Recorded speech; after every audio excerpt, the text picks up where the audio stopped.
to have them out. It's not good for them. It's not good for everyone else. There used to be actual places. And the money that it would cost, I mean, that's a cost that people would get behind. Yeah.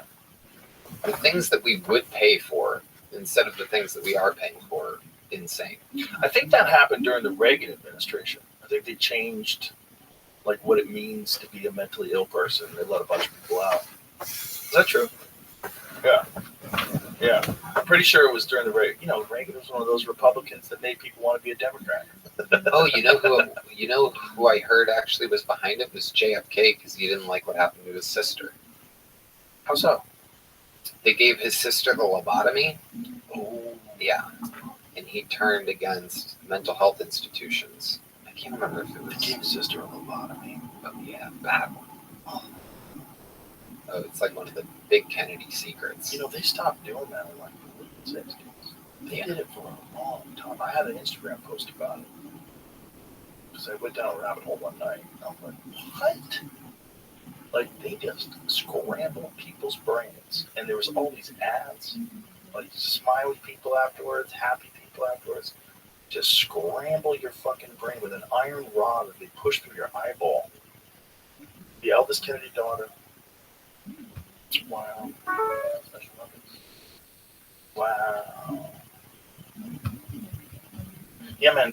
Dude, brains are just like everything else. It's just like some people have bad livers. In their search for cures, okay, in November 1941, Mr. Kennedy arranged to have a lobotomy performed on Rosemary. It was immediately clear that the operation had drastically failed. Rosemary had lost most of her ability to walk or talk. Her personality had been forever altered. She was left physically disabled. After being released from the hospital, Rosemary was immediately institutionalized. There's a story I read about the doctor. There's like one doctor who was doing a lot of the lobotomies. He was traveling around to all these islands. Yeah. Doing them. Yeah, I read about that guy. He loved it.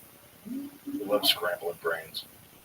I mean, what a fucking, like, remember when you used to whack the TV to get the signal to come in? People don't know. Like, we would be watching TV, be watching like a baseball game, and go, you know, what the fuck? Smack the TV, and it would come back in. Yeah, you got it. Like, that's how bad electronics were back then. You would smack the TV, and sometimes it would fix it. Like, sometimes it was like going up, it was just like, bloop, bloop. The screen would go up, and you just whack the side of it. It would stay still. Remember those days? Yeah. That was their version of fixing brains. It was just like whacking a TV. It was like, let's just scramble his brains. Yeah. They're going through your eyeball. Oh. That's what they go through. They pull your eyeball aside. Yeah, they pull your eyeball aside. Excuse me. Out of the way. I got to shove a metal rod in there and just they get in the brain. They get in your frontal lobe and just go like this. No. Yeah, that's how it goes. God. Yeah. Bro, imagine thinking that's a good idea. I know how to fix it, everybody. What was like the most successful lobotomy? Did anybody get a lobotomy and like, wow, that one fucking worked? Like, is there Google what's the most successful lobotomy?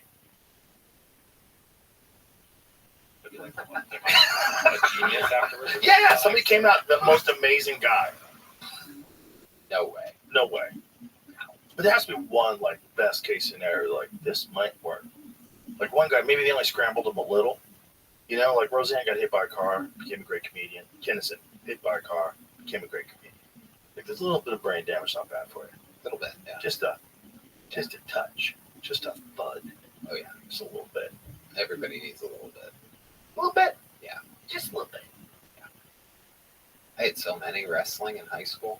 The last person I had died. That's when they were like, enough. Yeah, I barely missed that. I was born in 57. I would got psychotic medication.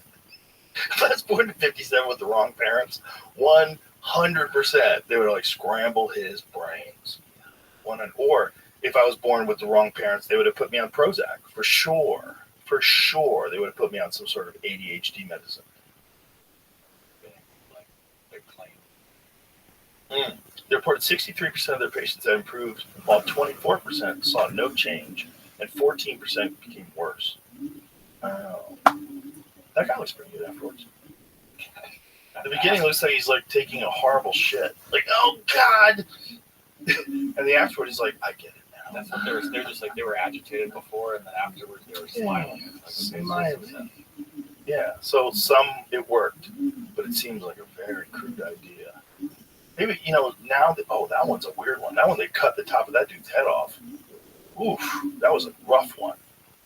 Oh, Jesus Christ, they're going through the nose on that lady. That guy's wearing a muscle shirt. That's right. Ooh, that's right. Oh, Christ. I hope she's out cold. Why don't those guys have sleeves? Yeah, they probably, look, the way everyone's holding her hand, she might not have been out. They probably barely put people out back then. They're fucking crazy. Oh, don't make me watch videos of it. All right, here we go. Oh, yeah, he says. Prefrontal lobotomy. Psychological cinema. Prefrontal lobotomy and chronic schizophrenia from the psychiatric department. Oh. So this is the lady. Female, age 25. Can you say state hospital patient for over 4 years. Failure to improve after several courses of both insulin and convulsive shock. Well, shock therapy back then. Showing antagonistic hostility reaction in seclusion quarters prior to bilateral prefrontal lobotomy. Oh, bilateral. Bilateral prefrontal lobotomy. They're like, this bitch is so crazy, we're going to give her a double dose. She seems like someone in the audience that killed Tony with a regular place. Yeah, she's not bad. 2 months post-operative, now friendly and cooperative, entering into occupational and recreational activities. Let's see what she looks like now. Oh, to other people. Oh, there she is now. Now she's all laughing. She's her fucking brain scrambled. Now her hair's all fucked up. Your brain can be scrambled and you can still function. Like that seems to. Well, you barely function. But that's the thing. Like, people get shot in the head and they lose like half their head and they still talk. Right.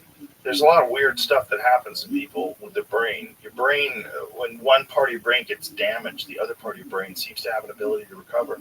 There's this one guy. This one guy developed fluid in his brain when he was young, and they drained it. So they installed some sort of thing that drained the fluid from his brain.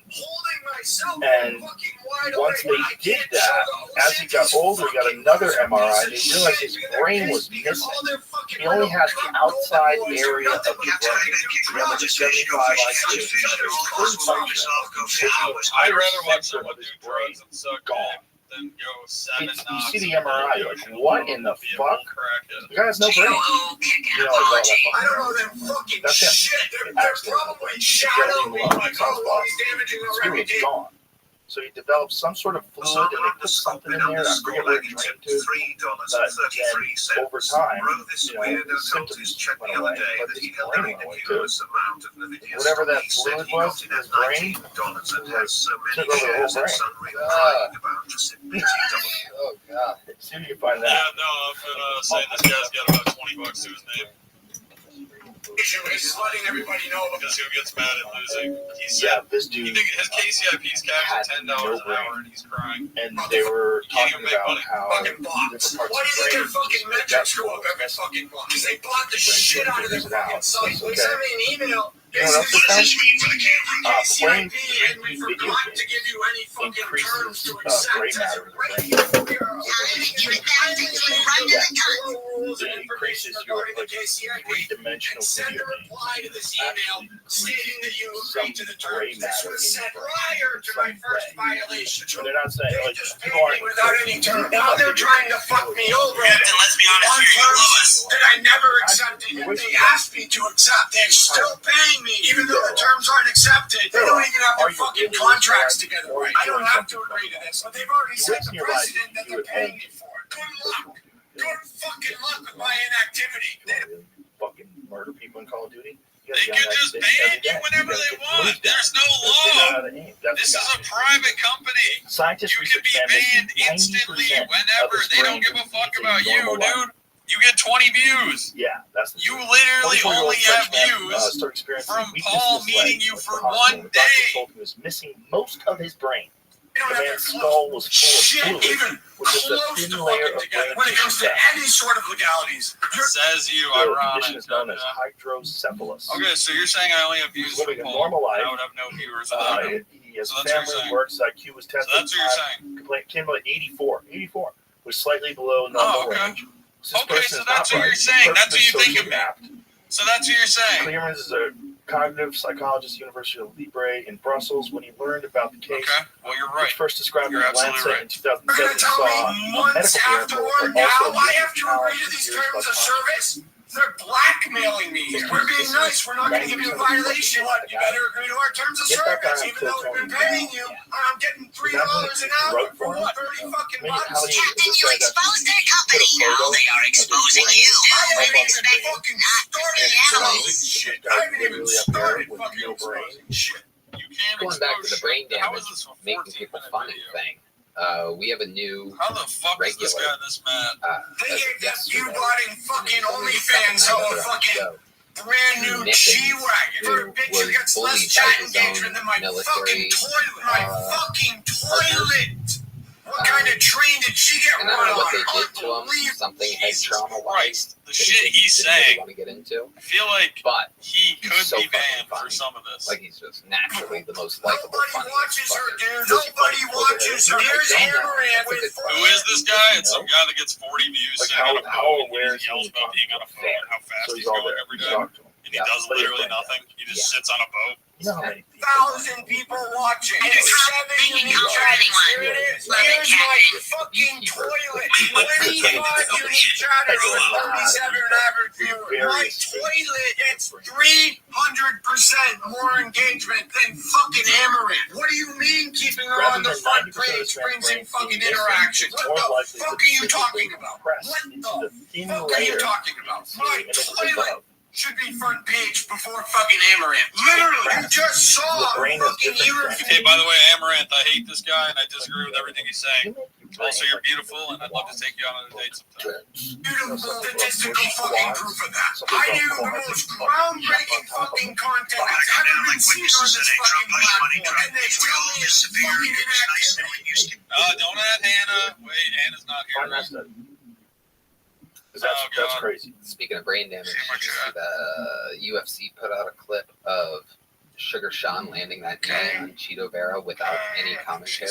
Bro, Cheeto Vera has a chin that's made out of I was like just kidding Wolverine about that. bones.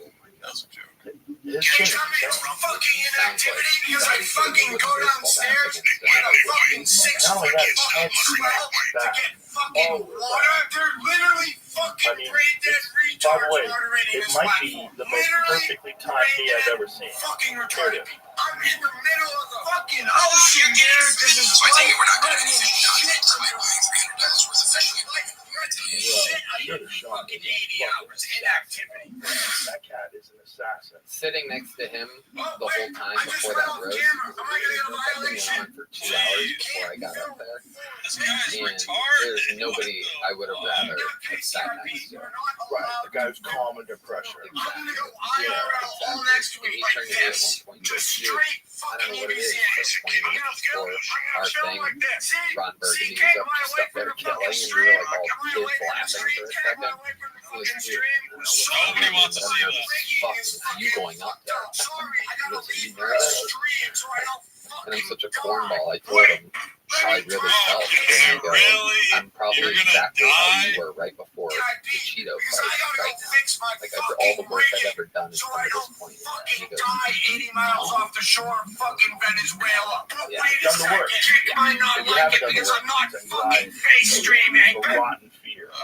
Like you gotta really They're do the turn work. off the KCIP button. Whatever it These is. desktop I've fucking done streaming that How old is before, this where I guy? did the work, 100? and it feels so much different. So it exposes Amaranth for action, man. Although you just fucking throw them out like the the live garbage aspect that is goes crazy. I mean, you're supporting looking at the fucking 3 real stairs streamers. that I had to go up. Inactivity alert. That keep glancing at them. And they're at an angle, you know, Nobody it's not like, they're cares. not like He's that well yelling lit. into the And sea. they're kind of long and not that tall. Inactivity of fucking alert. I'm 80 miles off the shore of Venezuela. Inactivity. You ever watch the fucking Nick White stream? That entire There's no way I'm in this. That you just sat up there like this. Venezuela. Inactivity alert. Inactivity of fucking alert. I'm 80 miles off the shore of Venezuela. Inactivity. You ever watch the fucking Nick White stream? That entire fucking stream is inactivity. 95 fucking percent of kick streamers are nothing but fucking inactivity. It's very robotic. She brought like 4 6s with her, which I thought was Okay. hilarious because, like, even at that level, So even a super hot earlier, chick. You know what to bring up some other when I was in the shit. store, Exactly. I'm not. I can't So even the defend table myself was because 6 that was just not inches, even good. 10 I mean, all I did was walk around the store for an hour. There you go. Yesterday I went bowling. Like a good poker hand. 4 And golf. 6s and a 10. That's Have you ever activity. watched that show? Her show?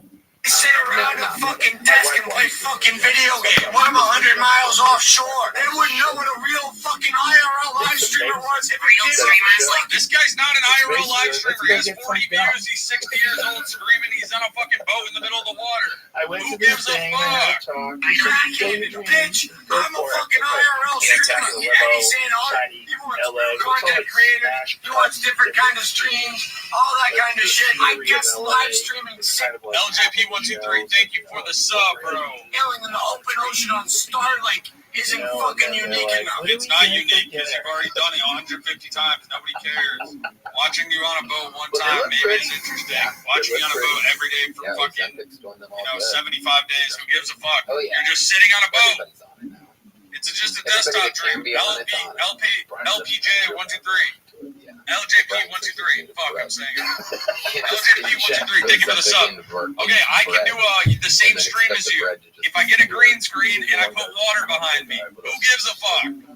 Maybe I should sit in my fucking apartment and order DoorDash. We were busting his balls all the time. He'd have food delivered. All day to play fucking Call of Duty with fucking Mickey Mouse ears on. That's fucking amazing fucking content. To the green It room doesn't and have anything to say because they're pissed that their Bread on fucking this top sandwich. streamers except Well, everyone we except Americans I suck go- completely go isn't look looking at at each you other over and being dry and they don't know what to do. Fucking While laugh. they're front paging, dude, fishing in a fucking stocked pond. I'm fishing All the for time. fucking They're like, pelagic why'd you order it with fish. the bread? He's like, you don't order it with the bread. They Holy put all shit, the things on there. pelagic fish. There's no container I gotta watch system, so this I guy's order it with the stream. bread and take off He's the bread. fishing for pelagic fish. Fucking shore, dude. While I'm fucking sailing. What the fuck is happening to my platform? Just can't get the staff these days. It's Might as well have humans mods running the site. It's Super fucked. And bready I got chicken about 6 wings. months Oh, to it's so fucking fun. fix it, dude. That's what it's I'm on camera on my I've always inactivity, by the way. enough of it. Inactivity. That's a screenshot they use for Always inactivity. been I my wonder number how one viral that's gonna roasting fucking go on specialty. If Twitter if I anybody's ever post big, fucking that. Hey, everybody on KCIP, guess what? You're not allowed to look at your secondary phone and you're gonna get flagged for inactivity. What kind of fucking precedence are you trying to set with this one? 80 miles offshore, off the coast of Venezuela. Literally, Maybe they flagged him with inactivity so he had content for a single stream. post. the fucking screenshot they sent me for inactivity. You're the only guy in camo that the people all the way in the back of the arena can see. Oh, all right. IPJ123. You got a standing up. Thank you. Hey, kid, what am I gonna do? Go to China and try to fucking beat a 14-year-old girl like Sam Pepper? Talk about get a 14-year-old girl pregnant like Sam Pepper? Is that what I gotta fucking do? Do I gotta get in a shower with 12 other fucking dudes at Ice's house and show everybody our fucking penises? Like Gertie Gorilla said on the Joker the other day? While we went down after the fucking prison stream? Is that what I gotta do? Wait, I better not leave the fucking stream to go get a fucking nap. No, I suggest you delete your channel and get a job. IJP123, thank you for the sub. Hold on, here's my hand. I'm still here. Do you copy over? Are they gonna screenshot that half a second? Inactivity. We caught you when you So should I? Okay, I already have a job, Minutes, bitch. it felt like I'm gonna do it after the stream. great. And switching every fucking single camera angles. one. Get your fucking I act told together. Jeff Fucking Ross act. and Get your Brian fucking Grazer, staff those together. model guys, Get the people moderating. I lost? How did I lose? How did I We're all lose? hanging out Shit, at dude. the You're not gonna have a Ross fucking and platform in all 6 got months, dude. the Look at best Amaranth. roast Look at battle Amaranth that's ever right now. happened just Look at happened. this. She got I'd rather watch Those that. I'm guys, not it was lying. on I'm not Kill even lying. Tony. They're like, what? I would rather watch a chair. David Lucas versus Harland. their contract pulled right now for inactivity. Kit is me filming this inactivity.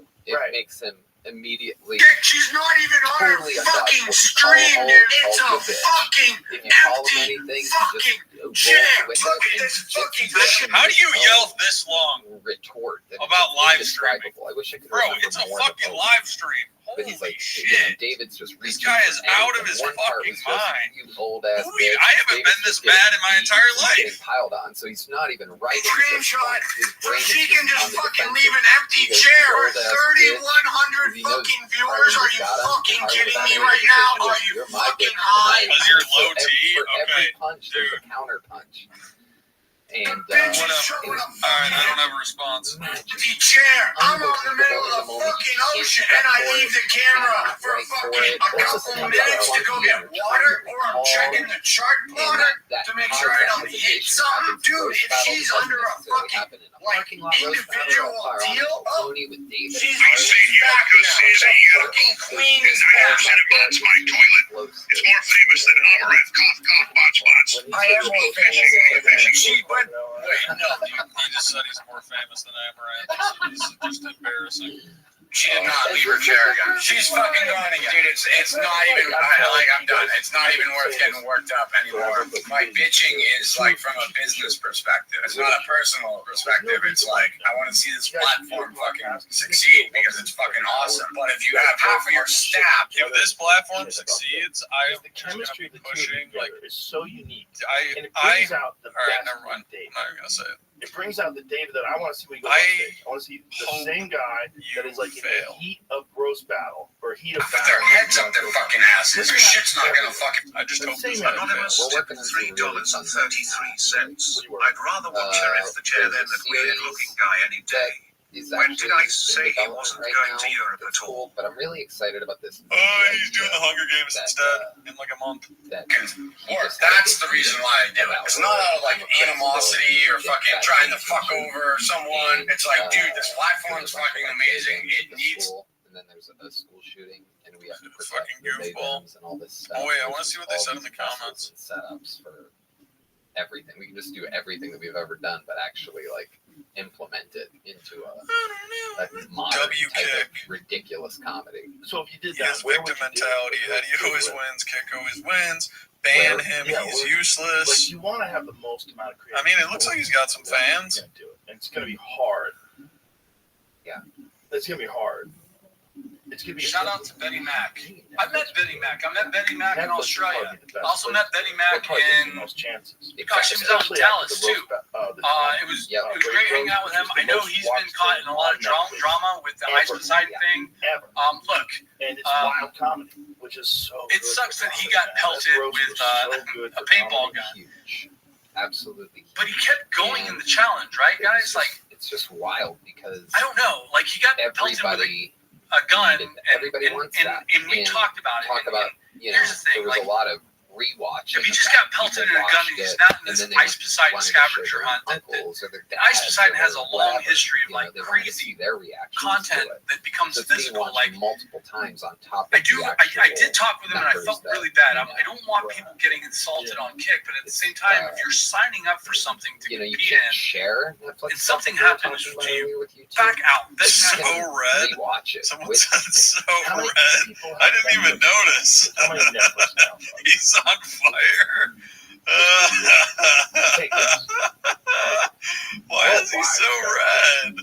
you're hearing me. I'm like, I had some time to think about this when we were talking. Like, It's fine. and please report it. Like, Bye, KCIP, whatever, dude. It's a joke. and that's the other thing. Like, local authorities are there. Like, if you feel like you got It's probably the lighting. or What's the high end? victimized or assaulted, $20. And what's the lower? you have to report it to your local authorities. The Kick is not local authorities, but at the same time, like Oh, if you're really? opting into That's an not Ice bad. Poseidon challenge, there's got to be some You degree of just did that. self-awareness of what the hell you're getting yourself into. And if something starts to go down, back out of it. Back out of it, right?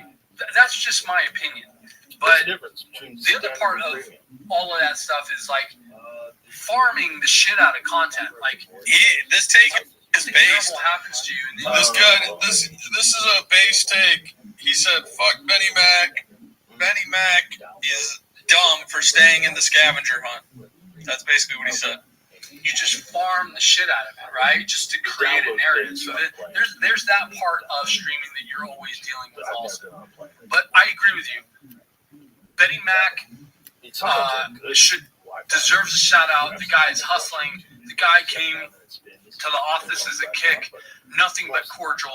Met him at Dallas, nothing but cordial. Good guy.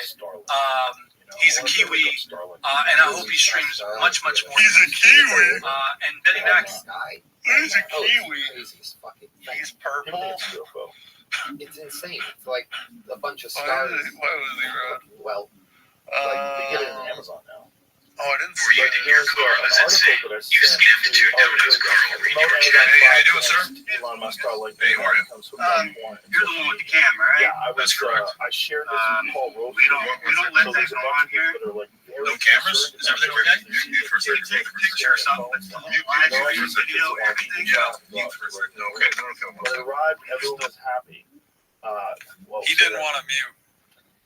He did not want to mute. Maruba. Sign him on Maruba. He was gonna go fake. He was gonna fake mute. He was gonna fake mute, but EBZ stared at him, so he learned did. the ways of the white. No. Carl, calm down. Listen, get out of here. Come on, EBZ, please stop. Please stop. No, please. I'm out of here. There's a lot of us. Please.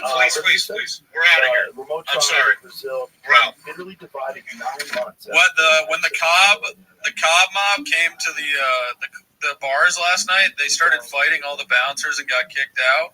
And I went out with them to say what's up or whatever, so the bouncers wouldn't let me back in.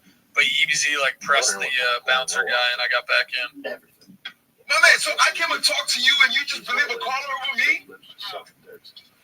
Initially, the internet was heralded as positive. The road tribe were able to quickly contact authorities for help. What is wrong with you, Carl? These snake bites. Why would you're giving in to them? You can't just explain to them what's going on. Just explain to them what's going on. I mean, they're telling us to leave the property. But explain what's going on, man. You can't just be like, I'm sorry.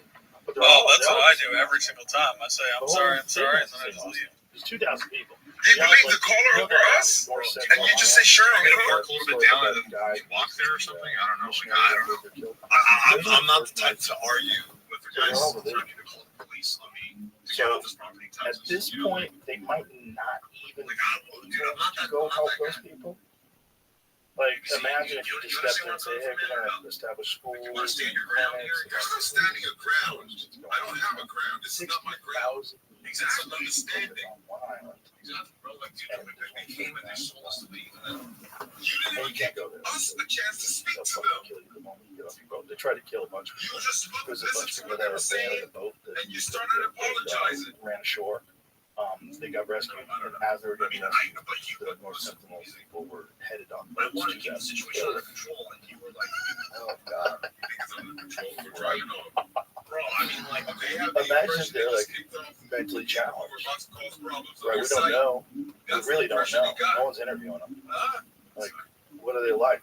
If you've seen that show, Soft White Underbelly, So good. it's a great show on YouTube. I had the guy on who's the host of it.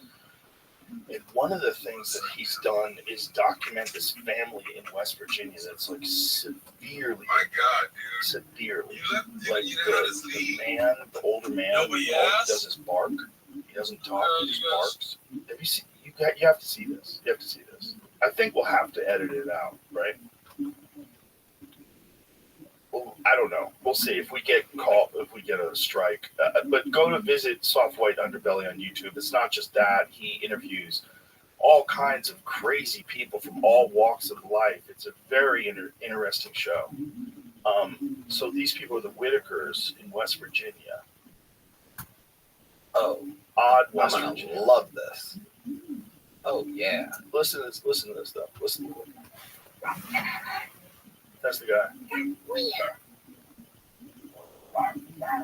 They're all in there. Look, all of them. Look at her. So what are your names?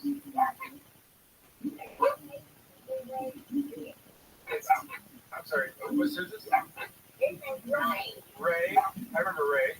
I photographed you, Ray. You remember? Years ago. He barks. Your name is Lorraine and Timmy. Now you guys grew up here in Allied, West Virginia. How many years have you lived here?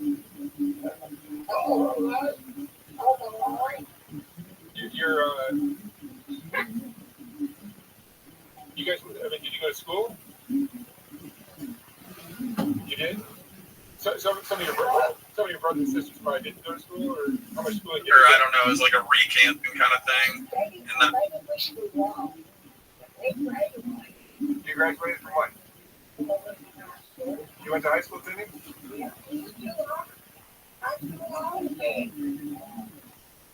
Yeah, it's good. Wow. Whoa. He's been there twice. He's visited them twice. The show's incredible. Oh yeah. I mean, and this guy, like, just imagine encountering these people. Like, what do you do? Holy shit. Yeah. Does the photographs he took of them. Not run out of gas around there. Oh, dude, you're fucked. Oh. You're fucked. There's some parts of this country, that are literally like the movie Deliverance. That's real. Like, you go through the Appalachians, you take a wrong turn, run out of gas, start walking for help, get dark out, and you literally see a flaming cross. You stumble upon a KKK meeting. Maybe you got a Spanish last name, so you got to throw your driver's license in the woods. Oh boy. Oh my God, dude. There ain't shit out there. Oh, of course there is. There's another church, another Baptist church. It's all just churches. People just listen, man. If you live in a place like that, church is the best fucking thing going. I think church for a lot of people is like the green room for us. Place you go to see the community, you recharge, you love everybody. Yeah, and then you decide you're going to be a good person. You're going to try to do your best. You're going to try to make a bunch of people laugh. You're going to try to become a good Christian. trust me, we spell more shit than anyone. This church is, fucking unbelievable. That's all that area, the attachments. Yeah, they were filming that when they were filming No Country for Old Men. At the exact same time, and No Country for Old Men had to stop shooting one day because the black smoke from There Will Be Blood was messing up their background. Wow. Isn't that crazy? That's great. Two of the last great non-Tarantino movies. Yeah. And they were filmed at the same time, came out at the same time, up for the same awards. Bangers. Did one of them not win Movie of the Year? But one of them had to not. It's weird because they're all playing up against each other. Like, yeah. I don't like these categories. I don't like these categories. Right. I don't like the words for art. Why did you say that? I told you I was going to. On one hand, it gives the films a lot of recognition, and it helps people do other cool projects, and it helps more great movies get made.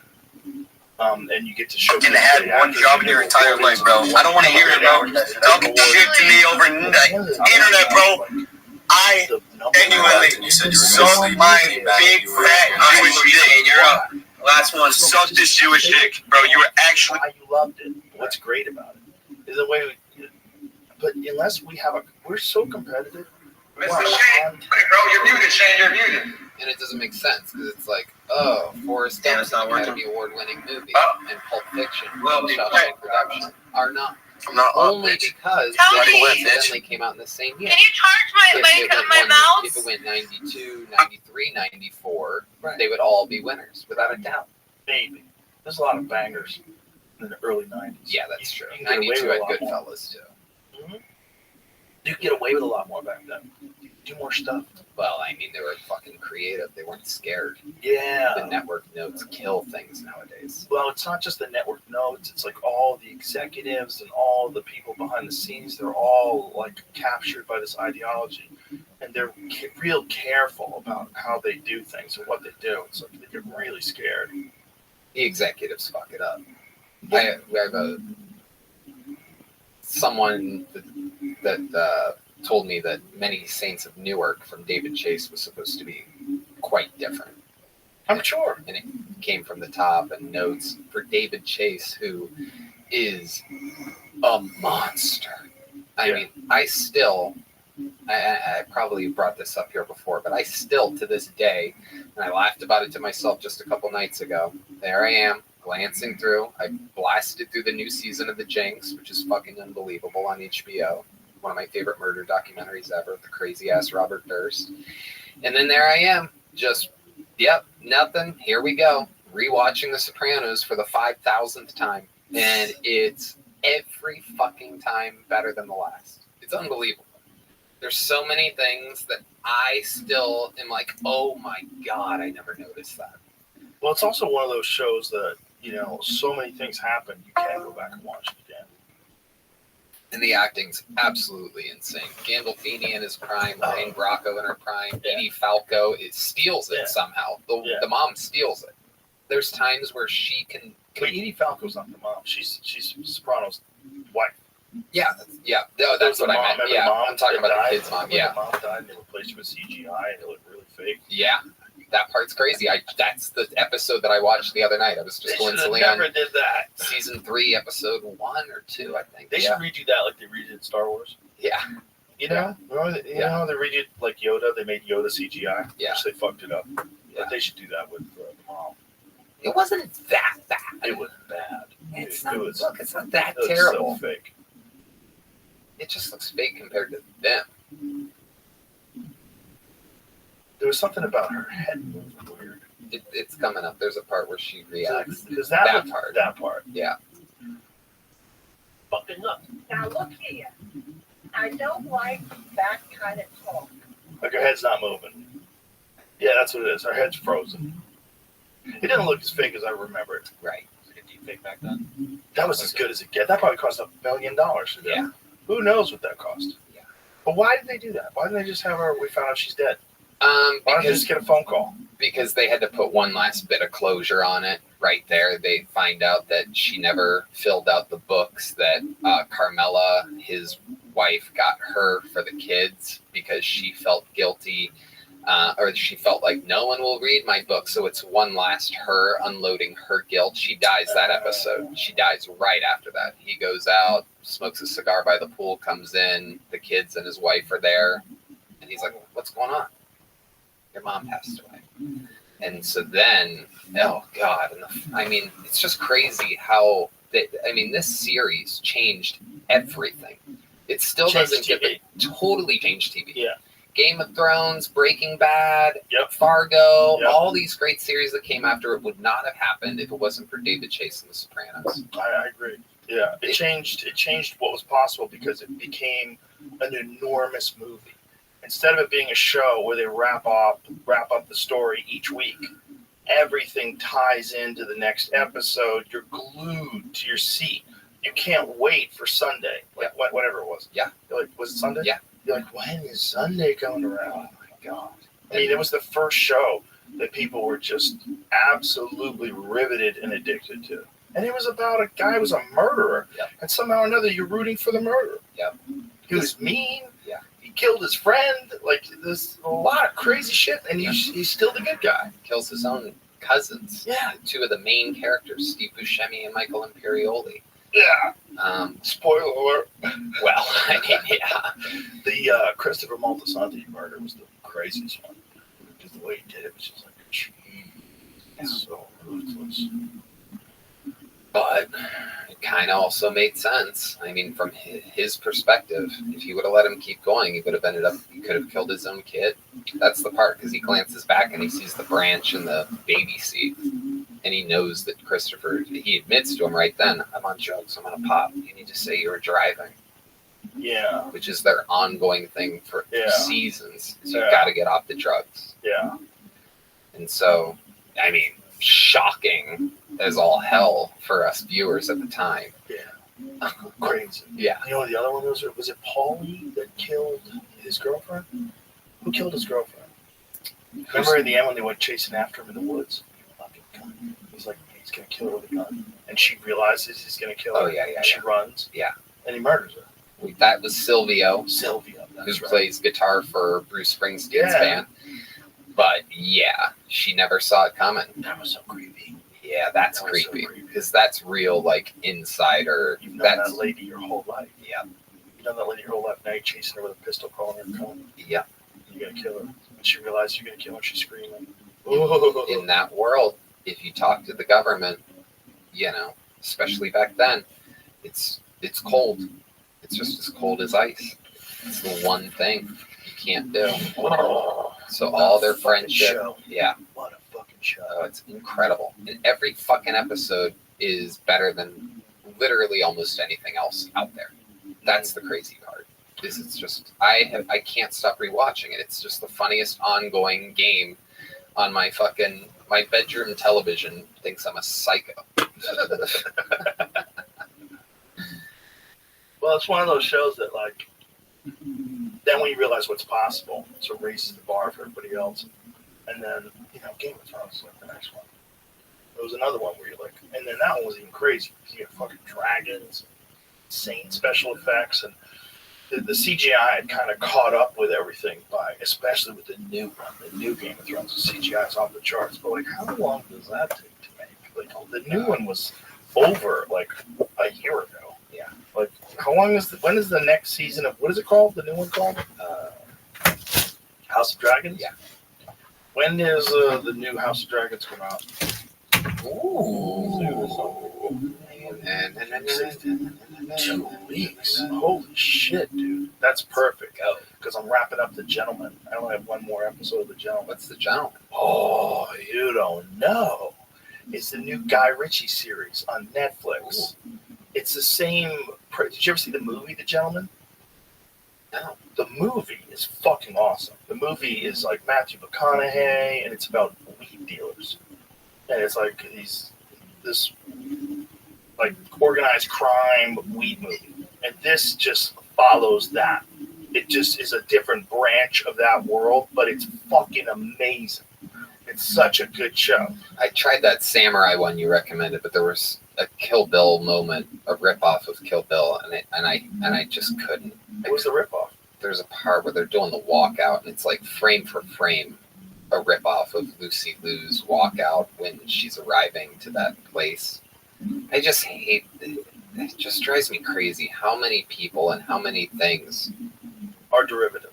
Take from. Yeah, but Tarantino did that a lot, you know. Well, yeah, that was part of it. It was an homage. It's an homage to these films. Exactly. Like, I feel wasn't Reservoir Dogs like an homage to another like a Chinese film? Yeah, I can't remember the name of it, but yeah, a lot of his things are. But when they do it to him, it's just different. That's funny. Yeah, that's funny. It's interesting to do that in a historical novel turned into a show like Shogun. I didn't notice it, but I love the show. The show's incredible. The show's really well done. Shogun's really well done. It's fucking riveting. I love it. A lot of people told me that past episode 1 is when it gets cooking. I just couldn't. I don't know. It's very good, dude. Yeah. If you give it a shot, it's very good. But if I was going to recommend something, I'd say The Gentleman. Watch that. Yeah. The fucking show is so crazy. It's so crazy. So much wild shit happens. It's just like, Jesus. Yeah. Oh. And I think they're going to do a season 2. You never caught up with the Jinx, huh? Never caught up with it. You never watched season 1? Nope. I knew what happened. Yeah. I remember the story, and I just, it's one of those things like I've never watched The Wire. It just got away from me. Me neither, totally. I heard The Wire is awesome. Yep. Everybody talks about it. Bourdain was always raving about it. Yeah. Jamie loved it. I never watched it. You guys talk about Sopranos, and I'm screaming in my head. I'm like, you guys haven't seen this, though. Is The Wire better? I can't say it's better. I wouldn't say it's better. Say it, bitch. This is the Academy Award. Somebody gets the Oscar. Who gets it? It came after, so like, who gets the fucking award? Stop trying to like dodge the question. I would argue The Sopranos, but I don't like it. I don't personally like it better. Oh, really? Yeah. Why do you think? I don't like Breaking Bad either. I really didn't get into it. I tried. Really? I watched it after The Wire, so I started watching it. I'm like, fuck. It's like limited by not being on the level of Rio because they're censoring themselves a little bit. Just felt I'm not going to get into it. But The Wire is so hyper realistic is the word used so much when it's talked about that it's just like it's really cool to watch. All right, I'm gonna get into it this summer. I'm gonna start watching The Wire this summer. I'm all build up until the summer. I can only watch things a couple nights a week. I don't have that same. That's why I like The Sopranos. It's like background noise, and if I'm paying attention, I'm laughing or enthralled. I have to like today, if I'm like I have to, if I don't do a certain amount of work, like I feel lazy. Right. Like it's not a good feeling. And if I'm just watching too much TV, I feel like I could have gotten so much done. Totally. And I could have gotten a bunch of like my little. I can enjoy shows if I've done what I need to do. But if I don't, like, if I didn't work out that day, I'm not watching TV. Yeah. I'm gonna feel like shit. Yeah. You know, unless it's my off day. Yeah. Same. I don't let myself, like, I don't have a video game console and I don't play games on my phone. So when I got back from LA to treat myself, even though I don't even play chess, I downloaded a chess app because my Instagram showed me a finishing chess move. And You don't know how to play chess? Well, I do now. And Okay, because I don't know how to play chess either. I was saying maybe we can play chess. Well, it's only been a couple weeks and I'm obsessed. It cut to me last night in bed at 4:30 a.m. on my phone, playing people around the world in chess. And it's crazy. I love it. Chess is a fun game, obviously. Yeah. It's just, to me, it's one of those time sucks that I'm scared of. Totally. Exactly. Just like video games, just like golf.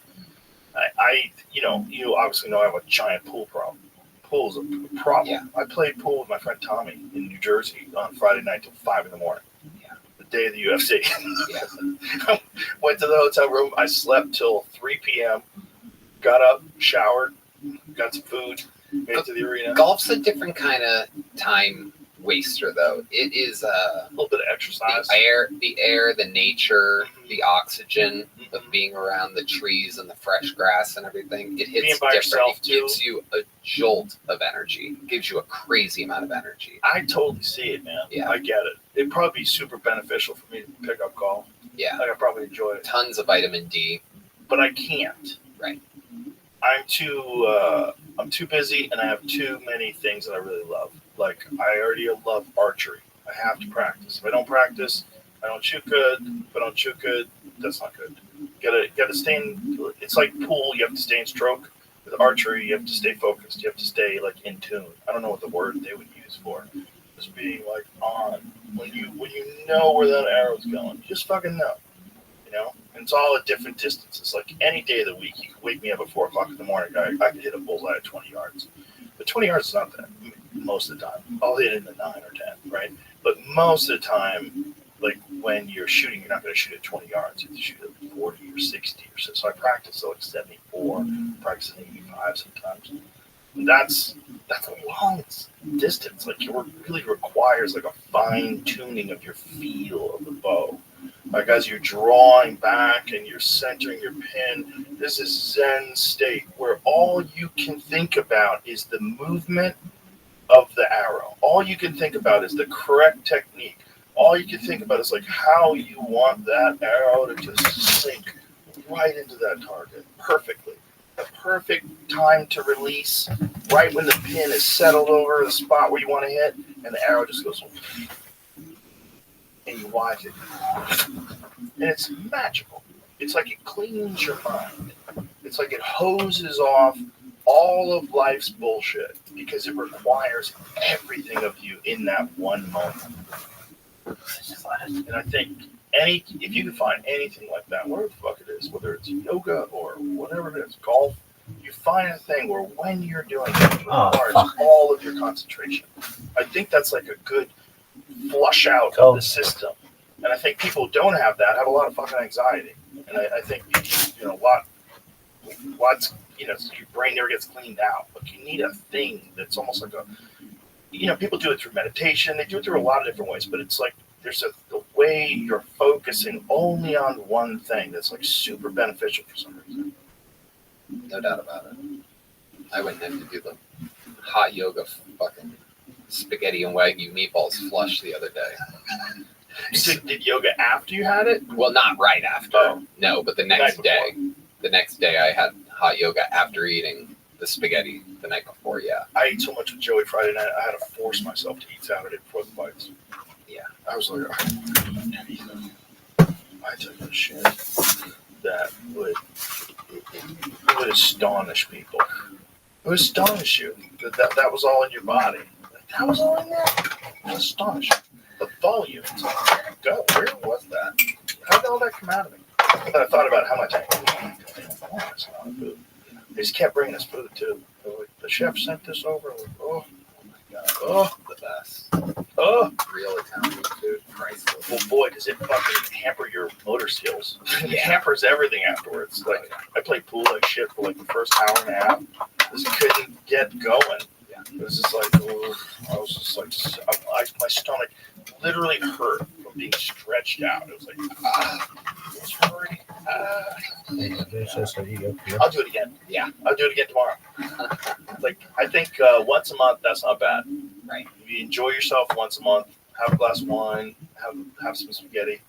The next day I had linguine with clams too. Oh, damn, so good. Yeah. Yeah. Not good for you. Not good for you. But damn. But there's a lot of things in life like that. Like, I think if you just live your whole life only eating super healthy and never doing anything, like, okay. But you definitely missed out on some stuff. Like, you missed out on some amazing meals. Like, you're not going to get all those flavors all tied together in something that is not going to give you a little flare up. Yeah. It's like, I think it's a thing that you experience, and you can pay a cost. Cost for experiencing a delicious pasta meal is you go into a coma. That's the cost. Yeah. I was thinking about this when Tom Brady came out for the roast, because we're there at the front table. He comes out and he was just so much taller and more present than I thought he would be. You know what I mean? He's quarterback. Like, I One know, of the greatest of all time. It's not the giant greatest. opposing force of presence. He was laughing at the jokes. He wasn't caught daydreaming or staring What at the did he teleprompter. say to you when you said about his shoes? Like, nice shoes, bitch. He goes, "I'll shove this up your ass right now." And I was stumped, dude. There was a hard 2 seconds where I had to reset and be like, "Oh my god, do I acknowledge that? Was that Mike? Did they hear that?" I did not hear it. Right. Well, I just found out that when they did an edit pass through on it, and I haven't seen it yet. But I guess they turned up his volume on that, so now you can hear it, which I actually am looking forward to seeing for the first time. But they just did a final pass-through edit like last week, they told me. What did he say to Jeff Ross when Jeff Ross made a joke about Robert Kraft getting a hand job? He said, "Don't do that shit again." But I think he was kidding. I don't know, because I think that was part of the rules, wasn't it? Yeah, that wasn't really rules. Yeah, I thought you were not supposed to talk about that one. I was never told that. Interesting. But maybe because they knew you weren't doing it. Had they seen your set? Not exactly. No, they hadn't. They hadn't seen the meat and potatoes of it. I showed them some cutesy Did you parts. hide? Oh yeah. You have to hide it from them. have to hide it from them For their own good. for their own good. For their own good. Right. Yeah. Shut up. Exactly. Yeah. Yeah. Yeah. Everyone wins. Yeah. Exactly. You guys have to literally. If ever the joke was like soft and easy, Yeah. you wouldn't have 55 people watching it. Right. People were watching because they were telling people, like, you got to see this. This is insane. Yeah. And Nikki did so good. Her set was so tight that it really got the thing kick-started. Jeff going first, her second, and then the momentum was built. Drew Bledsoe did great. Everybody was really, really good. It was kind of fucking awesome to be there around a bunch of, like, because those football players are so goddamn competitive that they were all really working hard.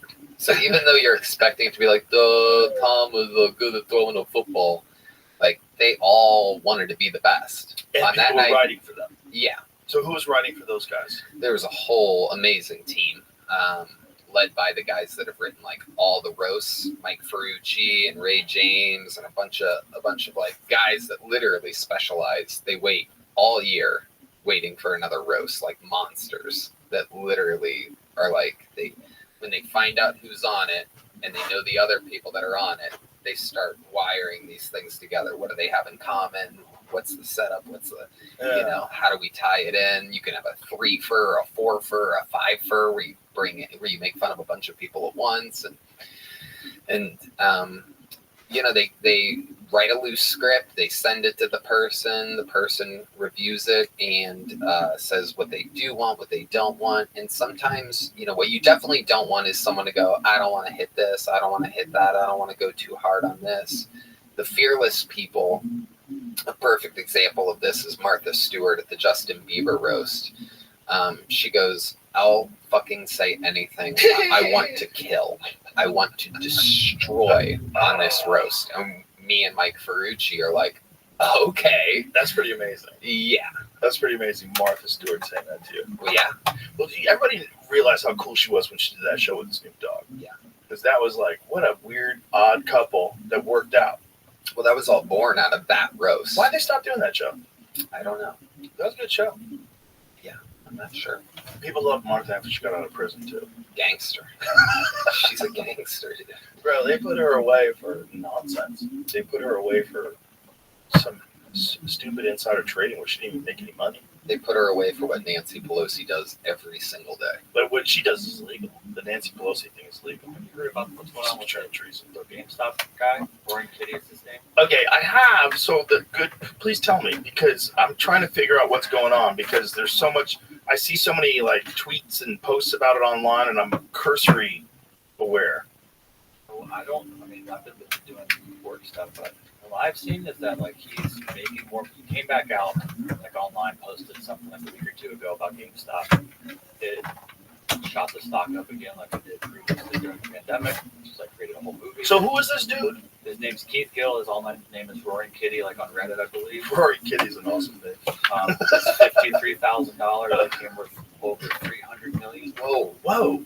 Yeah. So he's worth $300 million from this GameStop stuff? Yeah, on paper though. It's like if he takes, it's part of it. Is like, so if he takes the stock out, yeah, then the stock crashes. Well, so he can't sell it? That's becoming the new talk of like what I've seen over the last 24 hours is that he recently, I think over the last day, posted what his holdings are in GameStop. And that has created some discussion, which is why I brought it up. People are bringing up Nancy Pelosi a lot.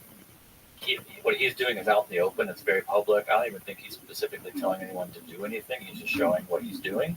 And they're talking about limiting him or taking him off these apps. I don't know if he's going to get fined in some way or another. It doesn't make sense, but these are the discussions that are happening right now. Well, it seems like he's doing something that they've all done. That's what it seems like. I mean, if someone goes on MSNBC and gives a bunch of opinions about certain stocks that will perform or won't perform, and they're an expert, and if they're invested in those things, and if they then change the way people interact with the stock market, more people start investing in these things, is that okay? Is that legal? How does that work? Like what's his name? Jim Cramer? That guy goes and rants about stock, being like, you should buy this. Does he do that? So I don't ever watch financial shows. The joke online with him on like Twitter is that do the opposite of what he says. Right. If he's very specific about this is a winner, 100% do the opposite. And really? Within a week, the opposite happens. Like, is he terrible? It's not that he's terrible. It's just that this has continued to happen, and people are like, why does the opposite always happen what he says? I don't know that he's bad because he obviously has a show and people want to continue to talk to him. Didn't Jon Stewart scold him once? I think Jon Stewart had him on The Daily Show and gave him a scolding about something. Is that true? I think it was after like the 2008 financial crisis or something. Not sure. I'm remembering something like that. Jon Stewart's back. Is he doing The Daily Show? Does it like once a week. There was a conflict with that. Yeah. Yeah, it was right after the financial crash, yeah.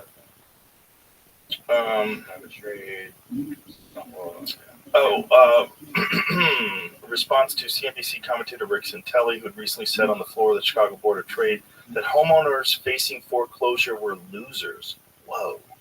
Santelli had been set to appear on the show, but CNBC canceled Santelli's appearance. Stewart, along with Daily Show executives, claimed the CNBC montage was not retaliatory, that they planned to show it before the cancellation was announced. Subsequent media coverage exchanges between Kramer, who had been featured heavily in the original segment, and Stewart led to a highly anticipated face-to-face confrontation on Stewart's show. The episode received a large amount of media hype and became the second most viewed episode of The Daily Show, trailing only the 2009 Inauguration Day episode at 2.3 million total viewers. The next day, What does it say? What was the exchange? What was it about? Oh, your money is safe in Bear Stearns, followed by a Daily Show segment that the global investment bank went under 6 days later. If I'd only followed CNBC's advice, I'd have $1 million today, Stewart said during the piece, provided I started with $100 million. Whoa. So is it because he doesn't know what he's talking about, or is it because the market is like really difficult to predict? No, I bet he's part of I bet he's part of the machine. I bet he gets, he's out there telling people what to invest in, and these other people, there's got to be a massive conflict there. Well, that's the conflict. Like, imagine someone at Bear Stearns said, if you went out there and said, your money's safe with Bear Stearns, you think you do that for us, Jim? I'm not saying that he did that. Of course, that would be probably illegal, right? Wouldn't it be? Of course. I bet that guy meets in the park. Yeah. No phones, meet in the park. Yeah. Let's go for a walk.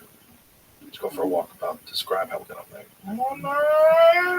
Make that money. Because if you're a guy and you're tweeting about how much you love GameStop and about you're so bullish on GameStop that you've just invested $100,000 in GameStop, and everybody reads that and they go, oh, I want to buy GameStop too. And then your $100,000 in GameStop goes up in value. Is that illegal? But I don't think they prepared for this world. Like, I think these nerds online with this whole GameStop thing, they've kind of flipped the tray over. It's like, fuck your game, right? We'll play it this way. That's what happened during it. I remember Robin Hood stopped people's ability to trade. Wow. Everyone was like, what the? How can you even do that?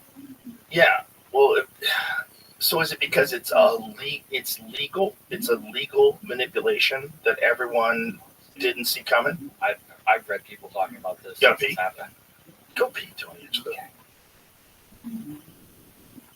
You've heard people talk about it? Since it happened. And I've not heard a consensus good answer. I don't know that they've gone digging through this in Congress or not yet, but that's so weird. They're talking about so much other stuff.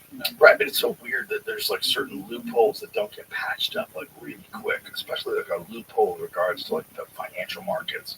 Like that no one saw that you could take a stock that's not that valuable and make it super crazy valuable.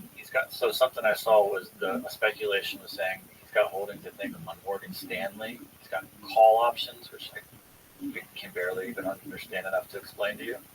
But he's betting on the price of the stock to go up.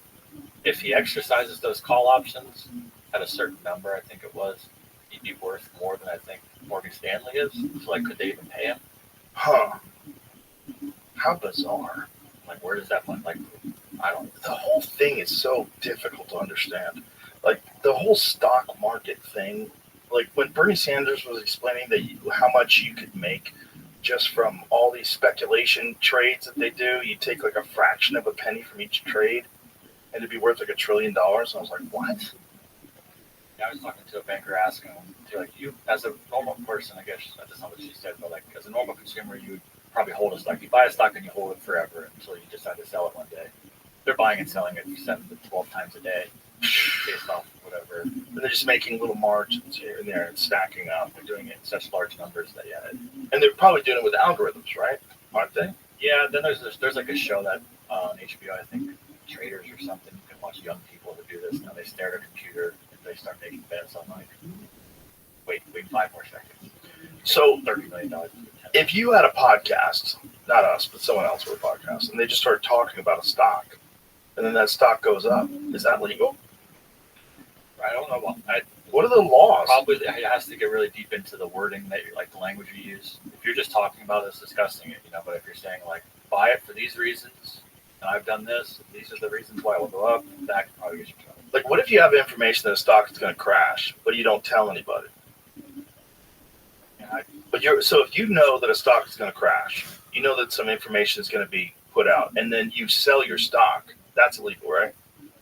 That's insider trading. Yeah. Isn't that weird? Because in any other like realm in life, that is just being aware of the circumstances. Like, oh, things are going. I have information. I should act on that information. This is like you can't act, but I'm going to lose $400 million. Well, it's either that or go to jail. What? whole thing. So I have to like sit here, even though I know that something fucked up and it's gonna come public and there's gonna be, something where a product fails and the stock's gonna crash. I know stock's gonna crash. I'm gonna get out now. I can't get out because I know. What?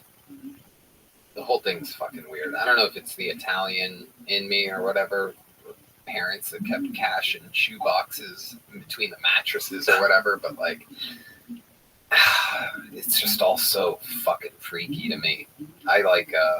If it was up to me, I would just have that. I would have a safe with cash. Well, it does make sense that you would make it so that you couldn't insider trade, because then people would just manipulate things. But I think that's exactly what people are saying is happening with like GameStop and a bunch of these other things. You're manipulating things. You might not be manipulating in the sense that you have information that's going to lead, maybe the stock is going to take off and you buy a shitload of it, and then because a bill's going to be passed, which is okay if you're in Congress. That's fine. But you can actually be working on the bill. That's fine. And then you buy stock and you make hundreds of millions of dollars on $170,000 a year salary. That's fine. But if you're Martha Stewart and you've got some information, how much did Martha Stewart make? Like, what did she get off of that insider trading? Just a couple $100,000. Oh, so she made a little money. For her. That lady's rich. Oh, yeah. Imagine doing something that's going to risk you being put in jail for a couple $100,000. They wanted to make an example out of her. I know, but I don't understand it. Like, why would you do that? Like, what did she do that was so bad? I am clone. And what fucked up? What did she do? She knew it was going to do well, or what?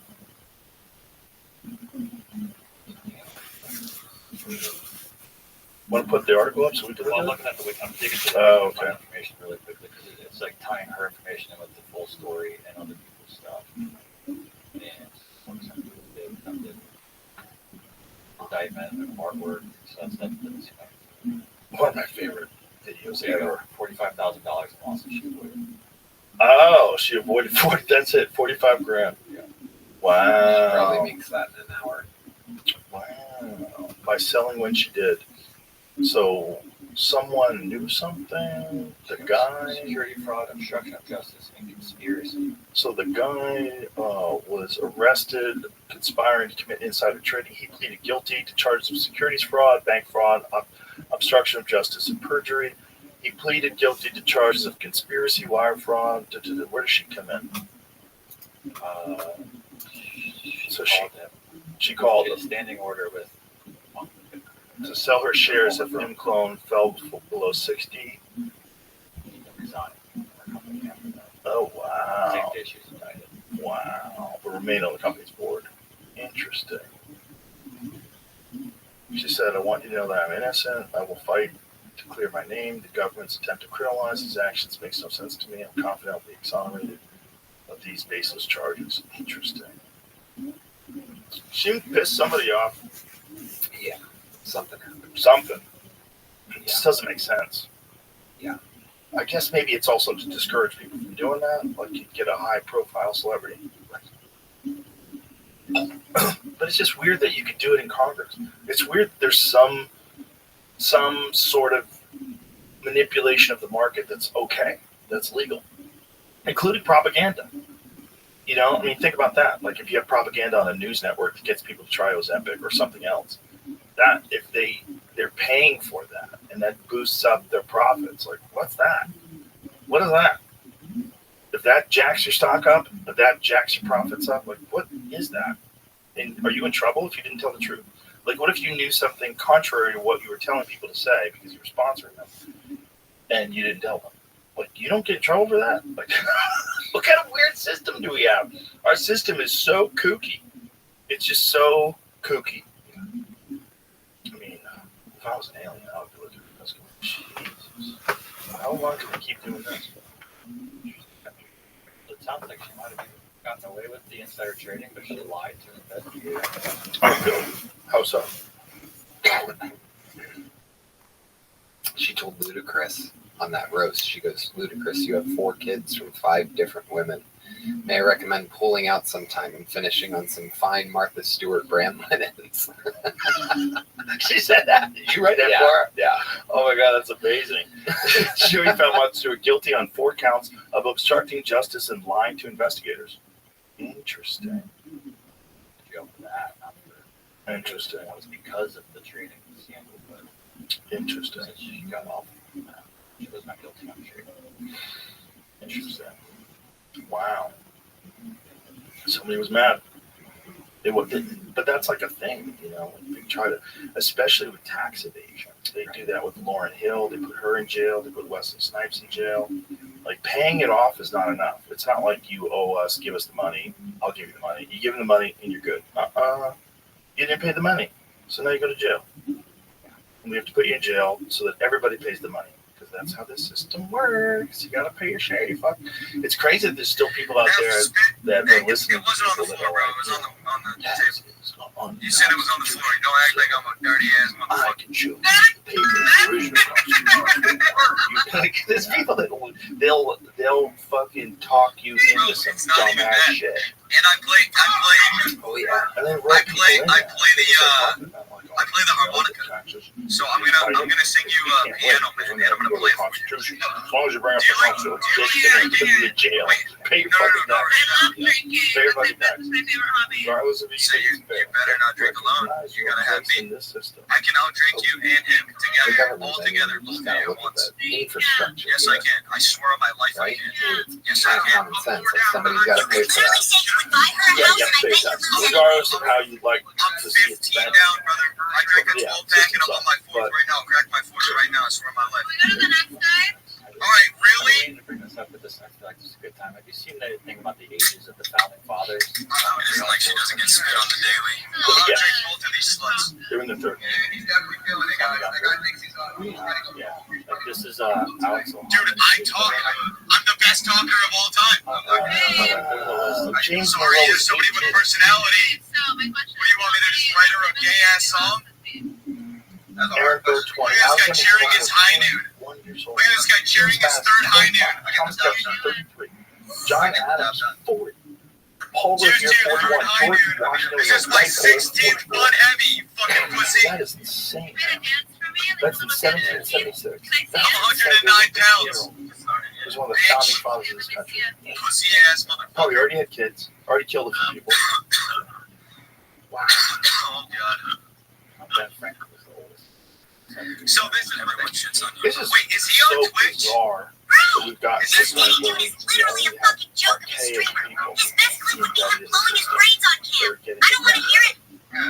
Is this And anybody else Is this tries, what they want? Chelsea Is this Gabbard what they or want? RFK Jr., anybody else who tries just gets pushed out. Fuck off. Pushed out. We don't want anybody young, energetic, new ideas. We want someone completely compromised until President AI. Look, she looked for her chat's exception. I think She AI. looked for her chat's exception. She looked over at the chat. She was like, all right, if the chat's liking it, I What do like you it. mean? She I looked think over for the at exception of the chat. end of the second Trump administration, AI will have in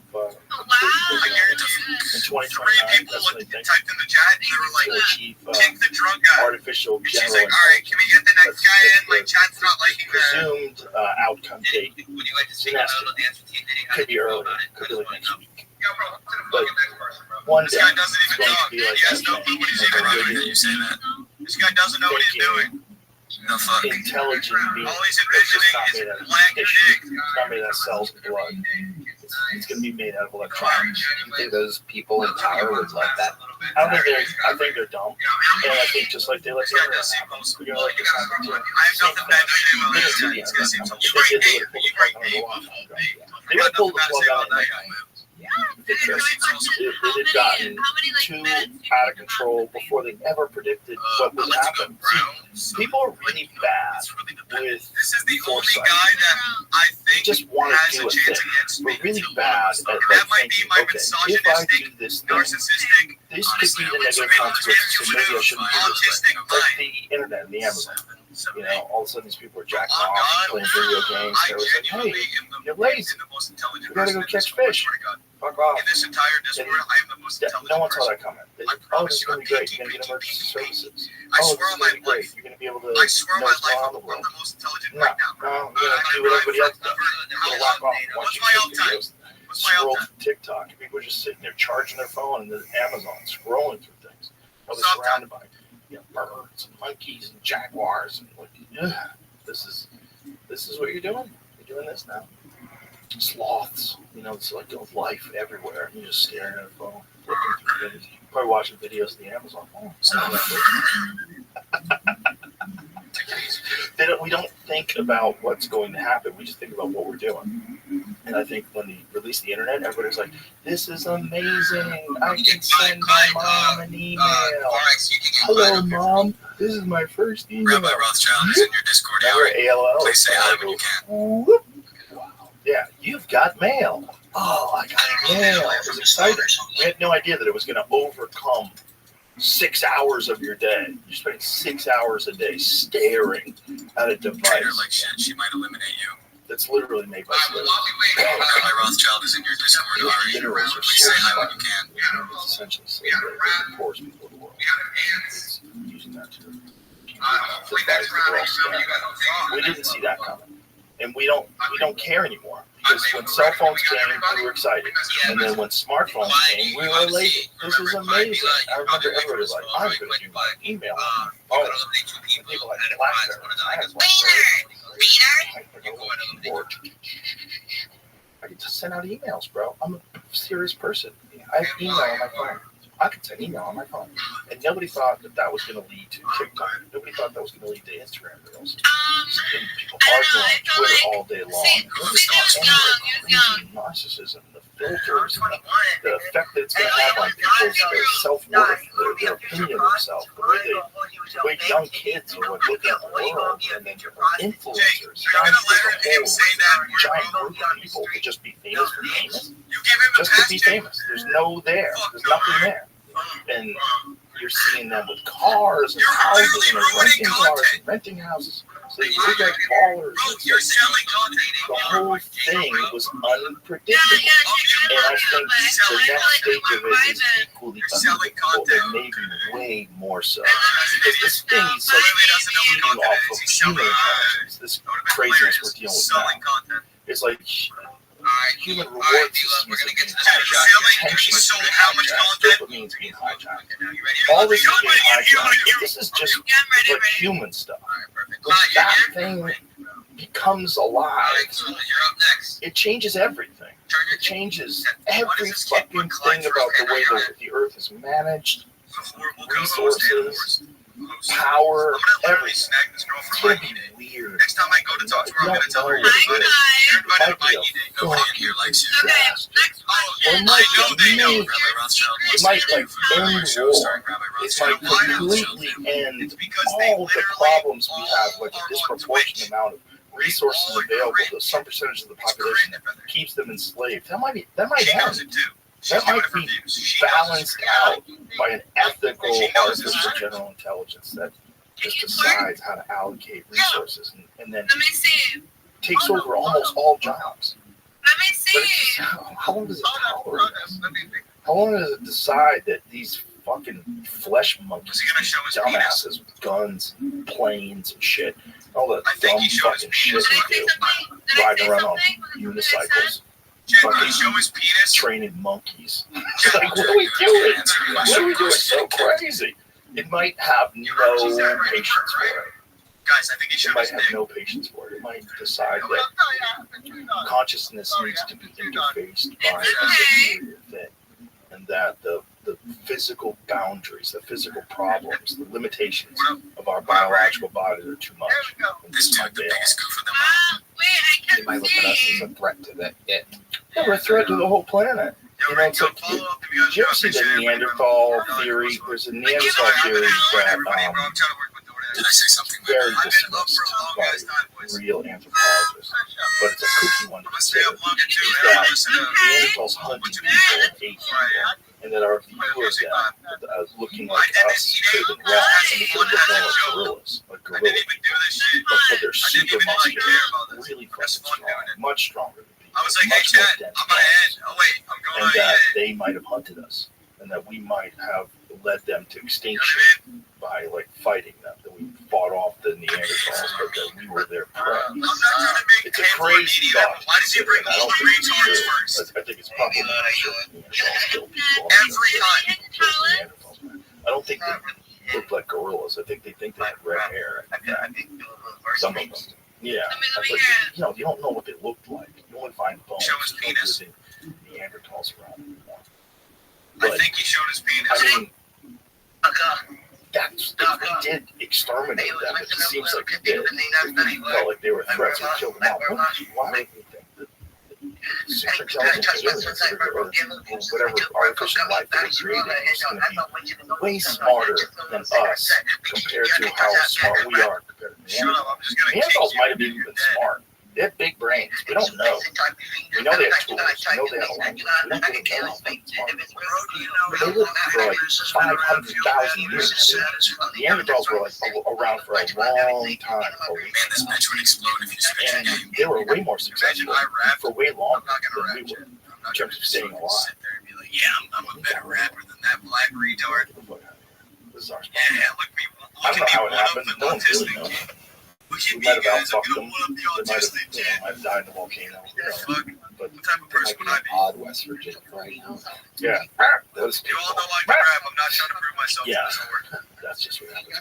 You all know I can rap. You saw the thing Insanely good. talking about things that we don't know how it happened about the rivers near the pyramids. I'll mention I can freestyle. Yeah, they think that that's how they got the stones down. Yeah. It's all interesting. But It makes kind of some sense. it makes a little bit of sense. I mean, it makes sense that that's how they moved them. It's just they had to get them through the Oh mountains. god, that guy's so cool. They got some of the stones from Kingston were 500 miles away. She's so great. This bitch didn't give a. Bro, if this girl acted like this on Mikey Day, I would be like, yo, you gotta give me some energy. You gotta give me your gel. First of all, I don't let the girls stream Like the on Mikey Sumerian Days. text. That's the biggest mistake he made. It's got a lot of I don't even let the girls stream. And you know, Fuck that. What I don't let anyone there's one place you Maybe go the back. strike will reach in the back pocket and ask you to. Oh no, we got this It little would kid. actually be insane. Show We me have that. the little 8-year-old. Because everyone just guessing. You're just looking around. Little ass kids. You know? Nice. Show me What what is it? So funny. hunting. I What am do the they feel hit. like? Good You know, job. no. What does that mean, though? Explain. Bro, what the fuck? Is this his little brother or something? Why does he have him here? It's highly Bro, you have to pay likely that attention. the She doesn't like next guys that have version egos, of bro. us, She doesn't like whatever it is, No, I'm not an is ego type of guy. I'm just letting y'all see it too. these biological things that are responsible for crime and violence and He said, death, am I selling? insider trading, He just asked you, Diddy, am I selling? This thing is the fundamental like structure of the thing is too unsound. The thing that creates pro football players, stand-up comedians, and boxers, rock stars, chaos. It's not going to happen in time.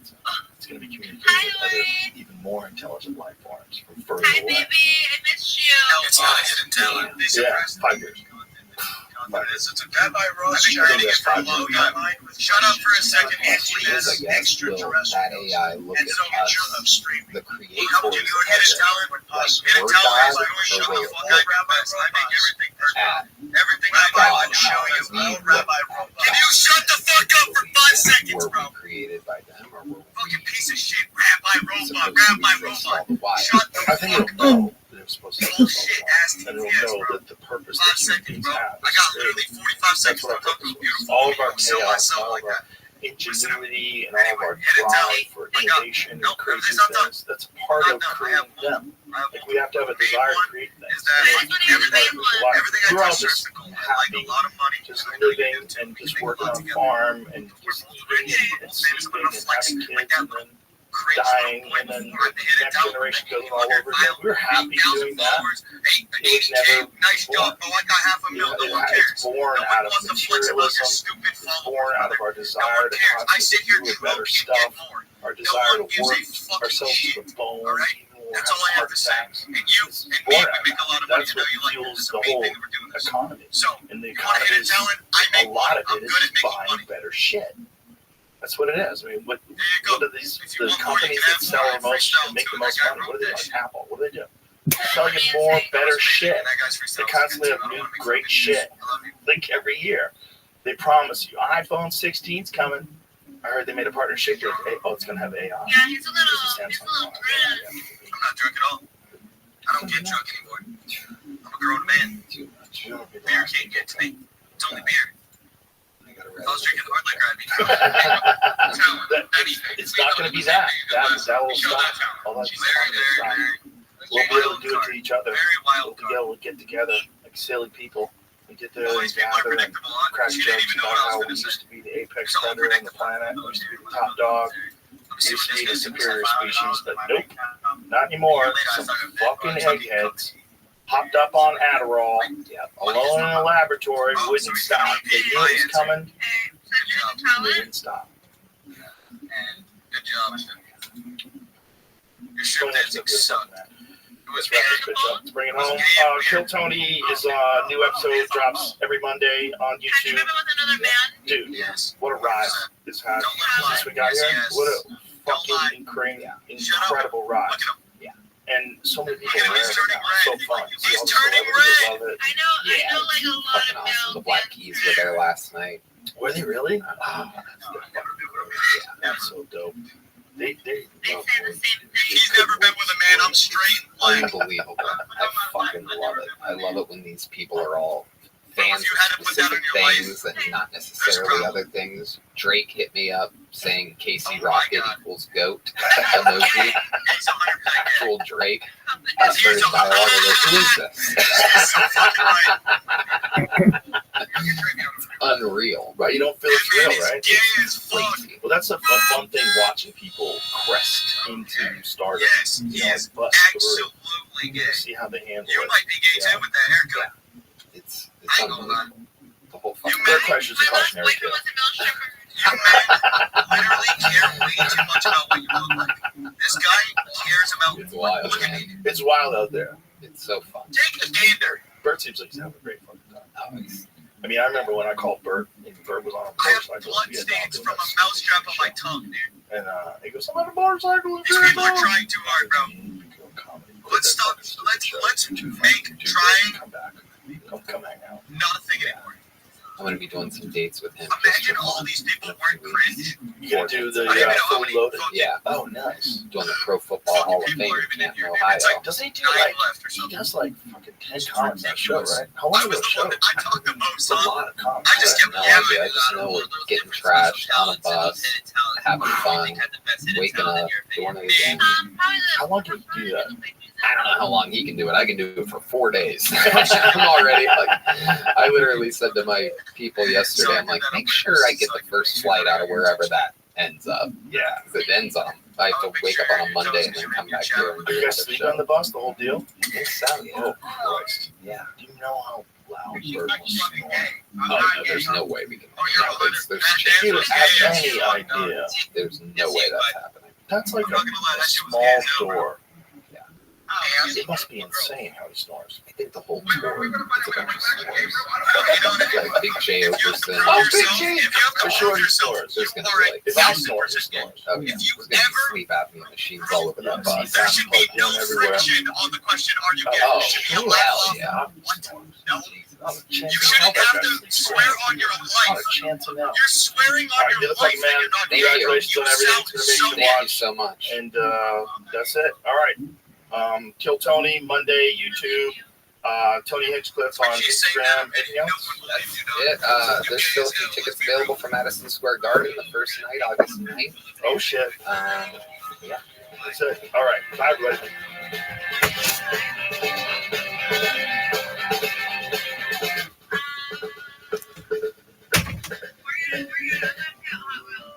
Sorry.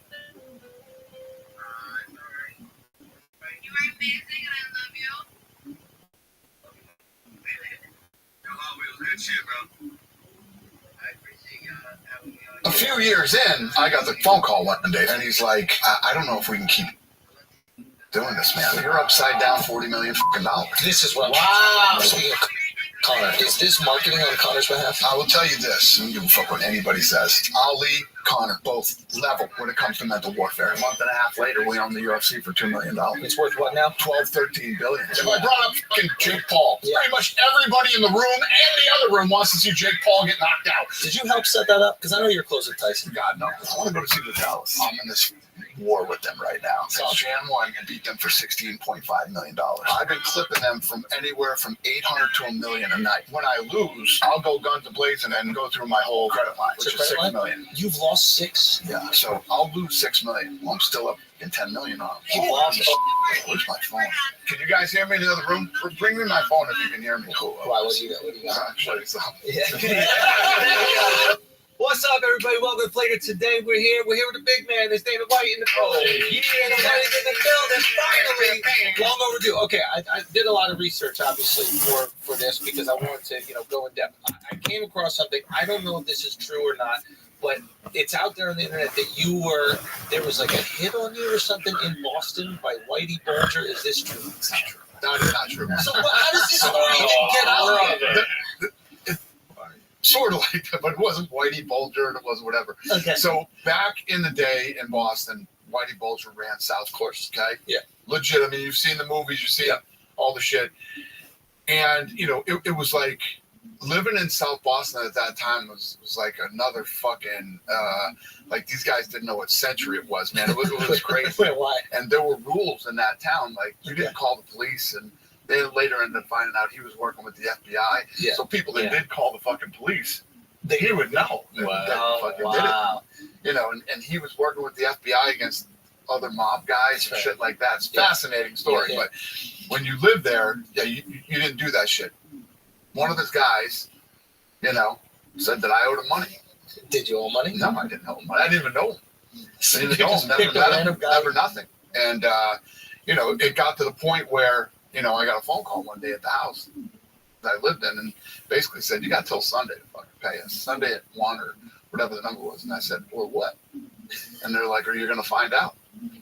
So I literally hung up the phone, picked it back up, called Delta, and got a one-way fucking ticket to Vegas. And that was a wrap. And what's crazy about it, when you look at, how everything played out in my life, including, the purchase of the UFC, had that not happened, I wouldn't have been in Vegas at the time that all this was going on. Oh, wow. When you look back on your life, and I'm sure everybody on this fucking couch and everybody watching can do it, you say, holy shit, this happened, that happened, this happened. Yeah. And at that time... What if it was really fertitta? If you don't move to Vegas. Well, that's crazy too, because when I got out there, I sort of I was on the grind when I was in my 20s, and like I quit drinking when I was 21. I stopped drinking, and I only focused on work and what I wanted to do. Right? So you quit drinking at 21. I had to. I quit at 21. That shows you what I was doing. We had the fake IDs and all that shit. I'd already done all that. He'd been drinking for 19 years. It was good. I got it out of my system before I was 21. Yeah. So I had this blanket policy. When you get into your 20s, everybody starts getting fucking married. All your friends. I didn't go to anybody's wedding. Blanket policy. Wow. You're getting married, love you, I'll send you a gift. I'm not going to your wedding. Why? Why did you refuse to go to the most important day of their life? Because it's fucking time consuming, man. It's fucking weekend, somebody's getting fucking married. You know what I mean? Oh my Listen, God. I'm happy for you, but I'm not going. That's so funny. Dude, You would have hated my wedding. So, You would have fucking hated my wedding. It was long 3 days. That's the thing. Then you got these people that do the destination wedding. Okay. I'm out. So there's this kid named Adam Corrigan that I grew up with in Vegas, right? Okay. And he had money, I didn't have money, and he was always a good dude. He would pick me up and drive me to school every day. Would drive me to school every day. So when you think about in high school, to get up and get me and drive me to work, this dude had to wake up an hour earlier every day to drive me to school. Never forgot that. People who do things for me like that, I never forget. He was getting married. So there was no fucking way I wasn't going to go to his wedding. I go to his wedding, and who do I run into? The Fertitta brothers. Wow. Now, I haven't seen in fucking years. Lorenzo Fertitta comes up to me and says, hey, how you been? And this and that, good. you know, we hadn't seen each other since high school. You guys went to high school together. That's another thing a lot of people don't even fucking realize. Mm-hmm.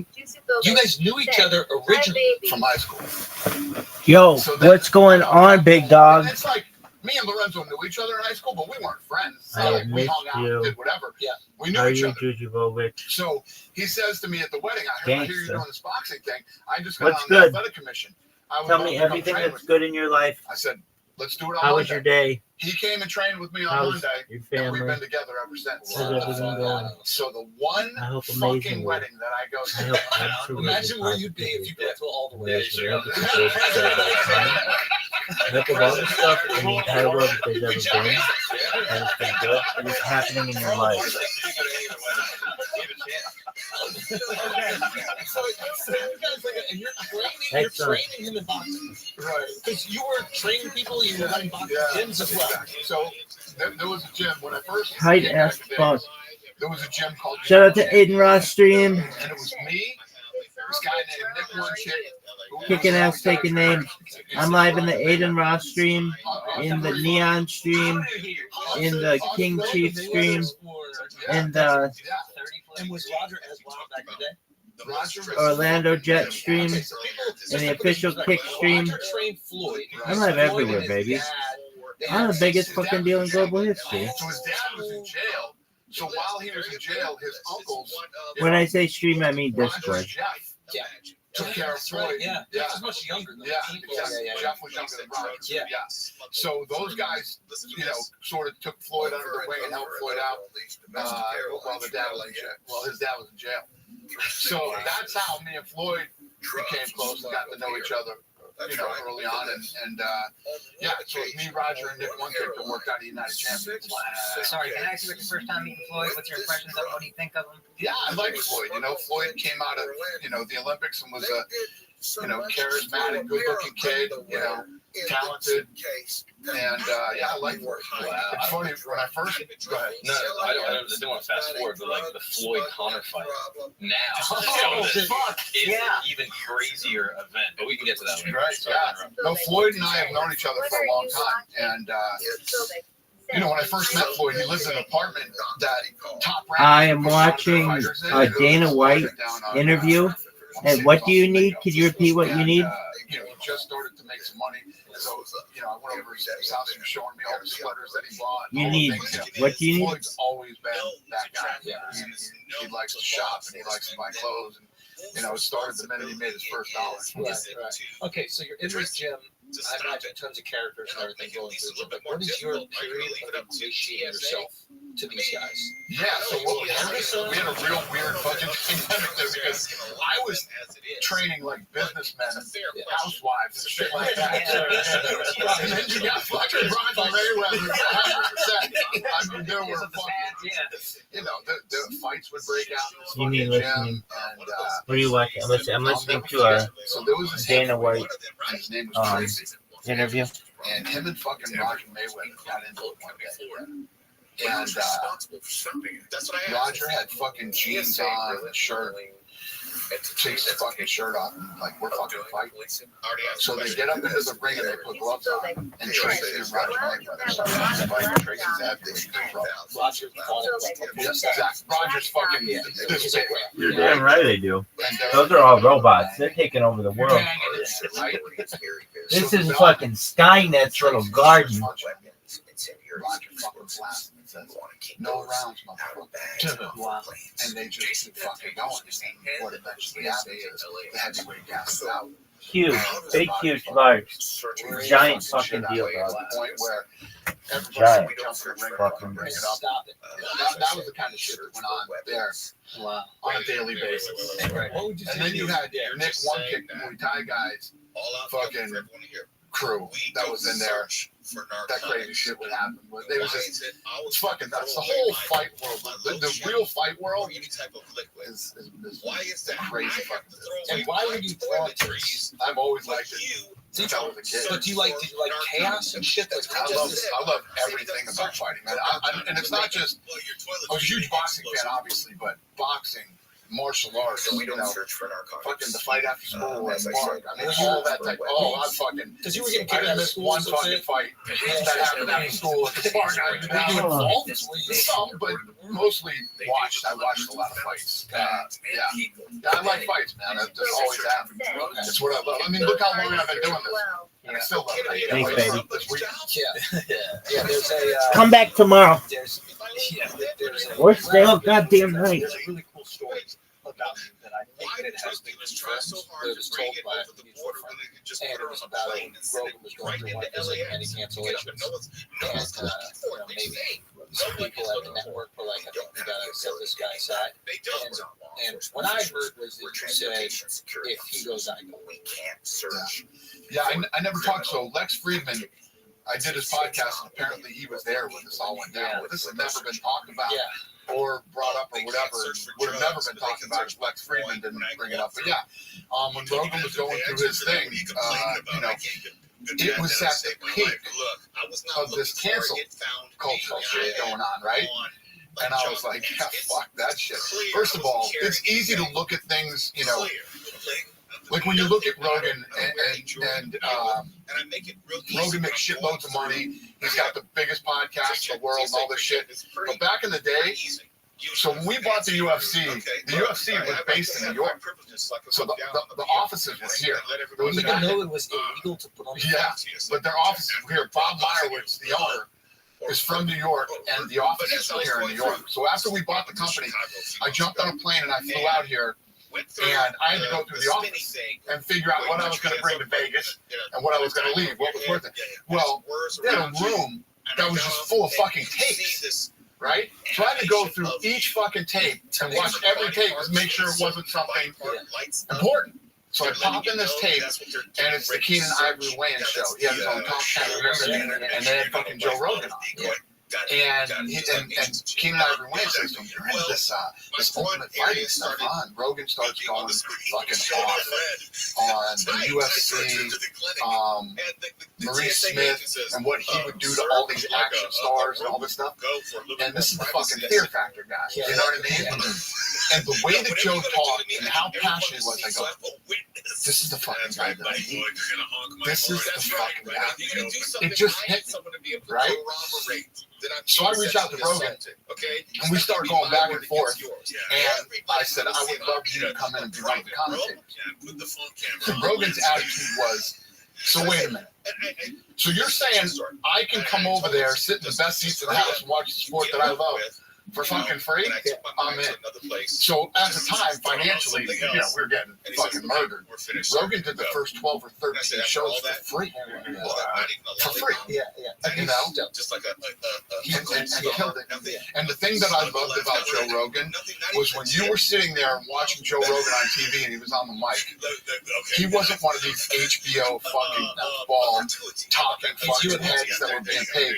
You felt that this dude not only knew what he was talking about, but loved what this is about.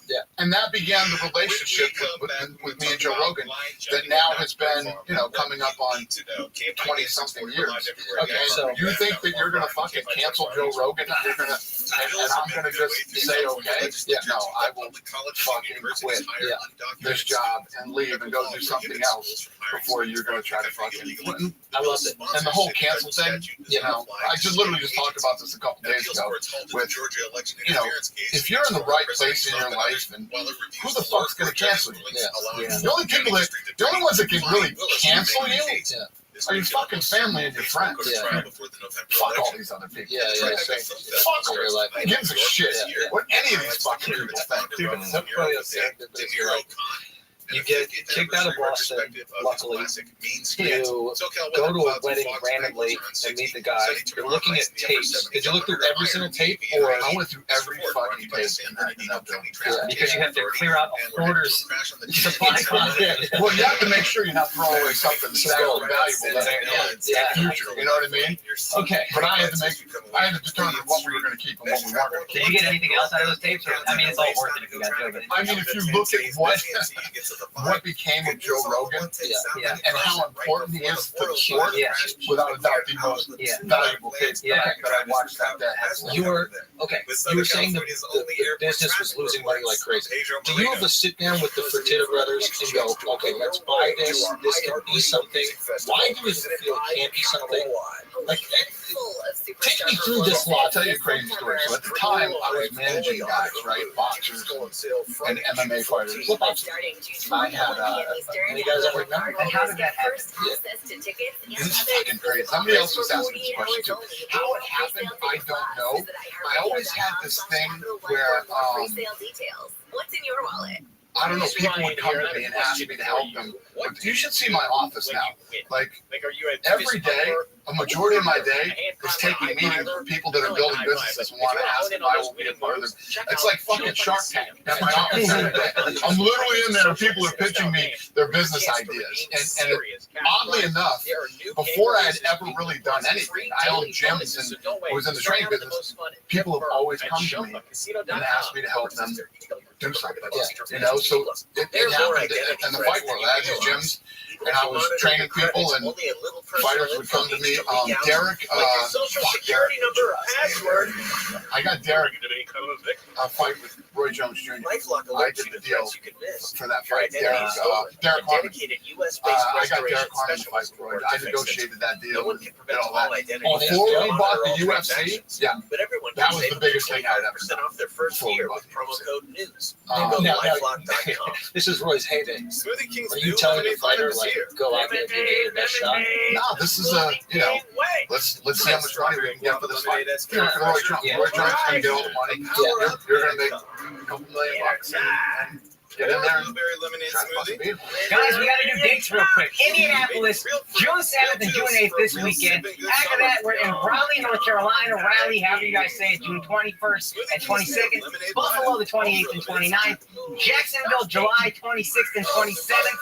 And Hawaii, I want to announce this. I'm coming to Honolulu, August 29th and 30th. Those dates and more. Go to akashsing.com for tickets.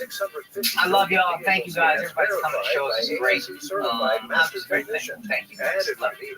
Let's get back to the show. So you start, you're managing some of these guys, these MMA guys. Do you feel MMA's popularity rising, or do you see this like white space where you're like, okay, I can turn this into something?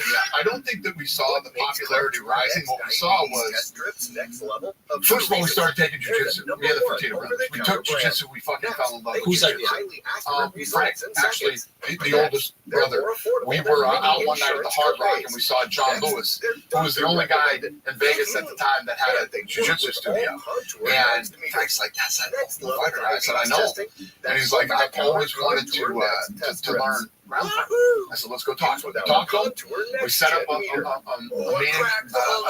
session on Monday, and me, Frank, and Lorenzo all went, and we started training 4 or 5 days a week, trying to rip each other's fucking heads off and arms off. And it's hard. You just know him from the fight world. Yeah. I knew him just from being in the fight world. And through John Lewis, he started bringing in BJ Penn, fucking Chuck. We started to meet all these guys, and we started training with them. And it became obsessed. And then we went to a UFC event, and me and Lorenzo were literally sitting in the crowd going, imagine if they fucking did this. Imagine if they did that. This thing could be big. I mean, they didn't sell merchandise. They didn't have programs. They didn't fucking do anything. They didn't really care about the live event. They just focused on the pay-per-view, the television side, and we just saw a lot of opportunities. The other thing that we saw was the boxing guys all had the same story. We came from the main streets of such and such, and if it wasn't for boxing, we'd be dead or in jail. That was like every guy's story. You meet these guys. I mean, if you... I'm a science teacher from Nebraska. All from different places that all had different stories, right? And the thing that I loved is, if you were involved in martial arts growing up, you came for money. That's true. Because it was expensive to put your kids in martial arts. Or you graduated college because you wrestled. So we had, you know, if you look at Chuck Liddell at the time, right? If you thought about what the stereotypical Ultimate Fighter looked like, It was chocolate out. Yeah. The mohawk, Chinese writing on the head, the goatee. He looked like a fucking action artist, right? The guy graduated with honors from Cal Poly with an accounting degree, right? I mean, you didn't have any of those stories in boxing. So one of the things that we really loved were the stories, that there were different storylines for these guys that would appeal to different groups of people. You know what I mean? Okay, so you guys make the offer. What's the offer? How do you even approach that? Yeah. So here's what happened. So I was representing Tito Ortiz at the time, right? And Tito, my boy, Tito had got fucked over by them because he showed up to a fight and he was supposed to be paid a certain amount of money. Well, the fight didn't do well.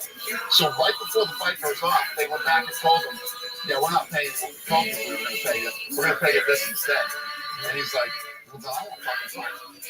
And they said, then don't fight. It doesn't matter. We don't care. We're not going to make any money on this event anyway. So they're hemorrhaging money. So Tito had to fight.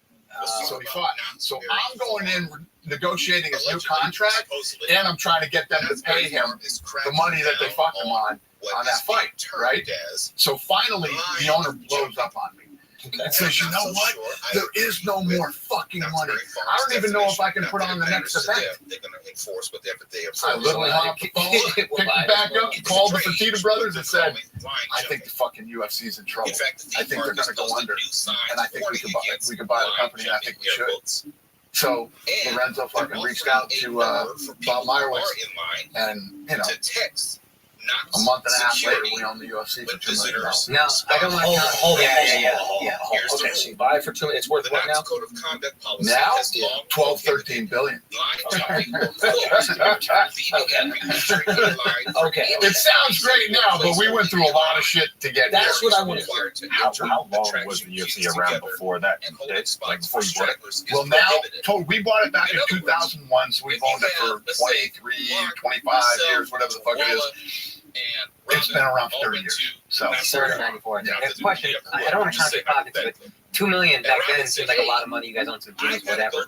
How do you get that money together? What's that process like? You taking out loans? So now, you just said, what a great return on your money. Absolutely. At the time when we bought it for $2 million, we were literally the fucking redheaded stepchild of the Fertitta portfolio. Like every, smart fucking, numbers fucking geek that worked for the Fertittas hated this investment, thought it was ridiculous, and that the Fertittas were going to lose all their money. Every fucking one of them. There's a lot of people that run around now claiming, oh, the UFC, I believe that. Nobody fucking. There were 3 guys that believed in it. Me, Frank, and Lorenzo. That was fucking it. Yeah. Okay. And basically, what we had to do was start to think about this too. When we bought it, none of us had ever fucking done production. We never put on a fucking show. In our lives. Okay, so are you outsourcing? Are you reaching out to boxing guys? Well, no, here's what we knew. Okay. We were huge fans. Right. We were fight nerds. We knew what we wanted. Now it's just a matter of building. And the problem is, number one, when you want to do what we did, and number two, when you want to do what we did and you don't know what the fuck you're doing, it's expensive, right? So every time you put on a show, it's a couple $1 million. So are you losing immediately? A few years in, you're upside down $40 million. This is wow. Because I think the perception with the UFC is immediate success. Yeah. You guys buy it, Chuck Liddell, Tito, they start banging away. Then this Conor McGregor guy comes around, and now everybody's a billionaire. I want to know the most you're down $40 million at one point. All right. So we're probably by 2004, we're upside down $40 million now, and we're only doing 5 events a year. And explain to me what that means. That's like you're losing money on the shows you're putting on. You're losing money on the deals you're doing. So we're losing money on the shows. We're losing money on overhead. Expenses for the office and employees. And every way that you can possibly lose money in a business, we're fucking losing money. What keeps you going at this point mentally? Because $40 million is. I know you got a lot of willpower. $40 million is $40 million. Understand this too. Think about this. So when we bought the UFC, right? I can't agree with that. We basically bought those 3 letters and an old octagon. We had like 13, 14 fucking contracts. Right? The old owner had sold away the home video rights, the video game rights, and all that shit. Lionsgate Entertainment owned all that shit. probably one of the fucking craziest stories that's never been told. You want to talk about people not believing in the fucking UFC and thinking that this thing was not going to work?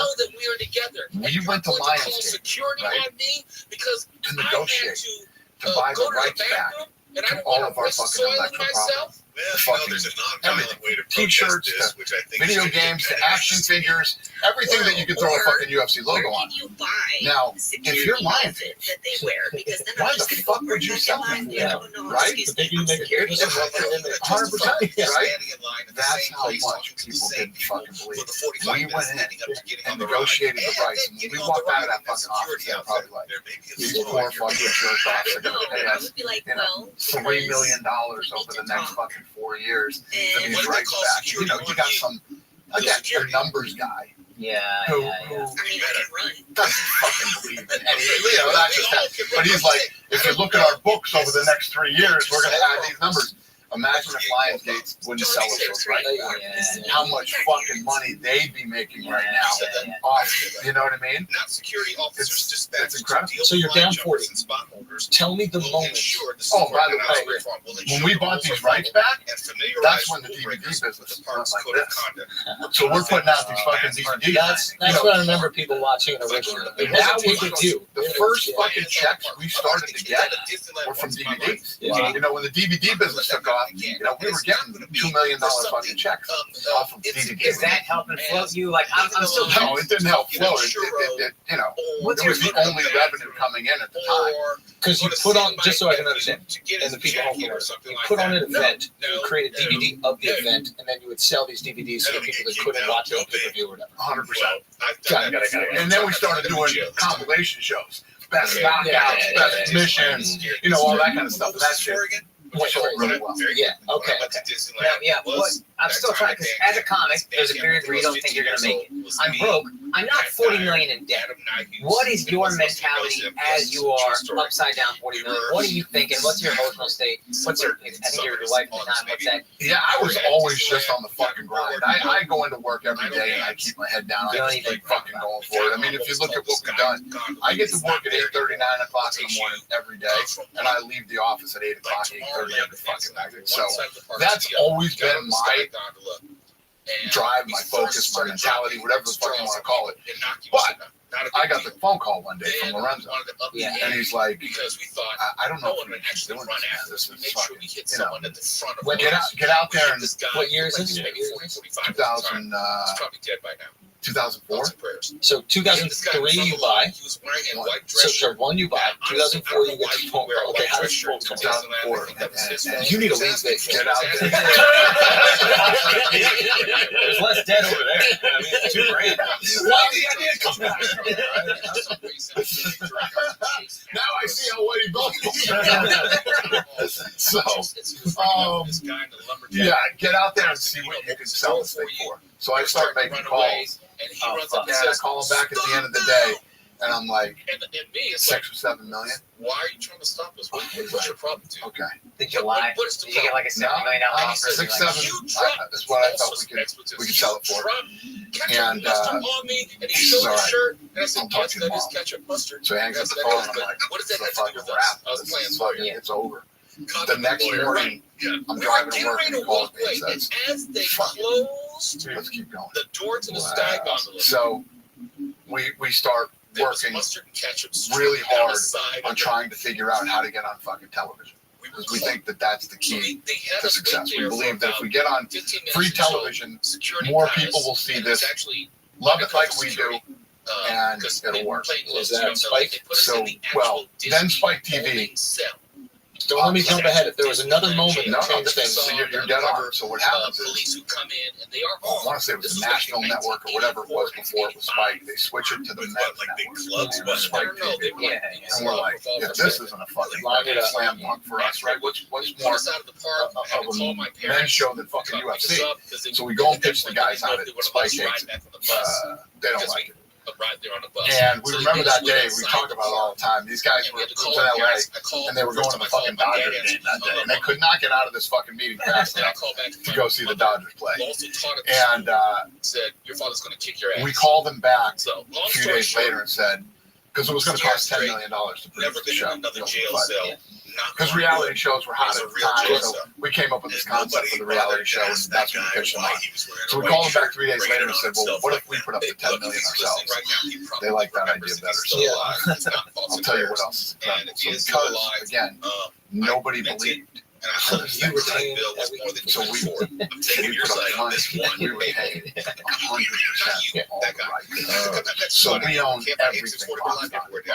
Do you remember what their reservations were? I don't know what you're thinking, and I kind of like just nobody fucking believed in this thing, and nobody thought it was going to be fucking big. You know, it's sort of become my thing. When I fucking love it. Same thing with Polygon. This thing got shit on. This thing's been around for 15 years. To $750 million. And it fucking rushes it. I knew it was going to come up. You brought it up. I didn't bring it up. I literally just got off a fucking call. We unsealed indictments against more than 40 members of a fentanyl and methamphetamine trafficking network, charging narcotics, money laundering, and counterfeit. So here's the thing about this: is that it's impossible when you know someone's going to get slapped to not watch it. It's literally like if you're scrolling on social media and I come across the clip, it's impossible. I see a giant Samoan guy and a black dude looking at him and just biting down on something. I'm gonna fucking watch it. That's what happened to me when I started looking at this stuff in like 2018. It was on Instagram, and this stuff was coming out of Russia and Poland. Yeah. And I was like, what the fuck is this, right? So I take a deeper dive into it, and it looks like it was filmed on a flip phone in a barn somewhere. They're literally slapping over a barrel. And it's got 350 million views on YouTube. And at the time, that was like a fucking Justin Bieber video. Yeah. What if I did this shit, made it an actual sport, got it sanctioned, and put good production after a fourth grader brought a loaded gun to school? Fucking billions. Billions of views globally.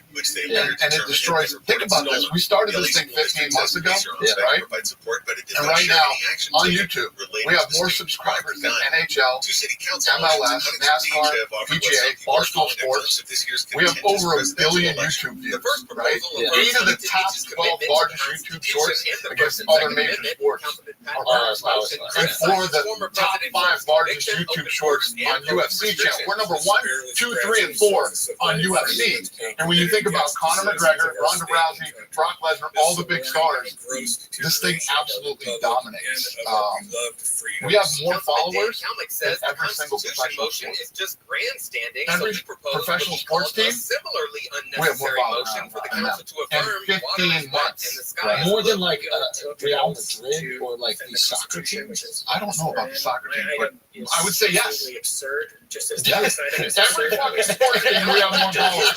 So I would say yes. Did you acquire the IP or did you just create it? No, we created our own. We started, there were a couple of fucking leagues out of Poland and Russia.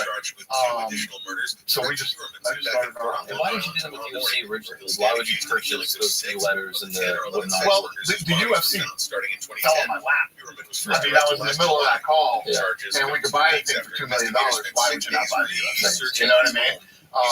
We probably wouldn't have gone out and started our own league, but with the fact that the thing fell on my lap, Okay, we get to this power slide in a little bit. I want to go through the UFC. Back to the but okay, similarities between what's going on. This is why you believe in it so much, because you. So when people, I want you guys to wrap your fucking brains around this. Yeah.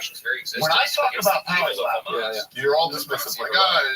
The UFC was fucking the UFC was worse. Worse. Now I know how to motivate you to do anything. No, I just gotta tell you, it's not the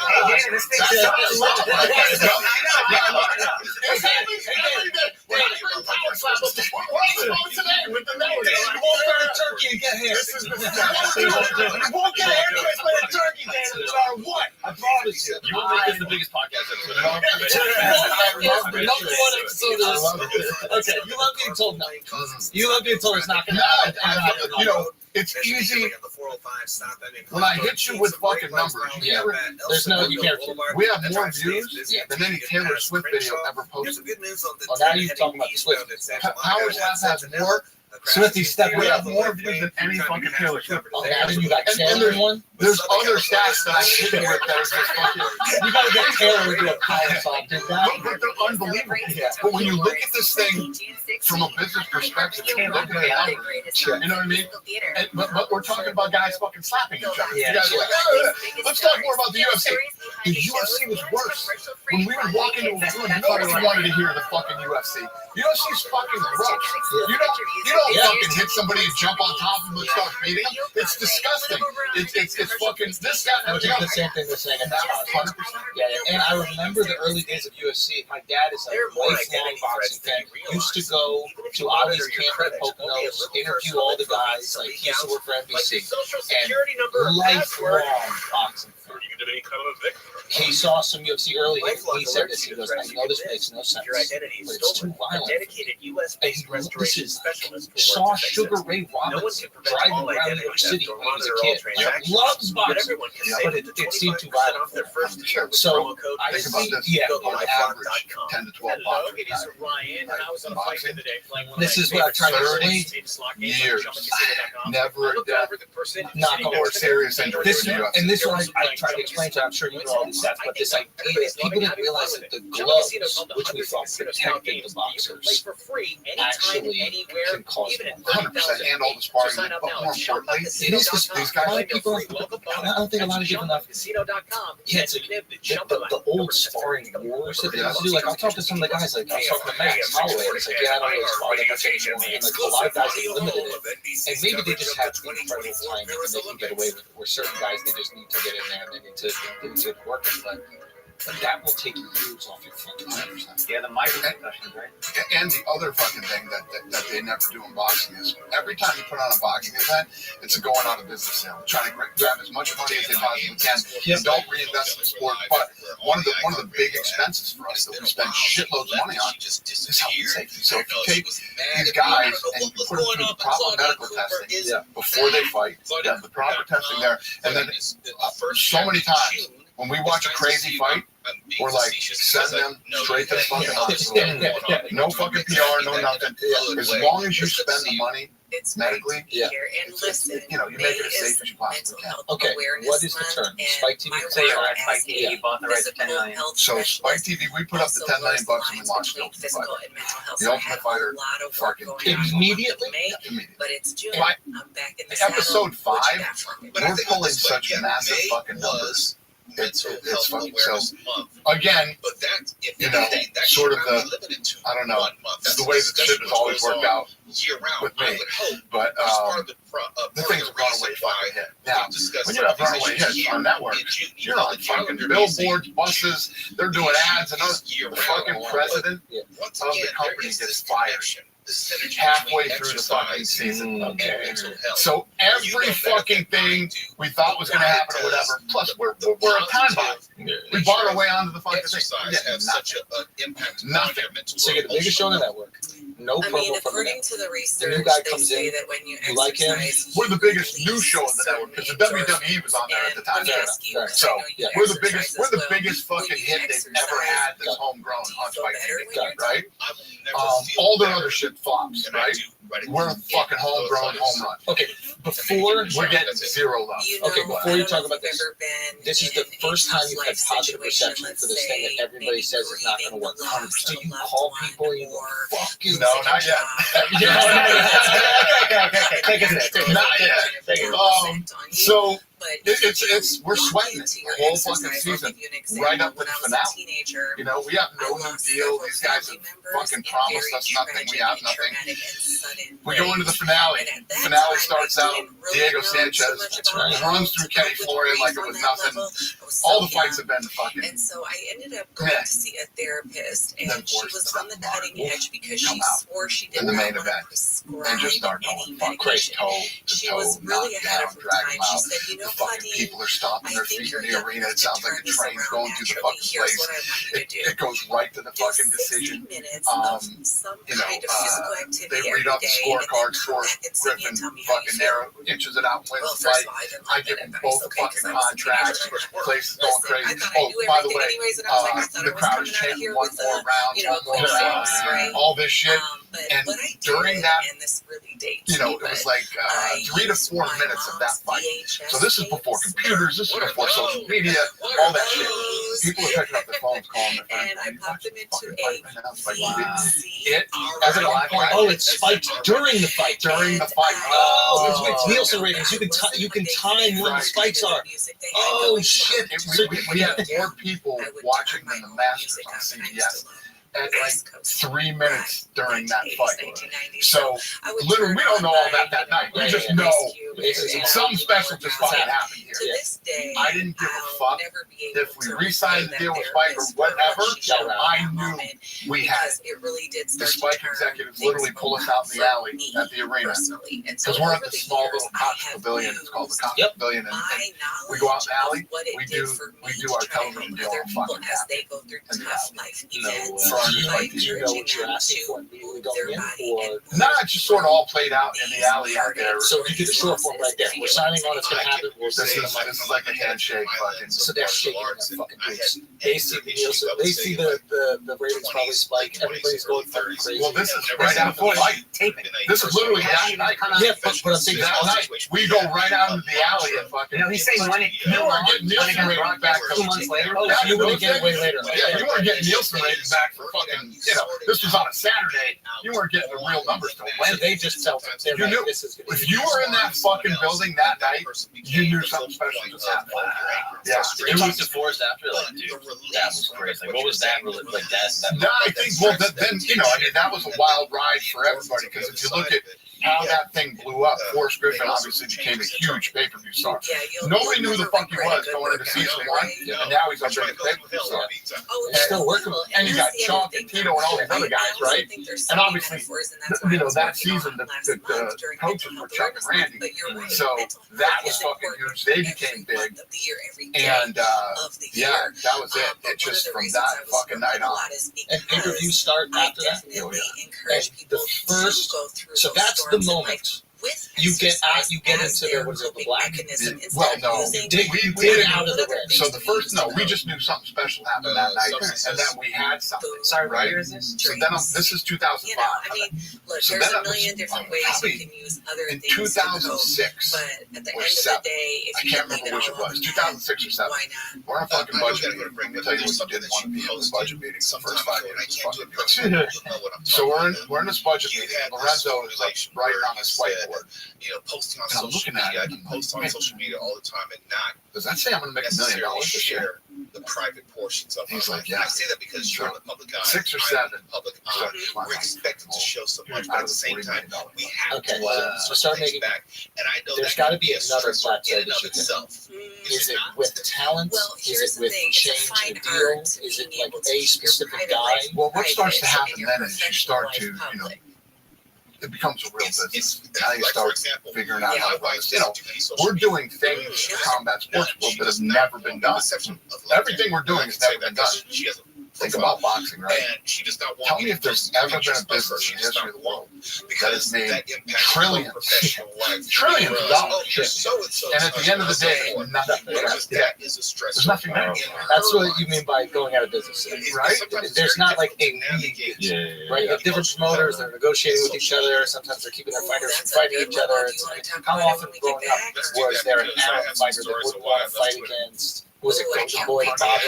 Well, you couldn't get Riddick Bowe and Lennox Lewis to fight each other. He'd all throw the belts in the trash or fucking this and that. All this other shit. It took fucking Saudi Arabia to make these fucking fights that are going on now. Yeah, because you got guys that don't give a shit what it costs. Yeah, they're like, fuck it, I want to see. You got this guy, Shake Turkey, that's like, I want to see this fight. Yeah.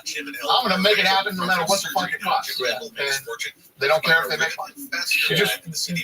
There's never been a scenario like that. I mean, the pinnacle of boxing is HBO.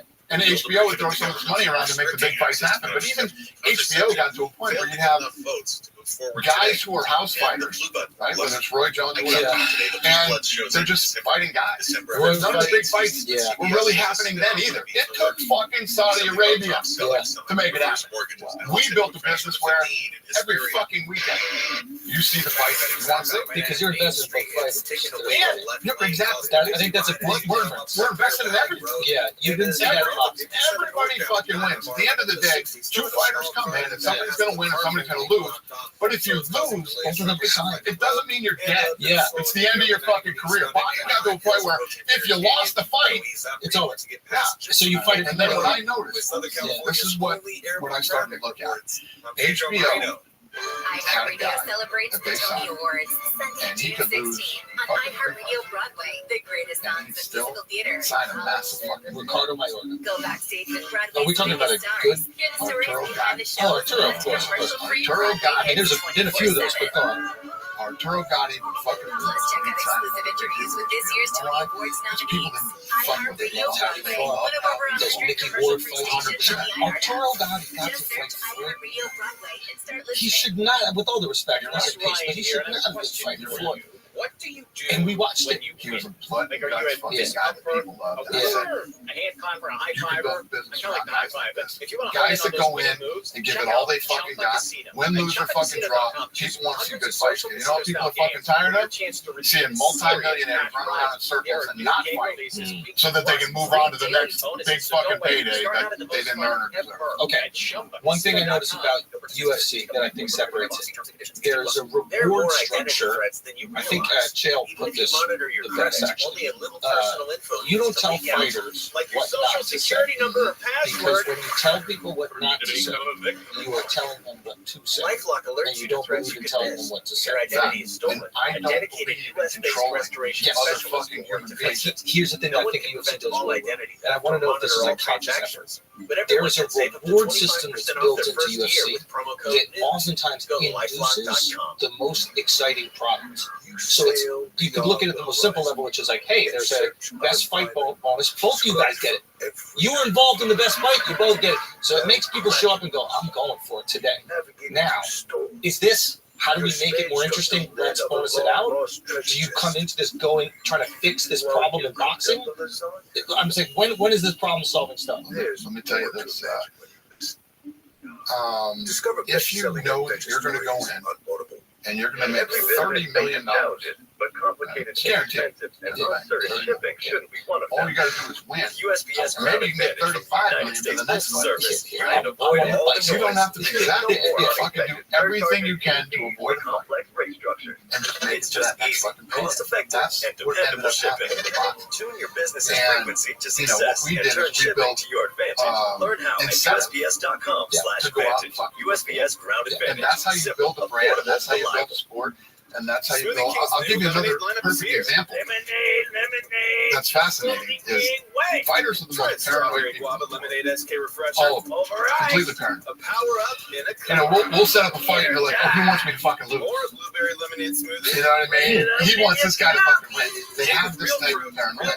And you saw it recently with Dustin Poirier. So we made the St. Denis fight. Right? As soon as the fight comes out, all the people are going, oh, they don't like Poirier. They're trying to get Poirier killed. Poirier kind of freaked out. Oh, it's such a clutch pickup, Dave.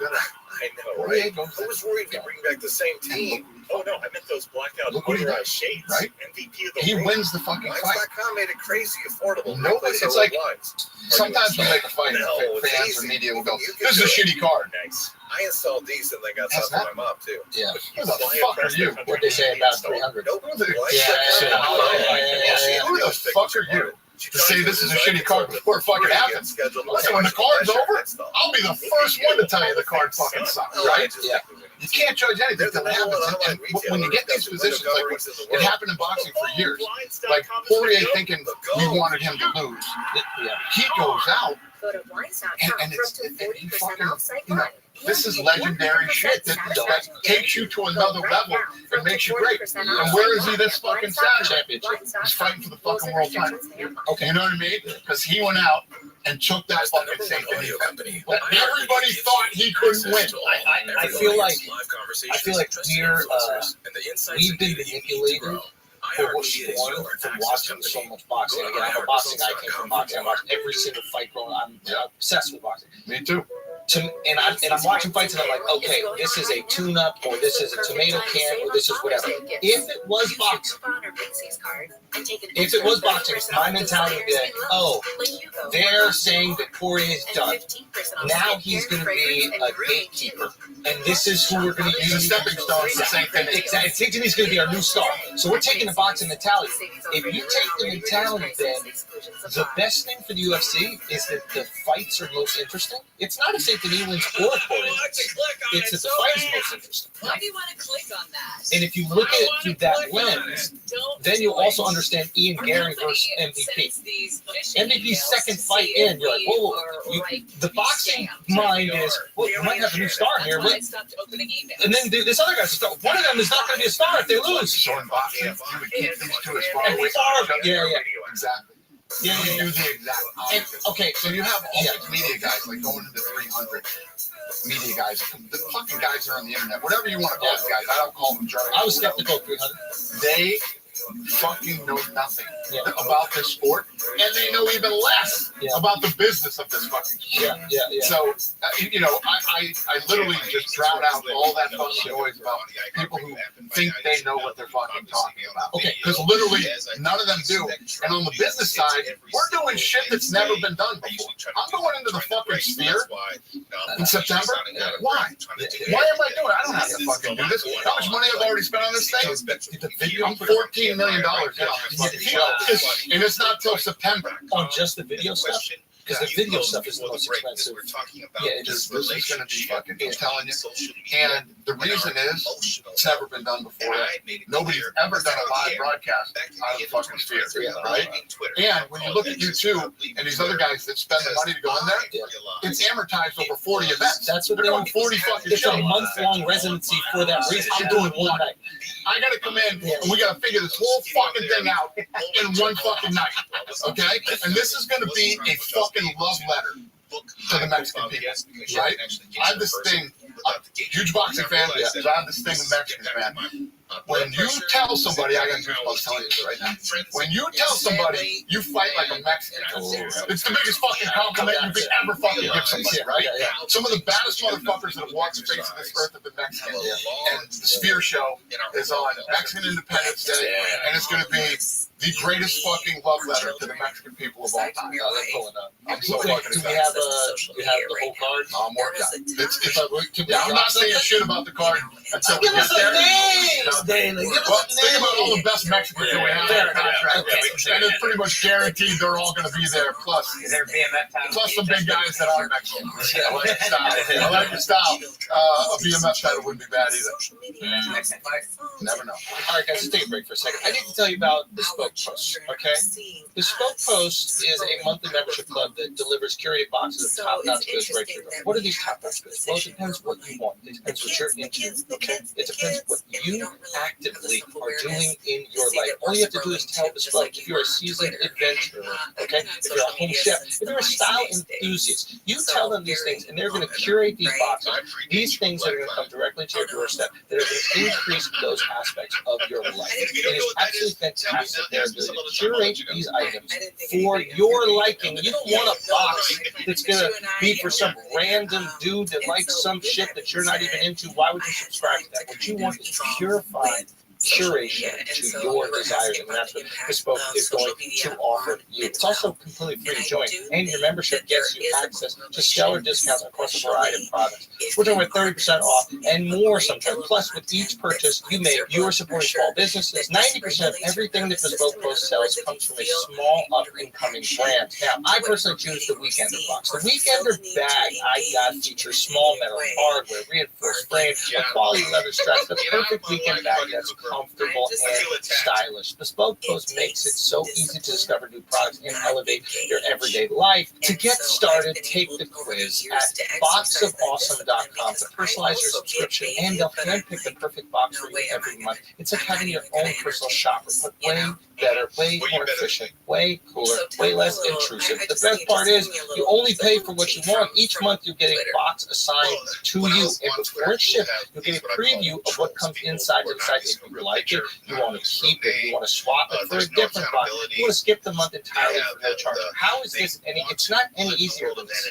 It's impossible. They're going to suggest the items that you already like, you already want. If you don't, for whatever reason, like it, you don't have to pay for it. You can actually not pay for anything that month if you don't like anything that month, or you can swap it entirely and get the things you do. And you know what else? You get 15% off your first monthly shipment when you sign up at boxofawesome.com and enter the code FLAGRANT24 at checkout. That is boxofawesome.com, FLAGRANT24 for a free mystery gift with your first shipment. Now let's get back to it. All right, guys, let's take a break for a second. Did you guys know that our friends over at Morgan & Morgan are the official injury law firm partner of the UFC?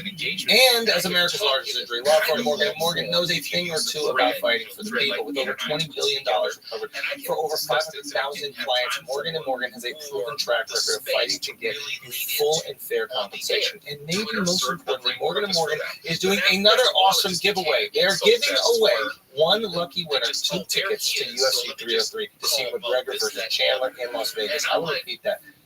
They are giving away 2 free tickets to one lucky winner to see UFC 303, McGregor versus Chandler in Las Vegas. Okay, entering to win is very easy. Just text FLAGRANT to 4 the people. That's 484-373-6753 for your chance to win 2 tickets to UFC 303 to see McGregor versus Chandler. Text FLAGRANT to the number 4 the people. That is 484-373-6753. You can also scan the QR code to secure your chance for a spot at UFC 303. We shout out Morgan & Morgan.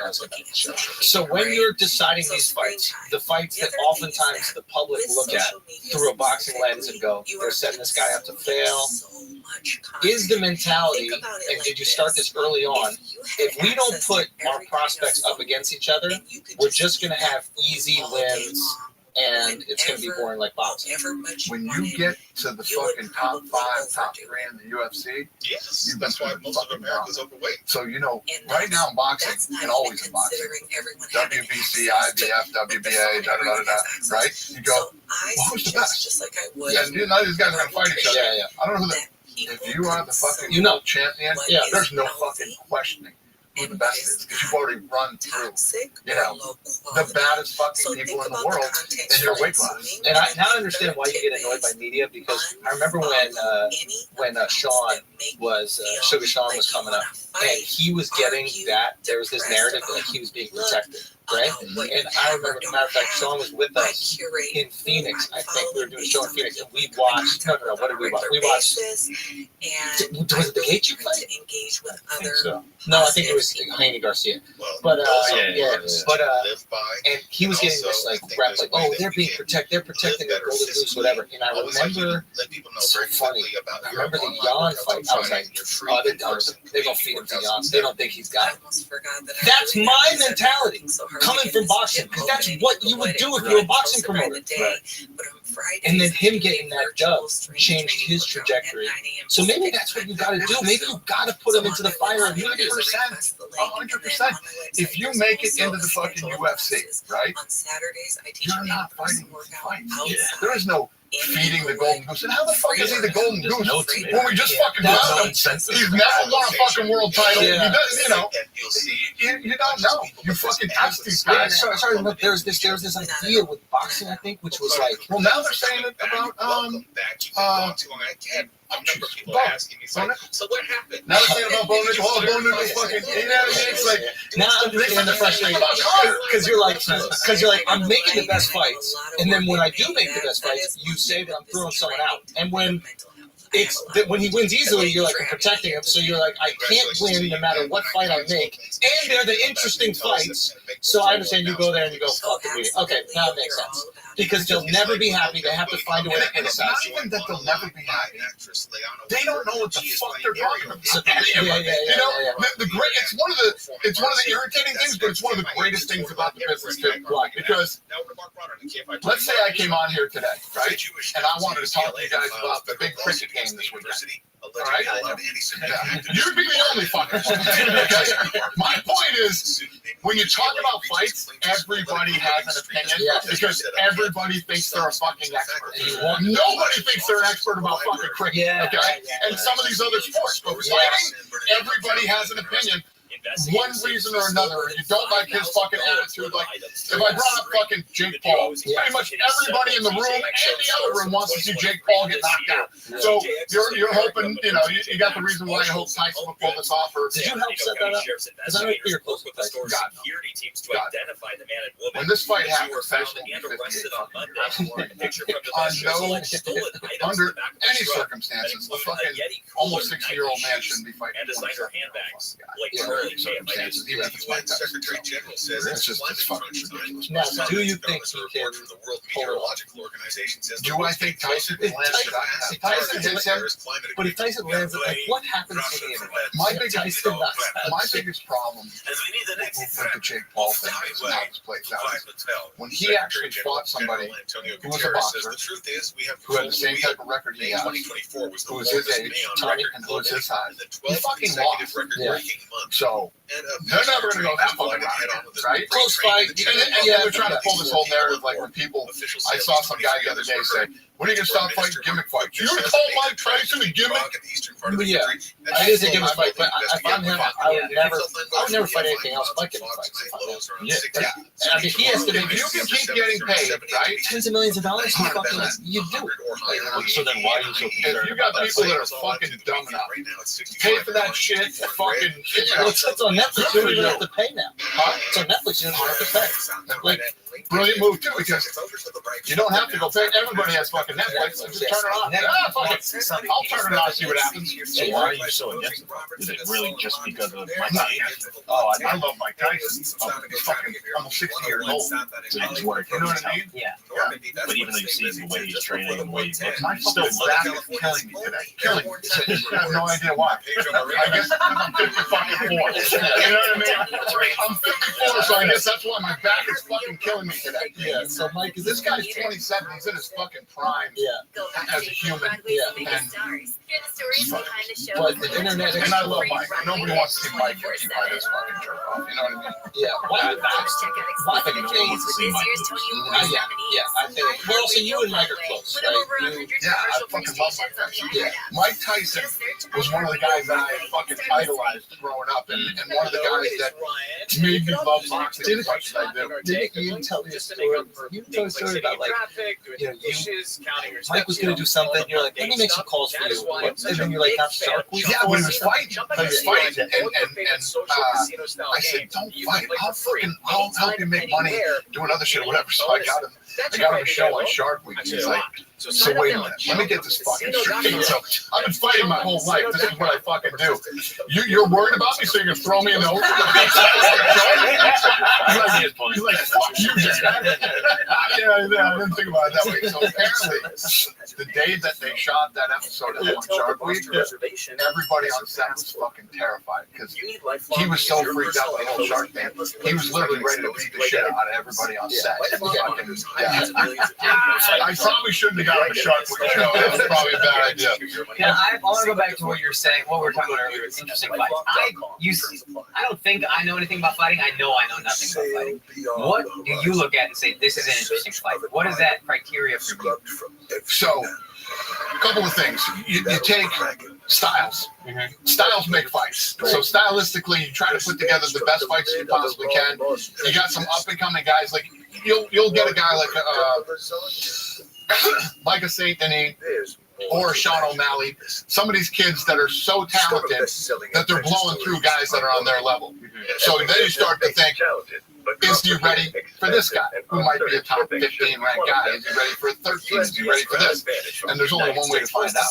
You got to test it. So you got to look at the guy's age. You know, once you get these kids that are undefeated, It's right? just easy, And they're. cost-effective, and dependable shipping. I'll give you an example. Tune your business's Perfect frequency example. to success and This turn one plays shipping out to your advantage. exactly right. Learn You got how at USPS.com/advantage. Who's USPS undefeated. Ground Advantage. Simple, Then the UFC affordable, for a while, reliable. taking on the older Smoothie King's new lemonade MVP, lineup is right? here. Who just came in and beat Kevin Holland. Very exciting. Very, Try the strawberry either way, lemonade this is going to stir go. fresher. Ian's All undefeated. right. And he's in the rankings now, and on his way to a possible title shot. MVP comes in. He's been fighting in another organization, just beat Holland. You know, Real sipping good summer. England versus Ireland. Yeah. There's so many different little. Okay, what the parts? Go ahead. But these two. Who's going to win that fight? That's the thing. It's just a hard. Who the fuck knows? It's what UFC is going to win that.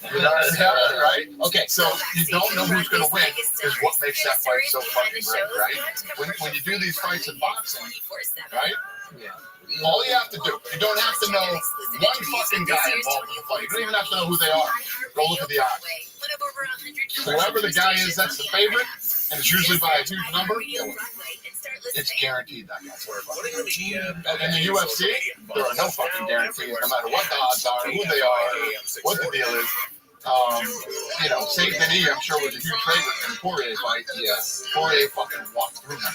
Okay, what do you do when you have a fighter that has a boring style, but is incredibly good? Depends on what that style is. And that style is usually wrestling. Yeah. These guys that can lay you down and just. So what you do is you try to match them up with a guy who's got really good takedown defense. So it stays on, or the guy can get back up. So what you want to do is you take the guy who's the dry humper and fucking goes in and does that to you, and you find a guy who has great takedown defense and good hands. So now he has to see if he has hands, and if it does get back down to the okay, wow. That's interesting. Yeah. Okay.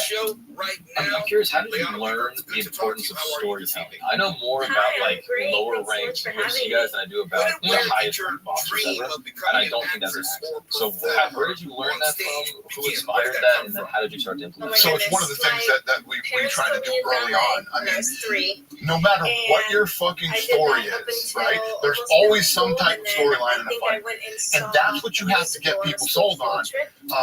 More than a fight, I can tell you this fight's going to be great or whatever, but you have no rooting interest. You want to create a rooting interest. I mean, I just did it. I just did it with my bull. So my bull was taking on a fucking cowboy. My bull's buck rate at the time was like fucking 88 or 89%, right? This is Twisted Steel? Yeah. And the cowboy that he was going up against that night had beat him already in Rowan. What's his name? I can't remember what his name was. But going into that thing, if he rides my bull, he gets ranked into the top 10 and could go to the finals and all this shit. So it's basically, you can make anything a fight, right? And create a rooting interest. Then people go, I don't give a shit about bull riding, but holy shit, this is Dana's bull. He's beat everybody in the last however long. This guy actually rode him once. If he rides him again, he fucking, you know what I mean? Now there's an... I'm interested in this. I want to see if this guy rides him or doesn't ride him. Was that something you always knew, or did that develop? Yeah, no, I've always been into it. You always have to create a reason for somebody to fucking care to watch something. That's why the show works on Spike. The show, it's like you got into the characters of the show. So it's such a privilege to get to share this with when you go into the Olympics, you don't know any of these fucking kids, That's right? right. But there's a storyline behind it, and there's, you know, the other thing is, what's at risk? What's at risk here? What are we? Well, it's America versus fucking, you know, England, or America versus this or that. Who's the American person? Why do I care about them? Who's the English person? Why do I don't want to like them so that the American will win, or vice versa? I mean, you always have to have what's at stake. So you're intentional with that when the fighters are young. Such a special way So you're building them up from young. So if you look at what we do with the Contender Series, right? Which is the best fucking show on TV. The best unsigned fighters in the world come in, and it's not about winning. I don't give a fuck if you win or lose. I want to see who you are. I want to see what you got. It's about, this is your fucking job interview, and you have 3 fucking rounds to show me who you're after. These fucking kids come in. In this case, it's the flying. In that, we tell their story, who they are, where they come from. So before you ever set foot in the UFC, if I sign you, millions of people have already seen you fight. And it's the same thing with looking for a fight. When I go on the road looking for a fight, millions of people see these kids fight before they ever set foot in the UFC. So we already start the storytelling before they even get in the UFC. Is there anything that the UFC does to either help or incentivize the fighters to show their personality? Because we see people like McGregor, Stylebender, like, great question. They sell themselves in tandem with how the UFC helps. I don't give a fuck if you're a deaf mute. Okay? Oh, really? Could care less. That does not matter to me. Are you a bad motherfucker? Are you a bad motherfucker?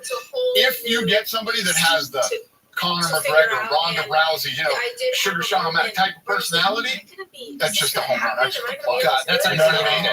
But in this sport, you can't do anything based off, let's see what their personality is like. Are you a bad motherfucker? If you're the baddest motherfucker in the world, people don't give a shit about your personality. They want to see you fight. Exactly. Okay, what about, that's right, he's a pious religious dude, and people will sing on to everything. Okay. Now, what about, speaking of Conor, is this marketing on Conor's behalf? The video of him partying? Is he? I don't know.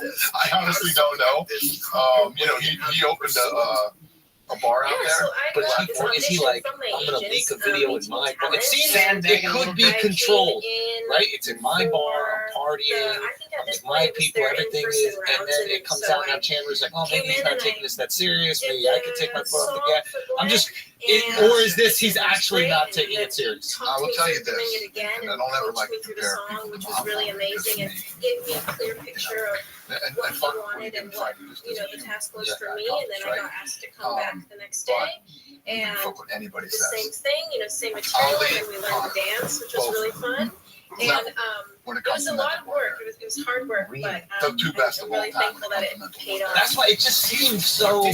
Break that down. I wouldn't watch. Like Muhammad Ali was getting it. I wonder why. If you look back at Ali, and you look at what he did to George Foreman in Africa, you look at what he did to Joe Frazier. This one, I did not audition and let it go. I was so fucking bad. He showed up at his camp outside, fucking doing all this shit. And that's such a scary feeling to have because, so many times when you want something in this industry, it poems and sayings and things that he would do leading up to the fight. And then you look at Conor McGregor. He's picked rounds. He's fucking, the mental warfare that this guy had on so many of his fighters. All of them. He wanted to tear his head off. 100%. And he would make these guys play into his game, get into their heads, fucking embarrass them, and outwit them in every way, shape, and form. The Eddie Alvarez fight going into Madison Square Garden, and up until rehearsal, it really didn't feel real, and even now it's just so. So then when you see a video like him at the club leading up to a fight, do you get upset too? If you just no, at the end of the day, I'm in a place right now, like the Conor McGregor and John Jones, where they've sort of laid the foundation of their legacy and who they have, and they've made a shitload of money. And it's at the point now where when these guys show up and fight, it's fun. It's fun when they show up and fight. The greatest fight was, I'm going to say it right here, right now, the greatest fight ever lived. Ever. It's fucking John Jones. When you look at John Jones, has never lost a fight. UFC and boxing, or just ever? Because when you really think about fighting, the two guys in a room, and who fucking comes out? John Jones walks out of that fucking room every time. And, it's almost like, when you see John on camera, if you were in here talking to John Jones, it's almost uncomfortable to do this shit. John Jones for strong, bloody violence and language throughout. Right? And when you talk about truly, right now, Islam, I love Islam and everything. The fact that John Jones is number 2 on the pound list is fucking, it just goes to show how fucking stupid.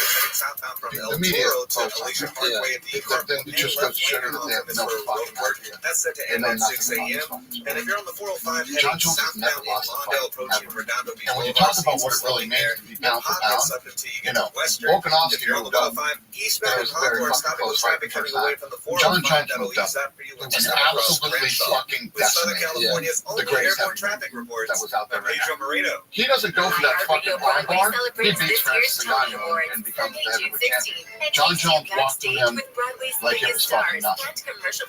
And when you really think about what pound for pound means, John Jones is pound for pound best. When you watch the video of him and Cormier, and they don't know that they're alive being filmed. Oh my God. And Cormier says, I heard him on that spit in your fucking face. I looked over the person And John sitting Jones next to me, says, and you know what they were doing? They were also playing Chumba Casino. I'm not saying. Coincidence? I think not. Everybody's loving having fun with it. Chumba John Casino's Jones has like German Shepherd dogs that he fucking that do all the attack shit, shoots guns. John Jones has a very fucking dark side, right? And when you talk about it, the baddest motherfucker in the world is. I like how you're chill about that. You put Just 2 dogs. John Jones during the craziness. Of all the things that he has. He's got German Shepherds. This guy's like, German Shepherds. You know, he's that fucking guy. He's not just fucking like. When all the craziness was going on during the pandemic and everybody was rioting and all the shit was going on, you know that John Jones was like downtown, like ripping spray paint cans out of kids' hands. But everyone can save up to 25%. To maintain your order. I'll get your fucking ass, get the fuck out of here. John Jones fucking back. Clutch pickup, Dave. Right? Is that what most fighters probably those blackout motorized shades. MVP of the room. Why made it crazy affordable to replace our old That lives? isn't going to really be appreciated. No, it's easy. You can do it. Nice. I installed these and I got some for my mom. He's the youngest champion ever in Across UFC the history. country to do the install. Nope. Blinds.com can do it all. All she has to do is pick what you want. She talked to a design consultant for free and schedule a professional measurement install. For the rest of his Look at you, Hall of Do Fame you want the son. Aspinall fight? Do you want I mean, They're the number one online retailer of custom window coverings in the world. It's a totally different thing. I don't know. That's the other thing you deal with John Jones. You don't know what's going to happen, but you know he fights Steve Miocic, the greatest of all time versus the greatest heavyweight. You see how that plays out. John Jones wins, and he fights Aspinall, and if he beats Aspinall, Rules and restrictions may apply. What do you say? I don't. I'll go toe to toe with anybody for the rest of my life. I'm already saying it now that he's the greatest. You know, Strawberry guava when you think about all the greatest boxers, all these guys do shit. Who's your number one boxer? You get in a room this big, John Jones can fucking grab you. And once he puts his fucking hands on you, you're done, man. If you're in a scenario where it's only one guy walking out the room, and this guy gets on top of you, you're dropping fucking. Let's not even talk about illegal shit that you do. Yeah. You do not want to fuck with John Jones. He's got German Right Shepherds. now, just across the street, someone is waiting for you at Ocean. Did I mention he's got like German Shepherds? And shit like that. He's like all into that shit too. This dude will fucking kill you every way that you can possibly be fucking killed. Okay, that's just it. Hotels, Do you remember the first time you heard the name John Jones? Did you know he was a bad man? No, but once he started fighting, you know, he's a young kid, comes in, starts fighting. It was when, I'm trying to think of the fight now that happened. I can't fucking remember the first one. I talked about this about a year ago. But then, when I really noticed John Jones, you know, we already knew that he was tough and a star, but he was walking through. And a lot of times you'll see these guys that walk through guys, then once they get tested and they get pushed, and adversity comes, they break.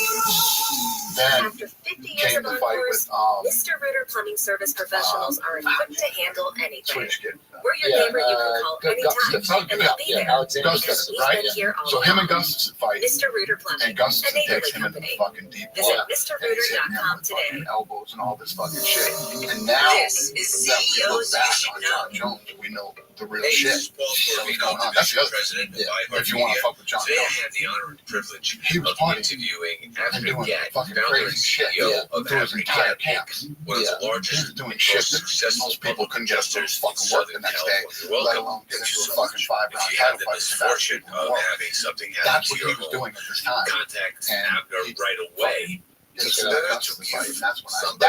really started to say, the environment that we have right now with insurance companies. Is there a time where you guys have to claim on your step record, in and go, claim hey, on your record, most probably your you're insurance gonna company ruin will not everything renew if your you don't get policy your life next together? year. And if they will, do you try to do that? Like, do these guys listen in those moments? so dealing with that, you will suffer. grown Make sure men you give Abner that are Gad a wired. call or go to Everybody in AbnerGad.com. this fucking building. Listen to CEOs You Should Know on the Probably iHeartRadio everybody in this fucking city block. When you're young, life is full of And choices. Don't let old you people can't highly babysit these addictive guys. It's deadly like, fentanyl you take know, away how can you life keep them from choices spending their money? with You just can't. one How can call. you keep them from doing this? You Find can't. medical How can, treatment options we do at the best we can to help these guys. iHeartRadio Broadway in every way, celebrates shape, this year's form, Tony personal Awards life, Sunday, professional June life, 16th. And You're takes you dealing with grown men backstage that are with wired Broadway's biggest completely stars and Yeah, commercial-free I think Broadway that's the hits part that's hard for 24/7. most people to realize is the wiring. Just search Because they're iHeartRadio putting their Broadway own on the expectations iHeartRadio on app and fighting. start listening. And that fight is working out. Recorded. And that What's happening while everyone else is still drooling on their pillow. Wake up calls with Amy Kidd live 5 to 6 a.m. on KFI and on demand anytime on the iHeartRadio app. You'll never experience that level. Everything. You get the fucking, you wake up every day, get in the car, and sit and bump into bumper fucking traffic, and you sit in the cubicle every day. Yeah. And you never achieve the type of things that these guys fight one time, and they go fuck off and do whatever they want to do until they think they want to fight again. And then they come back and, and they test themselves against literally all the best in the world. You're saying when they're practicing, when they're training, or you're saying when they actually go and fight. Yeah. They're always testing themselves in front of the entire world. You versus another person. You put yourself out there like that. It takes a very unique, special type of person. What do you think John Jones walking around every day knowing Get back into the that there's conversation. I know that there's a lot of interest and not excitement around anything Disney's The Little What Mermaid. is that? Like, what does that do to your fucking head? There's not enough human being. Like, who's the Usain Bolt? The Jamaican, the sprinter. Like, he must feel pretty good knowing he's the fastest. Right. Imagine knowing not Oh my gosh, it's so special to me, and I had my parents there before the night, which is really amazing. I mean, and the funny thing Little is, Mermaid's my dad's favorite Disney movie, so that's really special. But having this opportunity in Southern California, so all my friends and family can come, like that's just that's the the biggest thing about like blessing ever. And a It's guy so like cool. fucking John Jones, Khabib's and the fucking, these guys would literally walk Dim the right lights and the show begins. What should I expect? Isn't that You should I see those expect. cauliflower ears. Oh my goodness! You got it, brother. You got it. Yeah, that's more scary than like a red Visually Yeah. beautiful, And the scary and thing is I about think you're gonna expect UFC guys, like Sean O'Malley. Sean O'Malley didn't do all the crazy shit with the hair and the clothes and all that shit.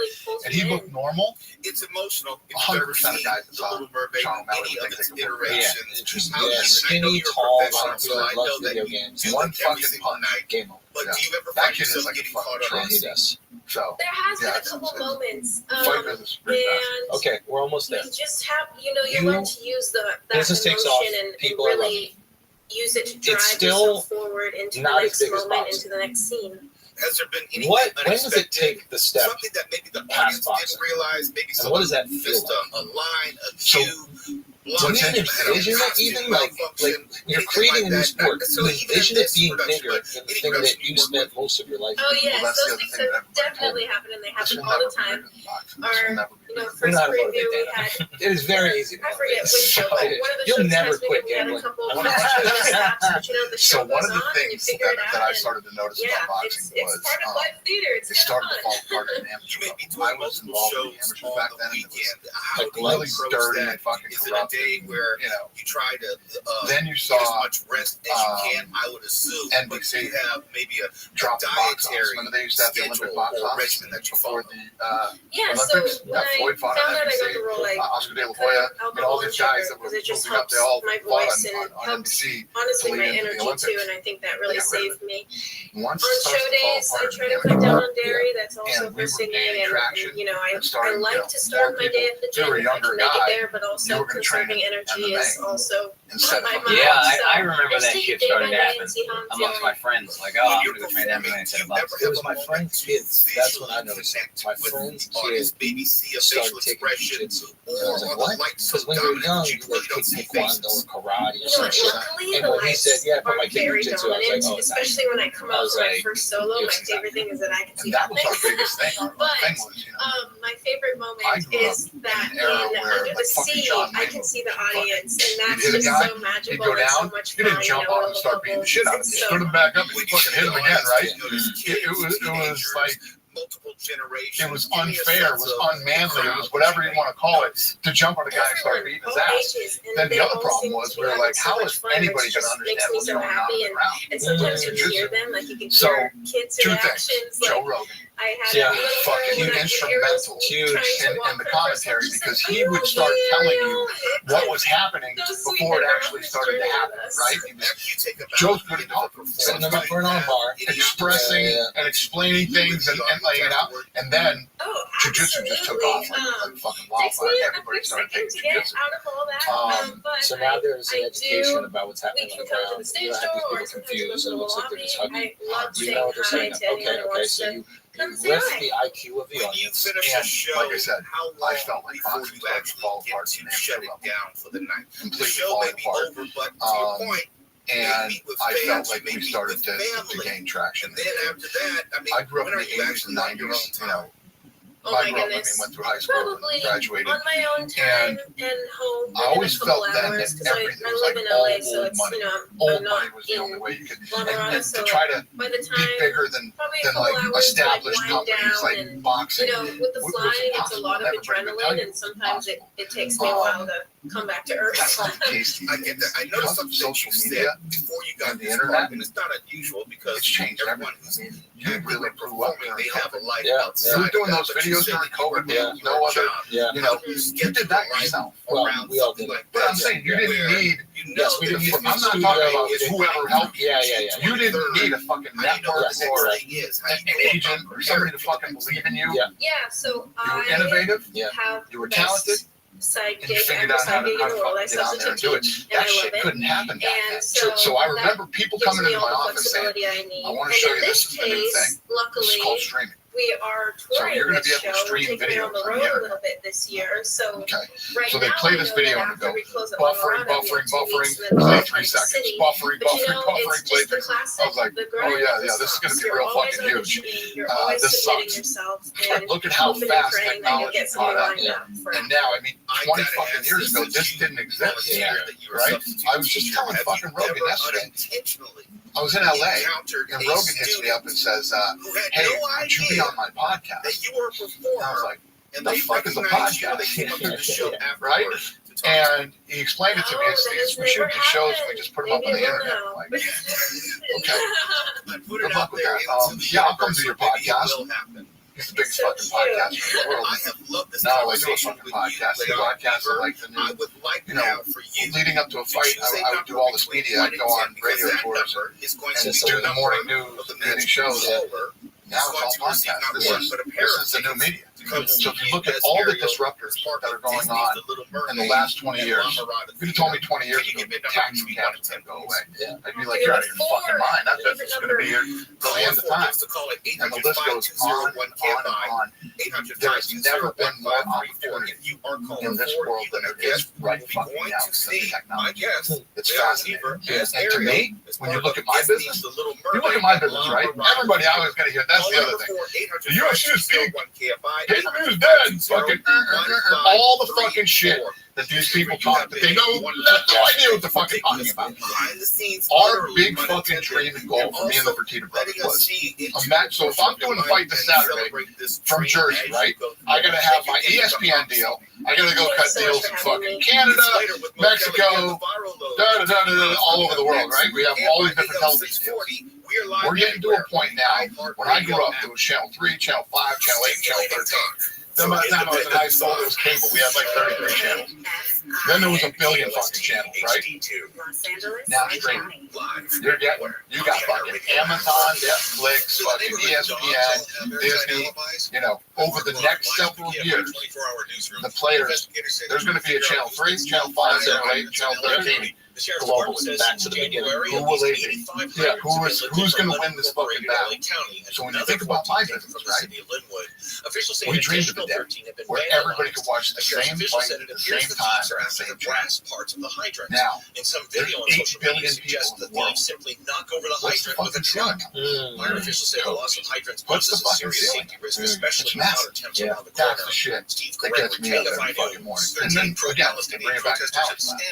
When you talk about power slap, you know, you have a lot of people that go, I fucking don't like it, I hate it. There's 8 billion people in the world, and lots of other people fucking like it. You know what I mean? It's fucking complete game changer for streaming. Yeah. In 16 months, this thing has become a global fucking business. That's what's so fascinating. And how much time you would become a global fucking community. Because fucking streaming and the internet. All right, guys, let's take a break for a second. I got to tell you about the best wallet in the business. Obviously, it's extra. Okay, I'm telling you this right now. Not only is it look sleek, it's not. Let's not even talk about the looks. Obviously, it looks great. It's going to be sweet. You're not got the stanza. We got everything falling out all over the place. This one right here comes with a $2 bill. Just this one because it's ounces. The things that I like about this wallet, one, you're never going to lose. Okay, you're never going to lose this wallet. Even if somebody steals from you, you're going to be able to track it. Tracking the person that steals your wallet. Tracking your wallet when you leave it somewhere, drop it somewhere. You left it at a game. You left it at the gym. You know where it is at all times. Matter of fact, you can bait people. You can leave it on a park bench. Somebody steals it. You just follow them to their house. Rob them. There's so many good benefits that come with this wallet. Okay, Father's Day is coming up. Great gift if you don't know what to get for your boy who has just become a dad. If you want to get it for your pops, if you want to get it for your boyfriend, your husband, this is what you want to do. I'm telling you, it's time to try the number one rated smart wallet in the world right now. Stop fumbling for cards. Never lose your valuables again. Try this free for 100 days. Right now, you can enjoy Extra's Father's Day sale with up to 40% off site-wide at shop.extra.com/flavor and get an additional 5% with the code FLAVOR. That's shop.extra.com/flavor. Happy Father's Day. Hey, we're going to take a break real quick so I can help you make the biggest no-brainer decision ever. If you're looking to have some nice alcoholic beverages in the comfort of your own home, don't go out to the liquor store. Have it delivered to your door with DoorDash. Obviously, you already use this app to get food delivered to you, so why don't you just take the next logical step of having alcohol as well? The alcohol selection on DoorDash is top shelf. What a good word choice. Beer, wine, mixers, mocktails for your boy, and more can be delivered straight to your door. There are thousands of stores all over the country, so you're sure to find whatever you're looking for and more. The more is mocktails for people like me. So, whether you want to have alcohol delivered to your own home or even send someone a nice bottle of something as a gift, using DoorDash is a no-brainer. So get your drinks in hand without lifting a finger with DoorDash. And use the code FLAGRANT to get 25% off up to $15 in value when you spend $35 or more on drinks through DoorDash. This is for eligible users only. That means if you're 12 years old, this don't apply. Terms apply, like I said, you must be 21 plus or older to drink alcohol.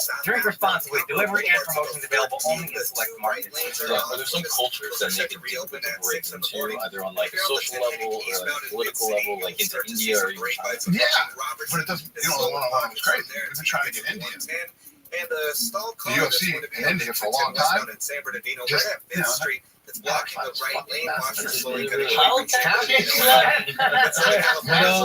in India, Southeast Asia, fucking China, Brazil already has like 2 knockoff leagues down there, and it started in Russia and Poland. It's so big. Did you ever see the thing that they do where they run and slap each other? Yeah. And that's like work there. It's like a wrestling, wrestlers. And here's the thing about power slap. It's like, to some people that aren't, like you guys have embraced the UFC and the the fighting culture and learned a lot about it. To other people that don't know, they still don't know what's going on in the ground. Things like everybody knows what's happening.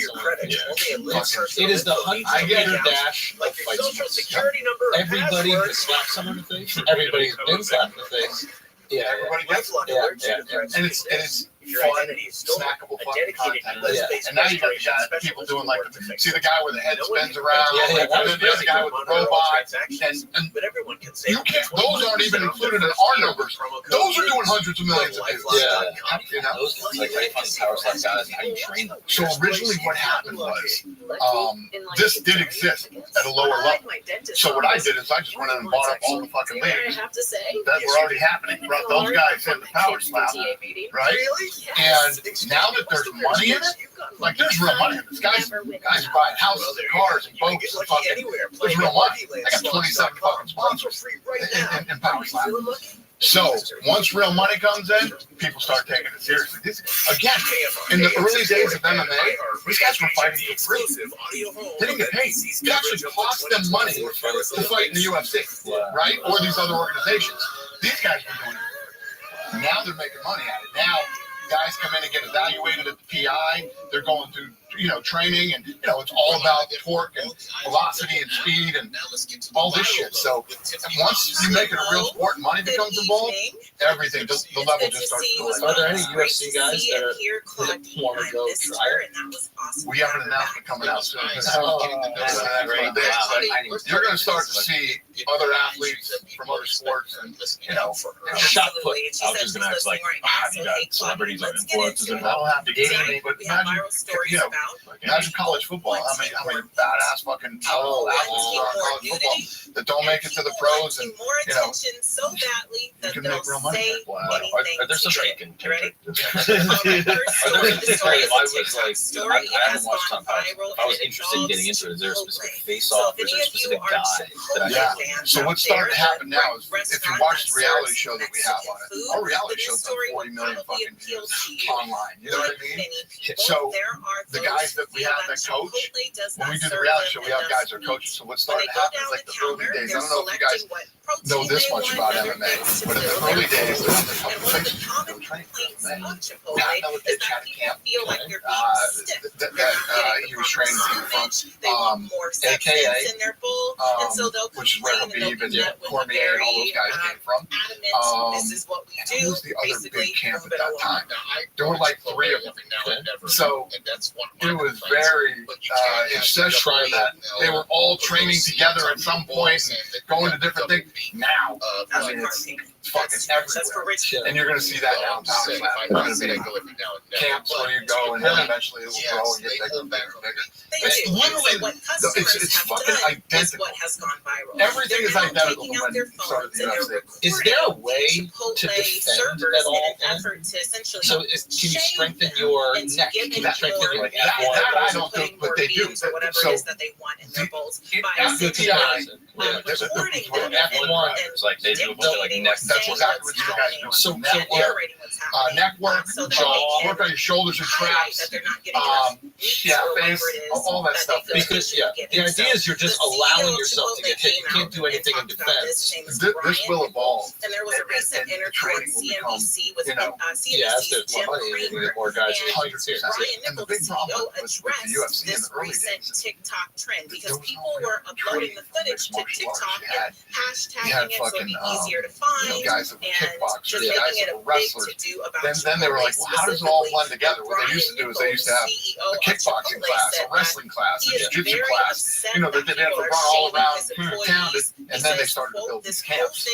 And then the training evolved to MMA training that it is today. And it still continues to evolve. Yeah, but it is cool that you see guys that come up with MMA as their discipline. Like it used to be singular discipline. There's a kickboxing guy that learned these other things.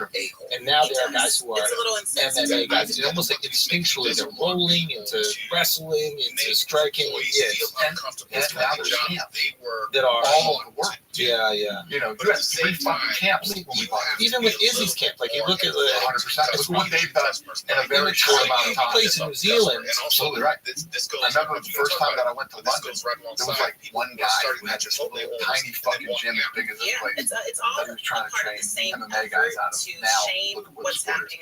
When we went to Australia for the first time, which is a perfect example of what you're saying. There was one fucking guy. What I do is there's nothing wrong in just asking for that new MMA, and that was it. Him and his don't buddy put that enough trained rice. with I always ask, Anthony. like, just a little more rice. They'll do it for you. There were 2 guys. About it, they're usually cool guys. I feel like there's no in country, right? Yeah. Now there's multiple world champions out of that fucking area, and very rarely, I think tons of twice people in in the my top life 10, I've ever etc. visited, but I know Like that overnight. So wait till Power Slam's been around for 5 fucking years. And I'm 15 months in. Question: wait and see the difference in 5 years. Are you? Is this in addition to all the time you have at UFC? You just adding to your workload, or are you offloading stuff out? Yeah, no. So I own Power Slam with the Fertitta brothers, and I called those guys up and said, I'm in this fucking slap thing. I think we should do this. New Andy goes, I'm fucking in. So we did it again. And we also own a company called Throw One. Me and the Fertitta brothers, which is Ridiculousness that's on MTV. We own that. We own SLS. You can't fucking miss, huh? We own Nitro Circus, and we own John's Electric Cross, which is electric car racing. We're actually, after 4th of July at my house in Maine, I'm flying to NASCAR, and we're doing a deal with NASCAR. We're going to be the electric series for NASCAR. Wow. So we're working on that deal right now. So, situation is your passion audiences, and that has gone building businesses? I like taking niche sports. You know how many times I've been offered deals like, hey, we got an NBA team coming to Vegas, we'd like to talk to you. We got this and that. So those kind of businesses, like, free in public, so there's they're like toys for multi-billionaires, right? Multi-billionaires buy these things and they lose money on them. But the equity grows over decades. And then when they fucking die, the family sells the fucking team, or, you know, or Cuban just sold, you know, he bought it for a few $100 million, for a few billion. I like taking niche sports that people don't think work and making them fun. On the big show. I think it was because she was very in the know. She knew the cameras were pointed her direction, and so she took her chance and she got the exposure literally. The only business I've ever failed at. And one of the other things that I connected to this story is Pamela Anderson, culture icon, the crash and 9 and 10. One of the most I'm driving to work one day, and all the fucking car dealerships start in Canada. Remember, the bottom fell out in the market. The housing market collapsed, all that shit happened, right? And I'm like, there's lots of good fucking people and was caught on camera and then became essentially because need of a car, the exposure or lack thereof, maybe, but the popularity of what she don't have the credit now because the fucking house foreclosed, like a whatever it is. cheerleader for that team. So I bought a car. And then that spurred an offer from Playboy. Let me tell you what, turned it was a fucking shit show. And the only thing that fucking saved me and my partner did it, me and one of my best friends, we bought it together. We tried to run this thing. And I didn't lose on it. And the only reason I didn't lose money was because I bought the fucking land. She knew. Not only did she I bought the dealership itself. I bought it outright. And I own the dealership. Did some sort of cash Getting out, fucking murdered on the car side of the business. Fucking murdered. What was the brand of car? I'm thinking that people do this. It was used cars. So it was a used car dealership. Yeah. And we're getting fucking murdered, right? People are fucking taking the cars and not paying for them, so we gotta go fucking repossess them. And before we get it back, they destroyed the fucking car. So it is the shittiest, dirtiest business. You wonder why when you go into a car dealership, these guys I'm telling you right now, John Jones. because the only fucking deal deal with that fucking will not pay their car payments are unfucking believable, and they'd rather destroy the car than fucking pay for it. So we're getting fucking murdered. So we decide an exit strategy to get out of it. Now the world changes and everything starts to go this way again, and I own the fucking land. So when we sold the car dealership, we made all our money back. All the land and stuff. Yeah. So somebody just got rid of the car dealership. 100%. If real estate didn't go back like this, I would have got money. You should have turned those cars into MMA rings. You would have made it right. Off of your question, is there a business that you could have invested in and didn't regret it? Like I think Mark even so that was the Malou family that owned the Palms. Yes. They were absolutely instrumental in the Golden Knights coming to Las Vegas. And I love the Malou family. They're fucking great people. I've always had an incredible relationship with them. So they first came to me and said, hey, we're bringing hockey to Vegas and this and that. Hockey in Vegas? Yeah, I ain't work. Golden Knights. It's fucking massive. Yeah. They've already won fucking championships and everything else. But again, that's what's already established. I don't even think that would get you going. You like taking a niche sport and blowing it up. That's already one of the and I didn't really get the hockey thing in Vegas. I didn't see it coming. So, but yeah, I could have invested in that. And I didn't. But as far as like, nobody's ever come to me and been like, yeah, we're going to start this thing called Google. And I didn't invest in it. There's never been anything like that. I'm curious on the topic of pitching ideas when you were saying people come in Shark Tank. What is the one mistake that people make when you pitch you an idea that makes you feel nothing really. It just depends on the product. I'll tell you an interesting one. This fucking guy just came in and met with me. He's from New England. He already owns the business, and it's fucking kicking ass. But he's looking to expand, and he needs relationships not just here in the United States, but global. So he takes rice. Husks of rice. I didn't even know rice had a husk. But rice have husks on it. And basically, when they get rid of the husk, it's fucking waste and it's a problem like any other type of waste. He's figured out how to turn rice husks into wood. So you wouldn't know the difference between a fucking real wood floor or wood paneling in the house or roof or whatever from the wood that's made from this husk. Like, he could do that. I've seen this. They've done it with like sugarcane paper. Like all waste from agro is like huge. They could like solve that. So what's starting to happen is we're starting to get to a place in the world where the population and everything, if we keep fucking smoking trees the way that we are, you know what I mean? We're going to have a fucking problem 50 years from now. It's going to be a fucking huge problem for humanity and the planet. And this guy has figured it out. And the bigger problem is, like Saudi Arabia and Abu Dhabi and these countries like that are expanding, like building these fucking unbelievable places. He can actually go in there and do it with this wood that you would, it's just as durable as good wood. It looks exactly the same. Any type of wood that you would put in, they can mimic with these rice. Unbelievable. What a fucking business that would be. Not only is it a brilliant fucking business, but it's great for the fucking planet. And it's great for humanity over the next 50 years. So Lorenzo and I are taking a deeper dive. So he pitches you, and you are immediate excitement. You tell Lorenzo. Yeah, I literally picked up the phone and called Lorenzo and said, we need to fix it. In front of his eye? Yeah. I mean, he's got to be so excited. Well, the guy has a real business now, but this guy has something really special. This can really be. We have a stall on the So that is the excitement. At the end of the day, you are an entrepreneur that loves building businesses, especially when people think that there's no chance. So you almost need that to hold you on the back. I do. I hate to fucking admit that, but I do. But it's actually so these people that, I love negativity. I love it. Go in the comment section and shit on me and tell me when it can't happen. It's like the stuff that fucking wakes me up. Explain blackjack. Explain gambling. I didn't understand. And like when you said UFC 300, you see the video that I came out with? Of course. I'm a low road guy. I always think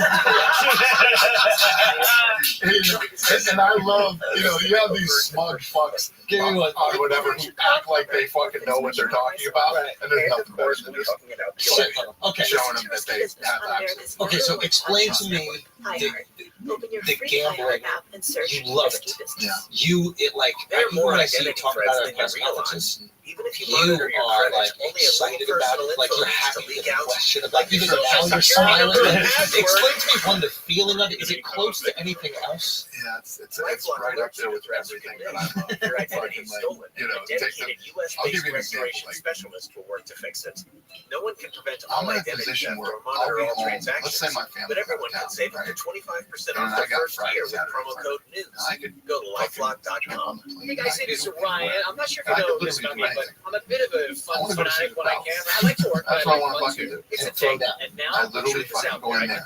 And what I love about Caesars, Caesars, when you're a fucking big social player, casino style games to choose from. New games released each week. You can play for free anytime, anywhere, and each day brings a new chance to collect Is this the daily room bonuses. that we see in a So lot of join like in YouTube on videos? The Fertitas, every casino the Fertitas open, they built me a room. Every fucking casino. Okay. So, they literally built me this fucking room. Like Caesars is old school. TVs. They put a fucking TV in there, literally like a fucking embedded in the wall, and like overnight they come in and do the shit.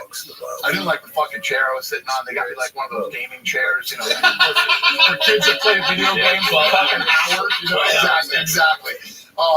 They put a dining room table in there because I'll order food from the different restaurants, and I go in there. And what I love about Caesars is they treat their players right. They do everything the right way. They don't ever sweat the fucking money ever. You'll go into some of these casinos, and if you win, the fucking pit bosses have shitty fucking attitudes, and it's always negative, and they're always trying to. You always feel like fighters get paranoid, gamblers get paranoid too.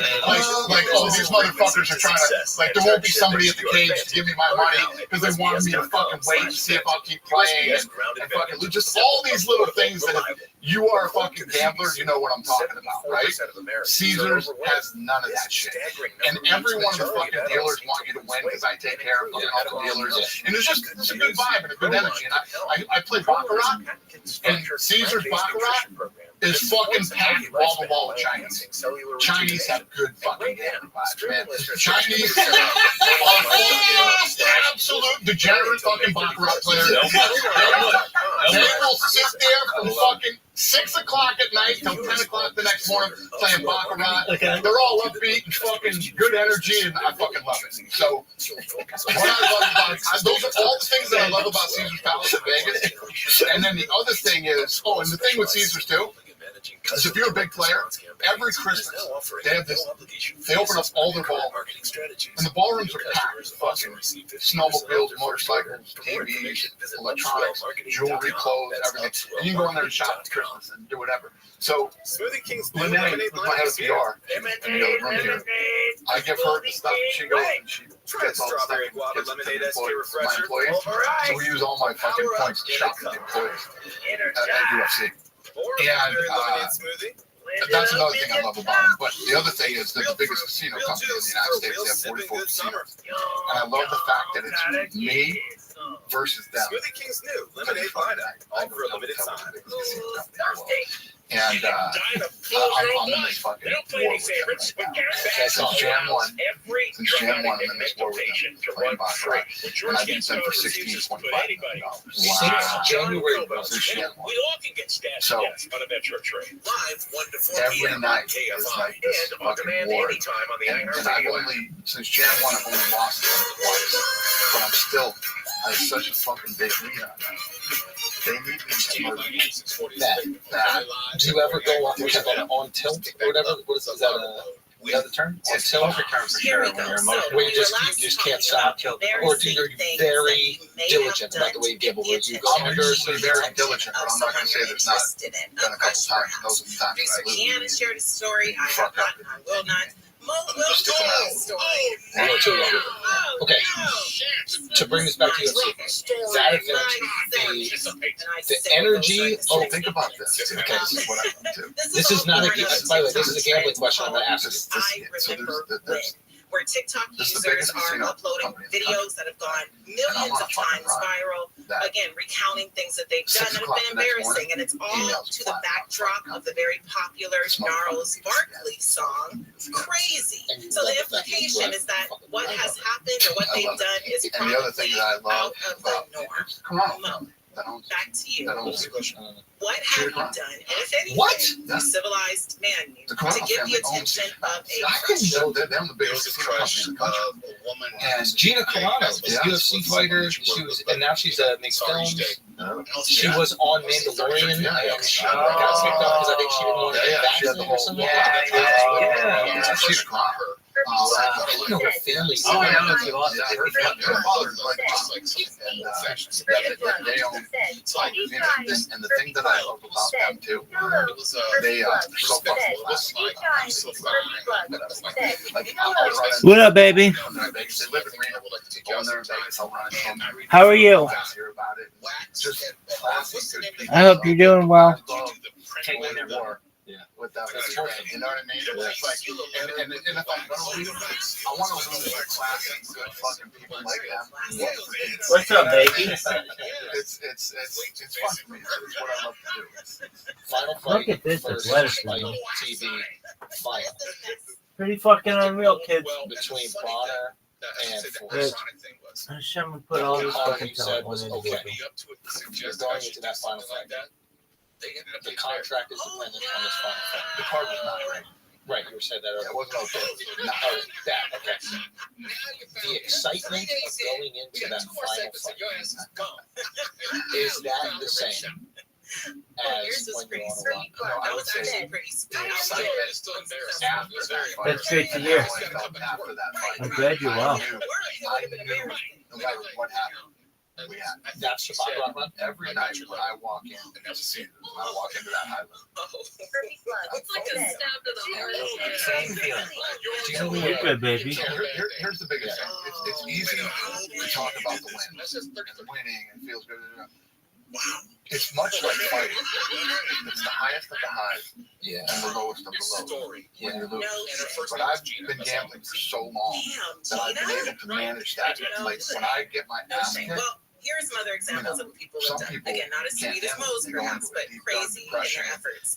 One of the things that one person on TikTok did is she recorded herself dramatically singing a Bruno Mars song and these are all little battles her crush's mother. Some nights I win, some I nights have no clue. They don't know it here. They just know that she was crazy to do so because she said it's her crush's mother. And again, these people are talking about what they've done. They're uploading videos to TikTok and they're acting very embarrassed. They're putting their hands over their faces. There's a lot of self-imposed shame, and this was something that person shared. Or you beat them that someone said by a margin. She wanted to attract a crush who preferred girls who were What's the most you ever wanted in a day and the most you ever lost? And she uploaded herself singing or lip-syncing. So what I do in a day is I keep my days at $1 million. So if I win $1 million, I leave. I'm flipping these guys for $1 million a night. Oh, you mean you stop at the million? Yeah. When I beat them for $1 million. So for the last since Jan 1, I've been clipping them from anywhere from 800 to $1 million a night. Right? When I go into play. And when I lose, I'll go guns blazing and go through my whole fucking credit card. What's your credit line? Whoa. Wow. Yeah. You've lost 6? Do you know how much you lost? Hold on, let's stop here. No, all time, I don't know. The wins by me and Hunter were talking about this the other day.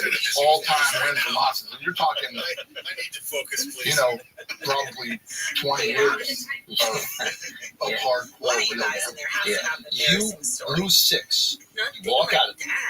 What is the first thing you do? I've never changed myself for something like that. No milkshake, no nothing.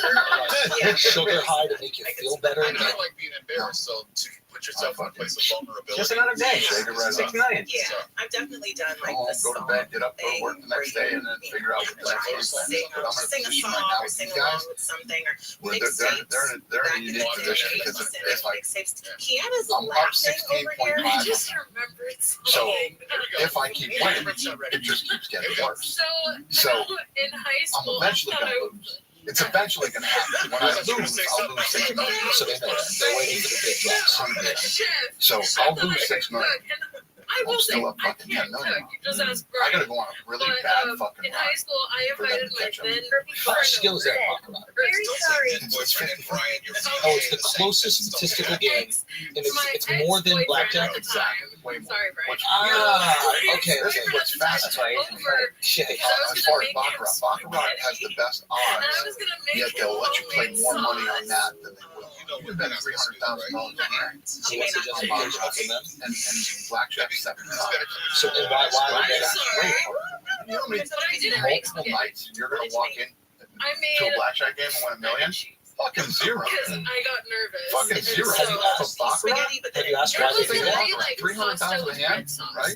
And your number's $1 million. Aunt had this red sauce recipe that I loved. I was craving it, and we were gonna hang This out. is your week. I'm You're gonna excited. make it You're ready for to us so we dive in. don't You're ready to walk away after 3 hands. And when you have $1 million, because it's the war. It's and 2024. it Where's my tasted phone? like Hey, can you guys hear me in the room? Bring me my phone if you can hear me. and so then I dumped it all, and then Whatever it is. I saved We had the intro to this episode. Okay. I bet you that actually goes in the favor of the house in some cases. 'Cause I wonder if people like their competitive spirit. They're like, oh, this is a chance I can win, so they're willing to bet more. I wonder. Like, I wonder if it drags or pulls in a certain subset of gamblers. You know what I mean? That place is full of sickos every single night. So yeah, that's fair. Have you built relationships with some of these people? Because it's got to be the same guy. Yeah, the high roller. Yeah. When I walk in, we're fist bumping everybody and shit. And when people see that I'm winning, they'll run over. I see somebody winning. This was the other night.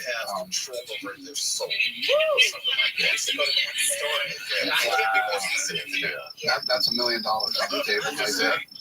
Wow. What I'm talking about, know what I'm talking about. If you know, you know. And a lot of people Google like, why shouldn't I make spaghetti for a guy? What's $1,025,000? What's a right tip there? dealer when you win $1 million? You make spaghetti for Brian. So every time I play, no matter what I play, I tip the dealers $10,000. And then this is the run in the back room. Last story, really quick. There's a spiteful landowner. So in between these two lots of land, That's $1 million. this really small strip of land. It's only about 10 feet wide, a little larger than 10 feet wide, 7 feet or so, 15 feet or so. Yeah, the only winner in the casino is a guy who's and again, this is a wealthy homeowner. This man owns a home, but also owns this strip, and the homeowners on both Do your kids gamble at all? the strip there used as a community garden. Well, this landowner, out of spite, decided that he was going to build So a he very So I can show you. I can just keep going. Here's the next one. Here's another one. I mean, back to back every night. I can just keep showing you fucking videos of $1 million. And it went so far as That's the other one. That's the night just before. over $600,000. This has gone viral. What are some of the shady things that Was the he right? shady Was he casinos will do wrong to try to do rip this? people off? It's your There's so land. much shit. I wish I could remember the name of this fucking casino. It was up in Niagara Falls. Piece of shit casino that I went to. This is why you don't want to play at those type of casinos. So I had a host up there, and he's like, "Yeah, come play or whatever. You know, we'll give you $1 million." I said, "I want $1 million." Right? They're like, "No problem, no problem." This and that, everything else. So I get up there, I start fucking playing, so much effort and into I the lose home, got some 300,000. state-of-the-art builders. Right? He was And able to I- list it for just over $600,000. So now it's for sale. And he says if you want to buy a home in a wealthy neighborhood but not pay these exorbitant fees, this is the home for you. And all of his neighbors are pissed. Well, whose name is on the deed? It is his name on the deed. Is he violating any zoning laws? He is not, but he is in the neighbors' feelings, violating kind of the law of ethics and community. Fuck that. Paid for the land. He paid for the land. There's what the discussion. Hey, buddy, Joe Rogan podcast by night. That's his name. All day. He's doing it. He went viral. Didn't need to, but he has. Just on the cool. You know her? Yeah, I know her pretty well. It's later with Mo Kelly. We're live everywhere on the iHeartRadio app. And when we come back, we're giving away the final 2 tickets in the Super Freak Rick James story giveaway. That is next. Now to Mark Rodder, you can't find 24-hour news. I go back and forth in the 2 people have been killed in a crash near LAX, and 3 others have been hurt. The police said the crash happened last night at the intersection of Vista Del Mar and Imperial Highway. Video shows emergency crews in the scene area damaged Tesla and another damaged SUV. The LAPD says 2 people were pronounced dead at the scene. It says 2 people are in critical condition and a third is in fair condition. The SPCA is reopening its pet adoption center in LA since closing during the pandemic. The adoption center on Jefferson Boulevard near La Brea for now has dogs and cats, but will soon have rabbits and guinea pigs.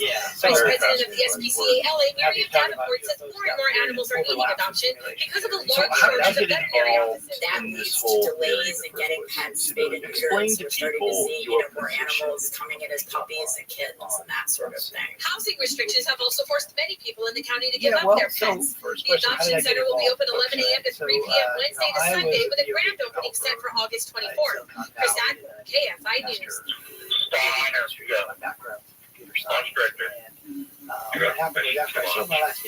Proceeding with the count. Boeing Starliner spacecraft has launched a crewed mission for the first time from Cape Canaveral Space Force Station in Florida. The first 2 attempts were scrubbed because of technical glitches. The Starliner lifted off at 7:52 this morning. There's no mistake. What happened? It was so realistic that for a moment my brain forgot this wasn't a real big deal. So much so that I tried to put the paddle down. Solid rocket boosters were jettisoned minutes after the launch, and ground control says everything looks good. So NASA astronauts are on their way to the International Space Station. Sunlight weather from KFI, clouds and fog tonight, lows around 60. So I started to think about how long would it take us to build? There we go. Lows around 60. Sunny tomorrow. Ice in the upper 70s. So 70s the beaches up to 90 in the valleys. 100 or higher in the AV and IE. No major changes to that through the weekend. Now let's head to a work zone on the 5-hour meetup. But then I started to research heading southbound from Osborne Street to Sheldon. The right lane is coned off until 5 a.m. Watch for slowing as you approach there. And then I started to look at all of those heading northbound in Santa Fe Street. That's right before Firestone. A stalled car has been cleared out of the right lane. Traffic has recovered there and is moving smoothly. You'll see some stopping traffic if you're on the 405 southbound in Torrance as you make your way past Crenshaw. That'll start to clear up as you approach the 110 with Southern California's only airborne traffic reports. I'm Pedro Marino. We're listening for the next chance to win your way to our iHeartRadio Music Festival, presented by Capital One. A weekend full of superstar performances this September. Streaming live only on Hulu. Tickets go on sale Friday, June 14th. But starting June 12th at 1 p.m. Eastern, Capital One cardholders get first access to tickets and other exclusive offers for 48 hours only. Mobile pre-sale ticket slots. Visit iHeartRadio.com/Capital One for more pre-sale details. What's in your wallet? The doctor's office that accidentally mixed up your files. So NPC has your social security number. The power company that mistakenly cut your service. So those are the AIs in the video game. And the hotel that lost your reservation has your passport. All of that stuff. But basically, they're just code and they're AI. Then there's the RPG version, which is that LifeLock monitors hundreds of millions of data points every second. If your so identity is you stolen, exist we'll outside the game. guaranteed or your money back. You have a character Save up to or 40% avatar with inside promo the game. code So it's news just like at what we consider lifelock.com. an MMORPG today, except for more sophisticated. Something that's not. And so in that case, Laundry? you get a little bit of a different answer than if Computer you talk about solitaire, huh? an NPC only type of system. Sorry, we were looking That's for just running on a Casino. computer and it's all AI and everything. That's Now the right. two aren't mutually exclusive. Casino.com has over 100 casino-style games. Join today and play for free for Warcraft, your you chance have to redeem some NPCs serious and you have prizes. PCs players. Jump at So you've got both of those. And so depending on how you look at it, you might come to different answers about outside the simulation. Scrubbed from every Answer the question. Yeah. So in the first case, you basically say, look, if we can get to this point where we can build these simulations, what I call the simulation point. So I call that a kind of technological singularity. Now, we've heard the term singularity mostly because of like AI and super intelligent AI. Your insurance company will not renew your policy But next the guy year. who defined the term If was they actually a will, computer scientist. the cost of the policy will be so high In fact, he that just you will passed away suffer. like Make sure you give real Abner Dan a pioneer. call or go to AbnerGag.com. Listen to CEOs you should know And so on the he said iHeartRadio the app. singularity happens when Getting technology quality employees increases to fill positions exponentially in your company to the is point where essential. everything will But be finding different. those people can be a major hassle. Unless he gave like 4 ZipRecruiter. different ways. ZipRecruiter makes finding Most of quality us talk people about a only breeze. one, which is And right now you can try it for free at ZipRecruiter.com/free. With ZipRecruiter, one click sends your job to hundreds of top job sites. This idea of But more than simulation that, point where we can create ZipRecruiter's simulations that advanced are technology indistinguishable from identifies the reality. candidates with the And they skills lay you out like need, 10 stages. sends you a list of great matches to review, and actively invites brain them to apply for your job. And the results speak for themselves. 4 out of 5 employers post Right, on we're getting there. ZipRecruiter get a quality candidate within We're the at the first beginning of that.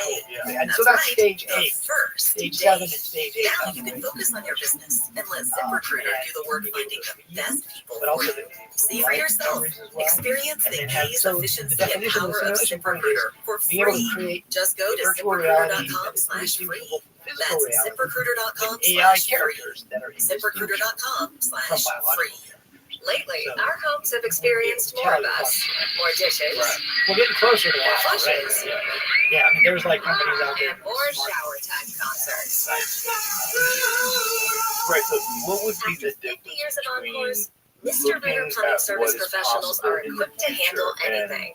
We're your neighbor you can call anytime, and we'll be either there because we've been hypothesis here or all along. suggesting Mr. Ritter that Plumbing, has a already neighborly taken company. place. Visit Right, so that's kind of a leap, MrRitter.com right, today. that you need to make, which is to say that if we can do it, now let's imagine the civilization that was Is you heading, right? Who wants to deal with the Thousands. hassle of selling a car? You're like Even me, 200 donating years your ago. car to Cars Right, for but certainly Kids is the way to 1,000 go. years ago. Cars So for we're Kids looking makes to donating your car so easy. They would already have Be created involved. these Just give a types of call, or better Right. yet, Like, donate if we can online do at it, carsforkids.org. 50 years ago, we didn't know if we Cars could do for it. We the didn't know if You'll get a vacation voucher and a tax deduction. Today, Call now, we're pretty sure we can get there. In 1-877 fact, for I'd Kids, say KARS, Cause for Kids, 70% or carsforkids.org. Donate your car today. In this week's Workers Report, we hear about the importance of local radio. And so the point is, if they already got there, they created a whole bunch of simulations. Such a broad broadcast reach. And you that can't is tell the difference. local, whether and you're for us to be able to touch customers with a local skill but at a national Right, so scale there's 99 is so efficient and important for us. As the You number can't one tell the audio difference company, between which one is more iHeartMedia like. gives marketers access to the audiences and trusted influencers and data you need to grow. If you're a marketer, go to iHeartResults.com. More likely you're in one of the 99 than you are. I wanted to click on it so bad. Why do you want to click If on you that? can't tell the difference, I want to click on it. Don't do it. Our company There's so many sends things you these have to think phishing about, right? emails to So many see things if you have to we take into are consideration. right One of to them be scammed. And we are. is Gary and Shannon. That's why I stopped we opening don't emails. have a straight linear Live line 9 to 1 from the p.m. moment on that we're KFI born and on to demand the moment anytime that on we the exist. iHeartRadio app. The reason being is that it's a weird thing. We shut off every night. And we wake up intermittently, we go back to bed, maybe have to pee, maybe thirsty, go back to bed, and then you wake up again. But when you wake up, you are just waking up. Like when I woke up this morning, I don't know if this is the life I've always lived. I'm assuming it is because I have all these detailed memories of the past. I see my dog, he reacts the exact same way he always does.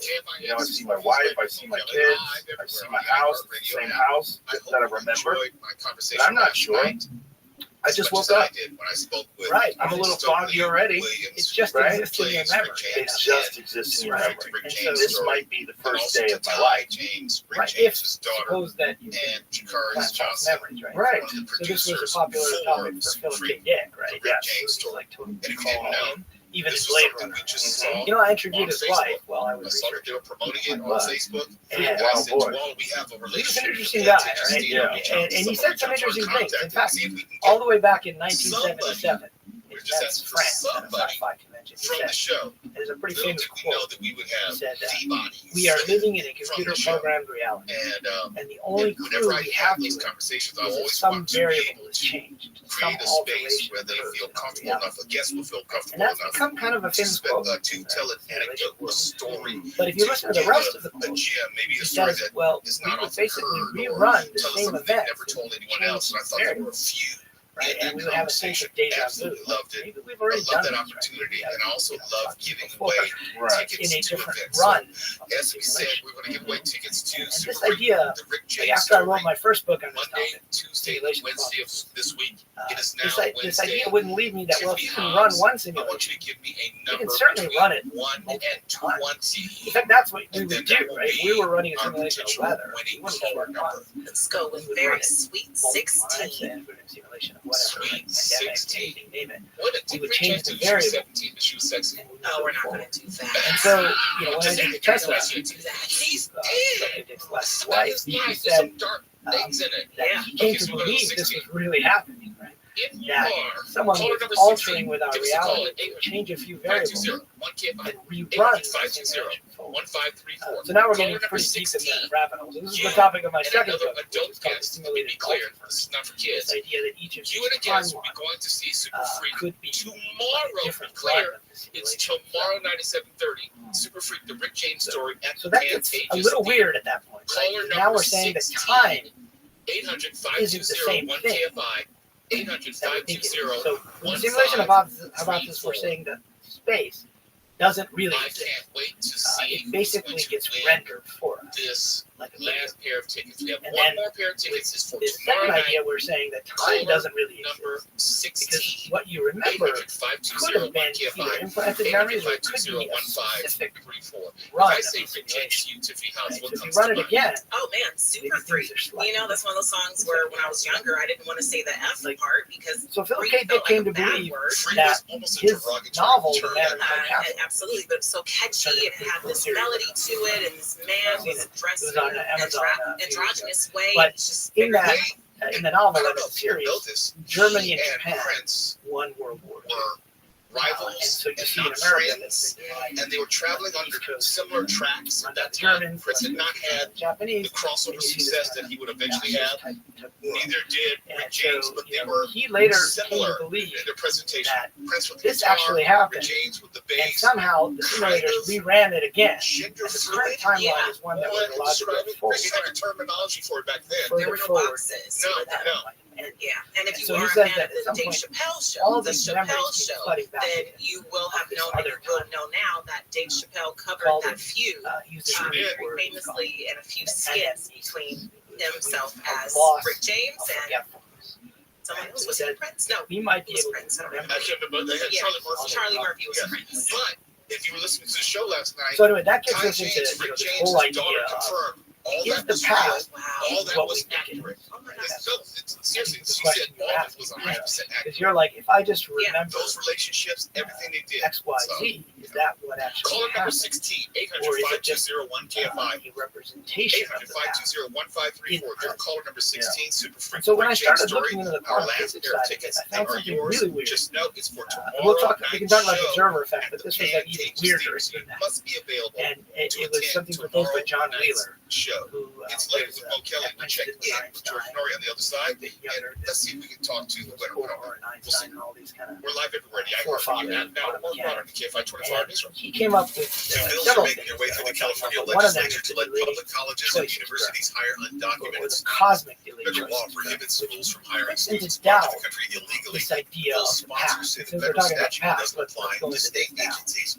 An appeals court has halted the Georgia So election imagine interference there's case against former President Trump something and like a others. quasar and However, that's a refused the billion lower light court judge's years ruling away. allowing Fulton County And DA the light Connie Willis to coming remain from on the that case. quasar to here, This so makes it's it almost certain the case won't go to trial here, before the November election. And the ex-husband of Real And then Housewives suppose of New there's Jersey something in star the middle, Dina Manzo could like a face black decades hole, behind bars after being convicted in a vicious assault. something that's Thomas going Manzo has been found guilty of hiring an So alleged mafia suppose the light has to go to the 2015 left or to to the beat right. up his ex-wife Dina's new boyfriend. And And we got suppose called that to the object fire. is like a Good million hills. light years away.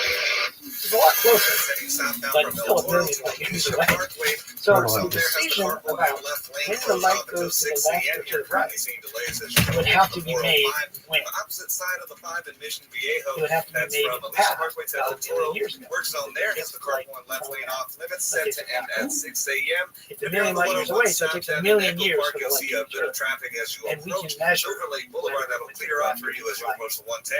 With Southern Well, it California's turns only out airborne that traffic decision was in reports, the past, Pedro as we Moreno. think of it. But what the delayed choice experiment tells us is that that decision is made now when you measure full light. of superstar Little performances telescopes, this supposed to be September. telescopes. Streaming One live picks only up on left, Hulu. Tickets one go on picks sale up right. Friday, When we do the measurement, Starting June 12th at and 1 until p.m. we do that Eastern, Capital measurement, One both card of those holders get first possibilities access to tickets still and other exist. exclusive offers for So we have 48 these hours two only. possible More paths. pre-sale tickets last. A Visit million years ago, right? The light was in the left and iHeartRadio.com/Capital One for right. more pre-sale But details. Once which in your one home, happened The doctor's office isn't that accidentally decided mixed up until your the files measurement is done today. has your social security. So this is like Schrodinger's cat The on power steroids. company that right? mistakenly cut your service. I'm not sure I totally has your understand payment this. info. Okay. Why And the hotel that is lost this your decision reservation made? has your passport. Well, that's what the experiment LifeLock because your kind of personal info showed is with in quantum endless mechanics. places Just like, that okay, can let's start with expose you to Schrodinger's cat. It's a simple, LifeLock monitors simple hundreds version. of millions of So data points Schrodinger's every cat second. is If your identity is stolen, there's a we'll fix it. cat Guaranteed in or your money back. Save up to 40% with promo code news and there's some LifeLock.com. poison in there. Terms apply. And there's some I'm Victoria radioactive material Cash. that has a Thanks for 50% calling the chance Lucky Land Hotline. setting off If you feel like you do the same thing every day, press 1. If you're ready to have some serious fun for And the so, chance to redeem some after an serious hour, the prizes, chances press 2. that the cat is We dead heard or you alive loud and clear. So go to 50%. LuckyLandSlots.com right now and But play what over 100 observer social effect casino-style quantum games for mechanics free. is telling us Get lucky today. is that both of those At possibilities exist. LuckyLandSlots.com. The cat is both alive and dead until somebody looks at that box, right? The observer. Despite your father's And so until then, the cat is in a state of hoisted you onto the saddle and you wrapped your arms around And it. this is what makes quantum mechanics so weird. Strength. Right? This is why Richard Feynman and Nobel Prize winner said nobody understands Experience right. quantum mechanics. And Niels Bohr said, if you're not shocked by this, then you haven't understood. Okay, because to us, the cat has to be alive or it has to be dead. And we don't know until we see. We don't know until we see, but it's only one in common sense. So it's one of those, right? But quantum mechanics New lemonade lineup do is the here. double both of those possibilities Strawberry exist guava lemonade SK refresher. until the time when A someone power up in a cup. and someone measures that. Or a blueberry So lemonade then we say smoothie. the superposition of these two states Made with real comes fruit, down to real one juice state. for a The real cat is sipping both good alive summer. and dead. And then when somebody measures it, it's either alive or dead. Smoothie King's new lemonade lineup, all for a limited time. Right. I kind of understand what you're saying, but isn't it really just that we don't know until we open the box? It's not that the cat is both alive and dead. The cat is either alive or dead. We just haven't figured it out yet. So we open the box. That's what it would seem like, right? That would be like common sense point of view, right? But what I all the installed these physicists and they have got been some for telling my us mom now too. for almost 100 years, Nope. going back to Wise.com can do it all. 1920s, All she had to do was pick what she wanted. She talked to a design consultant is for that that's free not and actually scheduled a the case. professional measure and What install. happens is you have this probability son. Oh, I and just that picked the winning team. there are They're different the number one probabilities. online retailer of custom window coverings in the Now, of world. course, people are talking about cats. That But way the cat is maybe too simplistic. It's like a placeholder. Go to Wise.com for up to 40% yeah, off. it's a way for somebody to think about 100% this at a high satisfaction level. guarantee. Right. Go right Schrodinger, now for up who to was one of the 40% off founders site-wide at of Blinds.com. through Blinds.com. his wave Rules and equation. restrictions He basically came up with this because he thought the whole idea was ridiculous. Okay, look. It's like, look, you can't have a cat that's both alive and dead. So this is a ridiculous experiment. Except it's become the way in which we explain this weird effect. In the air, 24 hours a day. Block for some emergency guardrail repair. You need to get there on time. You can rely on the one station Right, that or has they can be in actual two human different eyes states. watching It from could the be moving skies. still, could be alive and dead. Or they're really talking about particles. So then it could be like left rotated or right rotated. So you've got all these properties, but they can be in different they can be in different states. And this is the basis for quantum computing, by the way. I have, but it totally. Well, so it's the same thing as Schrodinger's cat, whereas we have a bit. Tonight show. Make sure you check out the podcast. So what are the values of a bit? A wonderful touch on it each and every night. So check out the podcast wherever like you the listen basics to of your podcast. And or the bit anything. can only have one of those values, All like on my Coming iPhone up in just a few or moments. my Coast to Coast laptop. with If you George look Norrie down and all the George way down into George hardware, right now. you George, look how at you the doing, sir? registers. When I was at MIT, we actually built the computer just for you. We're class going to talk from about scratch. the Vatican. You'll see there's some voltage that says this is a 1 or this is a 0. Right, that's it.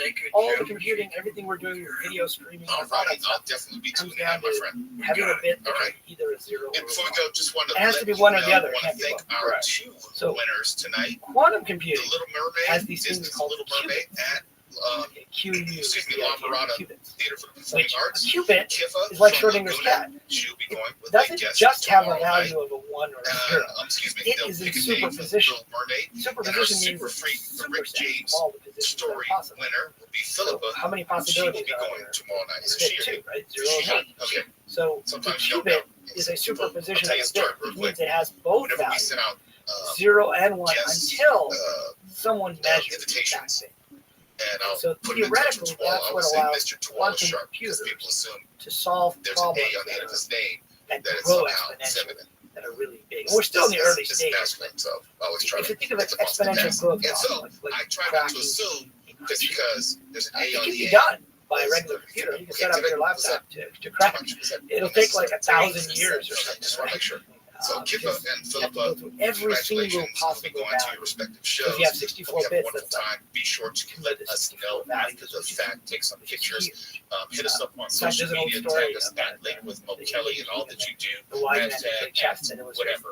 But thank you for riding with us and rolling with us. And if there was a king who liked to play chess, and no one wanted to play chess with him because he kept winning. Finally, there's this wise man. Please play chess. And the wise man says, "Okay, I'll play chess with you. Shave your mustache off. If I win, the first square on the chessboard is the light rain, and the second square on the chessboard is double that, 2 grains right, and you double that, 4 grains right, 6 grains right. So we're doubling in each square, right? King's like, okay, sure. No big deal. It's just a bunch of rice. And so it turns out when the wise man won, by the time you get to 2 to the 64, we're lucky enough to have jobs that we actually like. I mean, imagine on the other types of jobs that where basically it was more rice than would fit in all of India. So not only did I get to come in and That's an exponential problem. enjoyable birthday tacos. It just grows so fast. And the reason it grows is there are too many. But now, this new thing called a qubit. If all the willing suspension of Qubit disbelief has here both about either of possibilities us having any crap jobs early in So our if you have life. 64 bits, Quickly, and I'm you take curious all to the know. possible values of Let's those go around. 64 bits, Tiffany, I'll start with you. you've Worst got job you've the had. same Oh, number of gosh. possibilities to make the right. I've had so many, like you, being an intern. We kind of talked about this off air at a record label that was fledgling called No Man's under a Sky. person who was So emotionally struggling became to famous because maintain they were, that label. It was one of the first games to have an was almost worked to the infinite bone. I couldn't take it anymore. Oh, is this the game where it just creates a universe? Yeah, It it does kind of boring, I heard. Yeah, it was kind of It's a boring at place, first. I mean, I haven't played it in a while. I just kind of in looked at it, but locally in it Fresno, procedurally and generates everything. I for it. dislocated my There's knee no at way work in front team of of, all like, the I was in the video customers, game industry. and There's no way a as team I'm laying on the create floor helpless, 18 they're quintillion worlds. It turns still out that's cranking out exactly pizzas and what stepping over me, they and have in that game. not even caring that I am on the floor hurts, and so and then I left them. Okay, so come back to that's exponential Yeah. growth. Okay. 2 bits. Robin, little Robin, So the worst job that you've for had. the quantum computer, theoretically, and these are pretty Sure, new right now, right? Amazon has Were you a driver? Microsoft. No. Actually, I was working in the warehouse. Like, I worked One of those pea bottle situations. Everyone's trying to figure out how to it make was these awful. qubits Like, a lot of the stories you stable hear and is true. But the basic idea, It was the worst job I've ever had in my entire life. I will never do it. You know that it's kind of like going back so to the the pea old. bottle is probably even less effective. Yeah. I would literally have people scan in for me while I used the restroom. There's not enough money. No matter what they're paying, there's not enough to do with that. Well, at least Jeff And they just couldn't Bezos have a has lot a of data. massive yacht. Only one? That's what Well, you quantum contributed to that. computers Show are. some gratitude. But the idea is that you can have 64 qubits. A single You can worst job. instantaneously I've had solve media jobs my whole adult all life, but I of that mean, is once I exponential had to because cover you can higher explore ed all at of them Purdue. at the And same the time, and university then had a when you tendency measure to investigate itself result. and find itself innocent on pretty much everything. Oh, now, And since nobody the knows people from the exactly little how paper I was this at works, kept on the two getting explanations jobs at the coming university, back. a lot of my stories that Coming back to unearthed Schrodinger's stuff cat, about Purdue you say kept there's two getting killed. possibilities, right? So with This, that, and 64 qubits, there's I two don't know to if I have 64 one job. There were jobs that were very, very They have unenjoyable. all the Unenjoyable.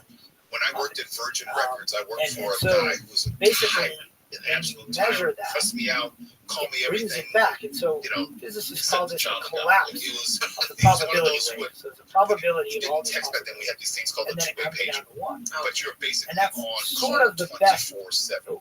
one of the And it was deceptive just- it ways was that people think this The will amount work. of verbal abuse But that I nobody had to put up with totally for knows. So that period another of guy time. who was John We're Wheeler's cool now grad because it's student 25 years Princeton, later. came up with another idea. And we've heard about this idea from the superhero movies, right? And this is the multiverse thing. And so basically, he said that if you've got Schrodinger's cat, what happens is you're splitting the universe into two different universes. In one of them, cat alive, and another one, cat. Ever, right, because I've been through that. I know what it feels like. When we measure it, we only see one of those two because we're in this one. But if we happen to be have to take other, you can't say a word. You have to come in at 8 o'clock, and that person so that will act like creates there's a whole nothing wrong. series. And then you also realize that the person was a kid, going through a divorce, you wanted to take it out of you, but it didn't help you at all. But it was Superman. I still have nightmares about that to this day. Yeah, I love the worst job I ever had stories. It was a hilarious. You could definitely more Derek and his live routine. Well, what's the worst job? So that idea has started to catch on. Workers. It's what I like to call, it's past the 10-year-old test. And the 10-year-old test is when a scientific idea gets out there so much. You can find this on YouTube. It's hilarious. Derek and Clive, worst job I ever had. Like in the 1930s. No, that's way too much information. You kind of know all you need to know as a brain. And I've had thankless jobs, and I've had very low-paying jobs. So even a 10-year-old in the 1930s could have understood that.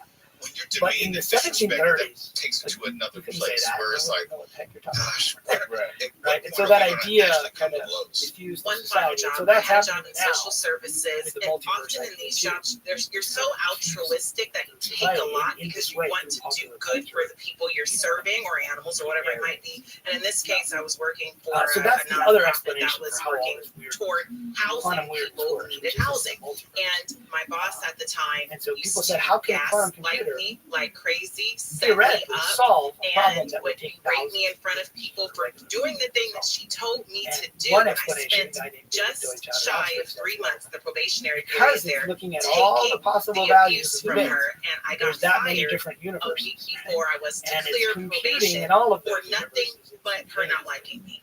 And then it's bringing back. You're not all that likable. Let's be clear. I'm a little more likable than that. I didn't deserve that. I'm not James So Mansfield. I think we've gone a little bit away from I the original question. checked it for lobsters. It seems like that's inevitable. Always It's a subject. uncomfortable.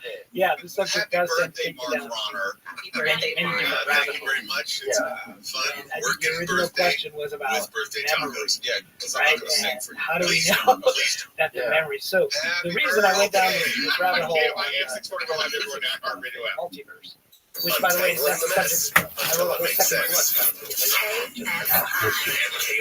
book. Because the reason scientists like this multiverse idea is that mathematically you can figure out how the equations work. Murder charges against a man accused of Whereas with the first idea, which is It's a no-body baby murder filing, and it's the first of its kind for LA County. The LA County PA says there's extensive evidence that the 3-week-old was murdered and murdered by his father. There have been searches for the baby in desert areas of Palmdale, including dumpsters and landfills, but the infant still hasn't been found. Deputy DA Jonathan Natami has filed an extradition warrant for the baby's father from Utah, where he remains in custody for lying about his son's whereabouts. The infant's grandmother reported the baby missing early last month. The So they don't father like is expected to Copenhagen be interpretation extradited in a because few they weeks. rely on Chris consciousness. Adams, There's some kind of an observer. San Bernardino County has been arrested for child I neglect hate to talk about consciousness being real. We'll get into the whole Sheriff's Department just arrested after the woman's daughter was treated by a doctor for wounds.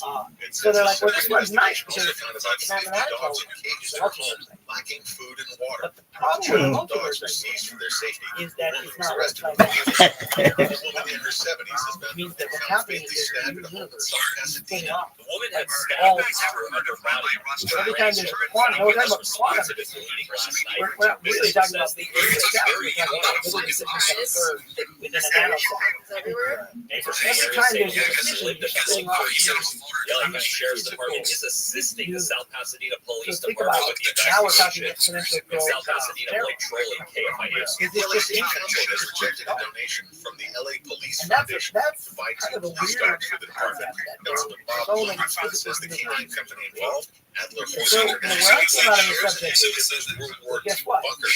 The simulation This company idea is a company that is glorifying Hitler's Nazi bunker, and also, it's a company that is dealing with German shepherds. The Holocaust and German shepherds in Riverside County training facility says it's not historic. Germany the name comes from a German kennel where it comes from dogs that they use that the dogs respond to. Now, President Biden in France to mark 80 years since the advisor Jake Sullivan says Biden will make the point that Russia's attack on Ukraine poses a similar threat.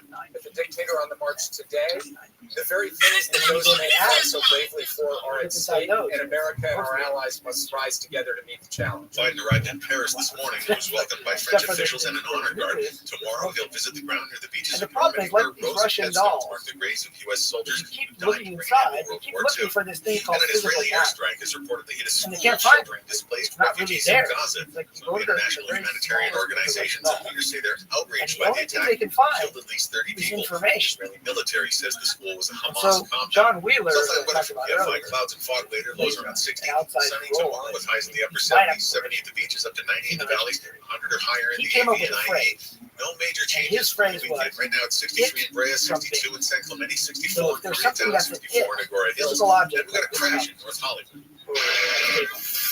that if you just keep So we're looking at the down, you have a 170 microscope. south on the Sherman Way on Because in this the end, the only thing you find out vehicles. You find yourself in Carson. But what the heck are Good news particles? here, 405 He said, South. well, the only thing that 1/10 of particles this really are accident is in a the third series of stages, answers. with most of the action along Yes, the right no shoulder. question. Some flowing from So, Western. If you find yourself in Los Feliz, this is an down, overturned vehicle. Also in the clearing stages, polarity. 5 south as you make your way through it. That's in the end. It is great on my video. City tourists still area installed vehicles. Every single decision. What you doing, white dude? Say that. Underscore clear line. They got this There are more identity threats than you realize.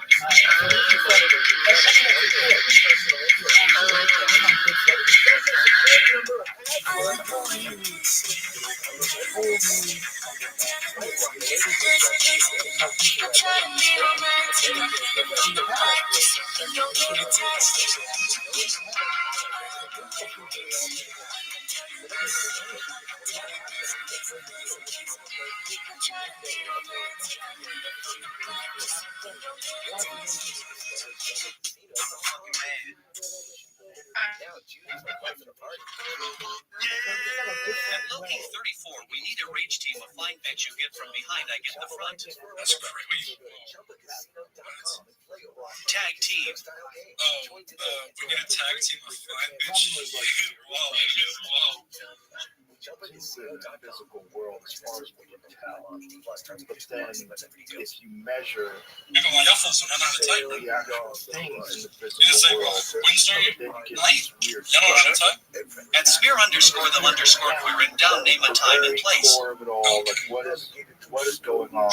She gotta be a 10 though. No, she's not a 10 out of 10, bro. Y'all cool. Because why the fuck y'all finna tag team ugly bitch, man? But as we go deeper, we get less answers. Dude, that's more women's rights and It's more weird. It starts to look less like. If you support women's rights, oh God, you're weird. More like it's a bunch of information. If you support women's rights, you're just weird. United States Postal Service, you can avoid all the noise. Have you ever taken this back as far as Just easy, cost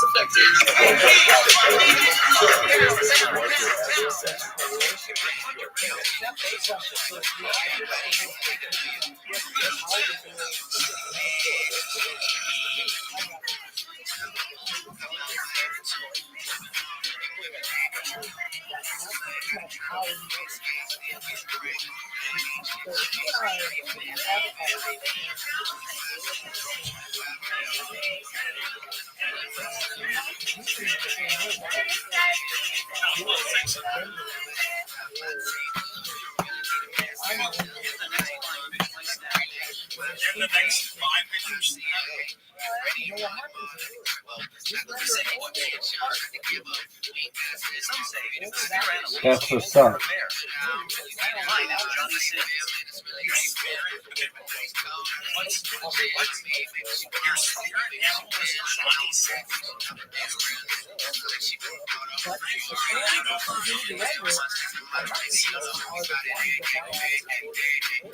only one union render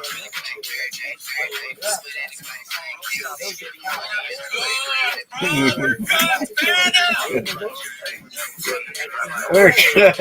We're good. Love it. Love it. Love it. Love it. What is your fucking obsession?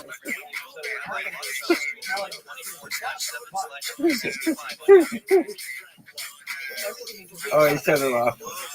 Oh, no, he didn't.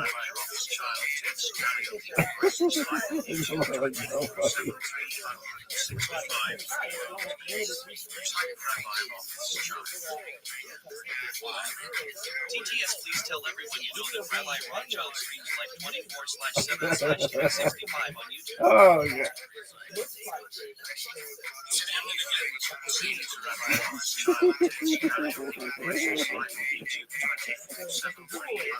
Oh, yeah, put that shit. So. What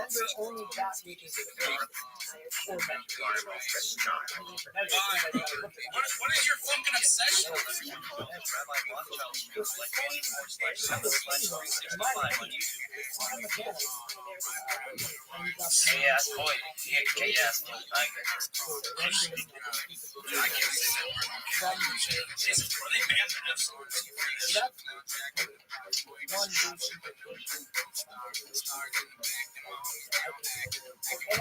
This kid looks like a dude I jumped NGL. Not that controversial, so just I live in London.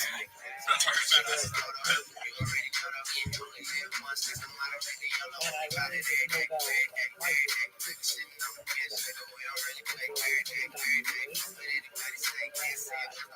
one of the key assumptions here is that he said that that's not controversial at all. Like it might have been once upon a time.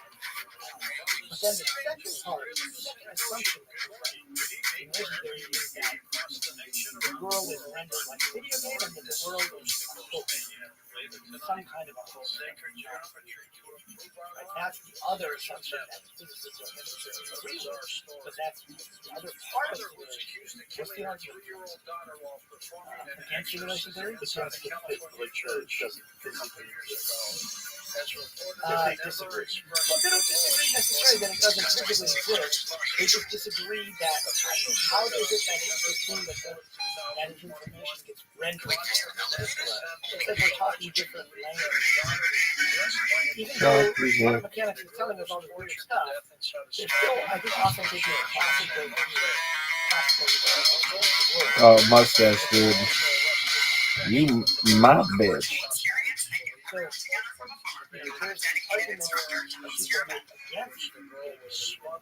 Two girls, one cup. That's nasty. There was a famous guy. Oh, look at him. This is him again. Thank you for the follow. Every day I'm shuffling, yo. I guarantee you it's the same motherfucker. Totally. Son of a battle. I'll see you fucking miss over. Perfect.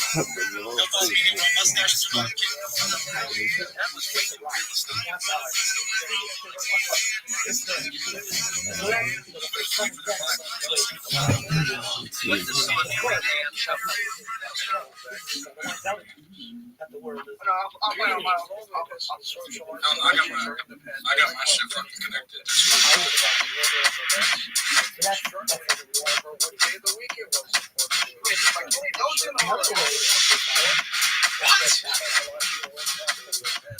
Oh, we in this zone. We in this zone.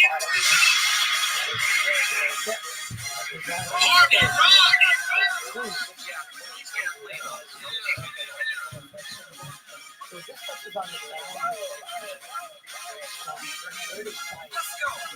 Wait, this is not the song, right? This is not the song, is it? That's not the song. Wait, was that the song? Wait, was that the song? Oh, wait, that was bust down to this in the Just Dance game. Oh, it is the song. Oh, my dumb ass. It is. Party rocking in the house tonight. Everybody just go to the It is the song. Everybody just have a good time. Yeah, we gonna make you lose your mind. Everybody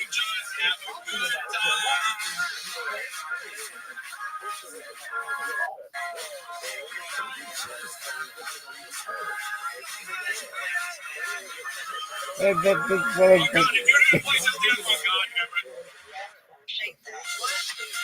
bet this motherfucker is one too. Funniest shit of all time. What is this bullshit? 99 Man's Market, suck this dick. I don't know what it says.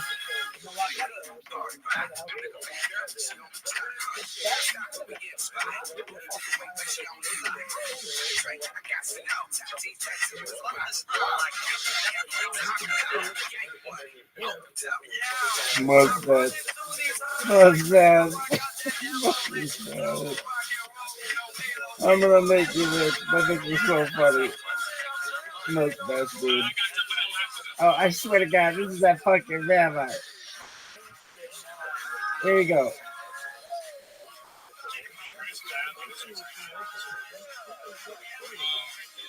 He doesn't know.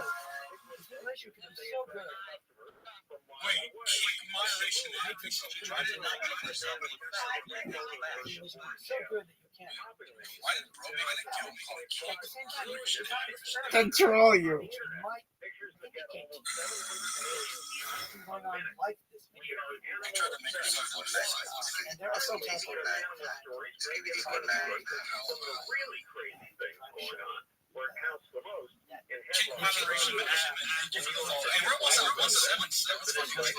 Hell yeah, dog. God, I get you. She looks like one of those rap guys' girlfriends. Who understands rap guys? They only play Family Affair extra Claire's in the remix. Just so sick.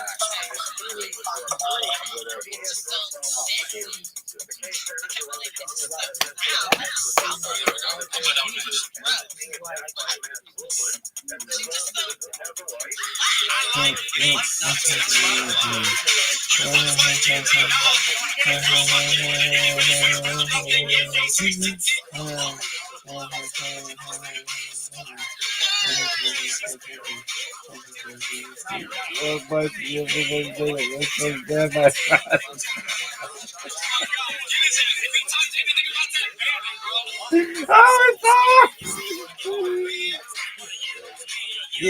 this is Epic groovy.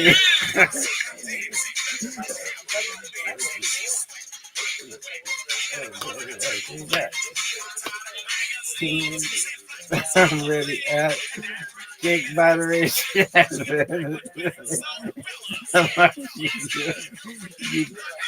This dude sounds white, but he's white.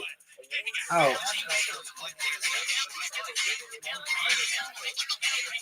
This dude sounds white as fuck. But the server logic. So consciousness then becomes a play. Rabbi Rothschild. Word.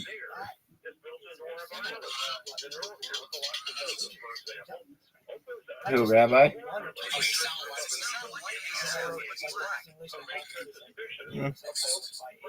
Not necessarily. Primarily in the Eastern. 3 minutes. They talk about. Oh, let's get it funkified.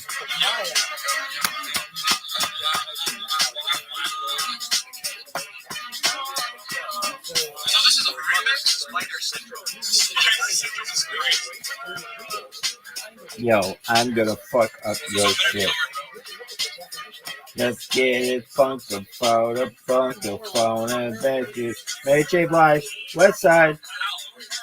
You gonna have to dance for me. You need no player, hater, moderator. Come and dance for me.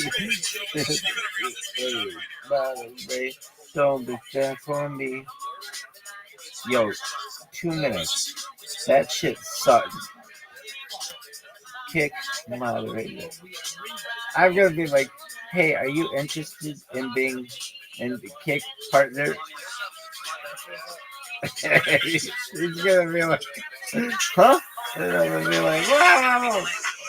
Tasty IP.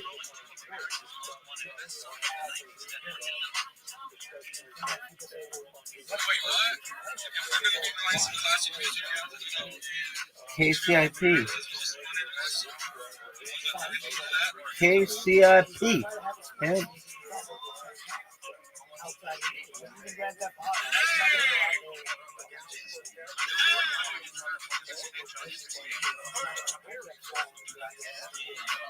Rick Flag,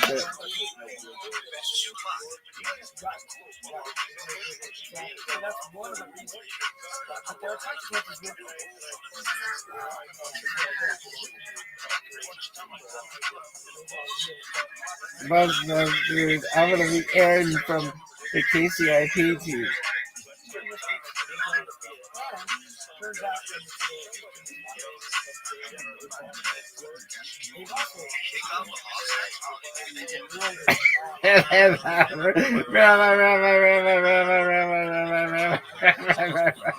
Oh, this motherfucker's gonna hate me. This motherfucker's gonna hate me.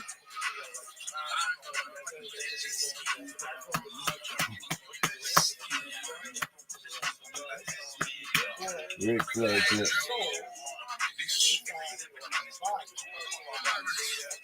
25 seconds. Damn. What in the fuck is that? That a dude with black teeth? Or like gunmetal. Gunmetal teeth. I want gunmetal teeth. Bro, what? Okay. Here we go. Hi. Oh, hell yeah.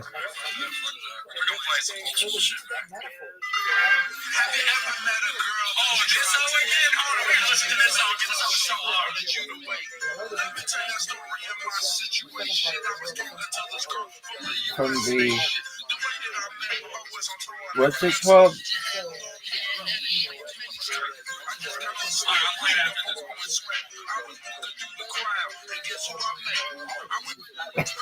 I'm such a dick.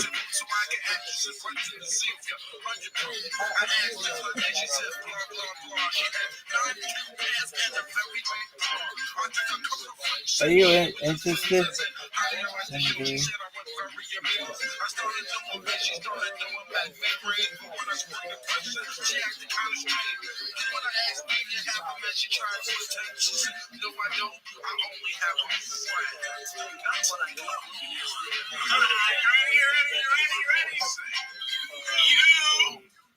You got what I need. But you say I just pretend.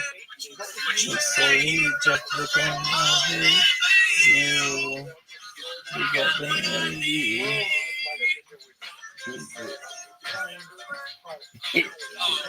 Here we go.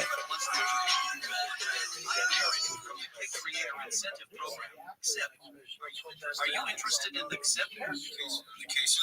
This cat, Ching Chong. Maybe she understands now. If your cake moderation admin would be verified,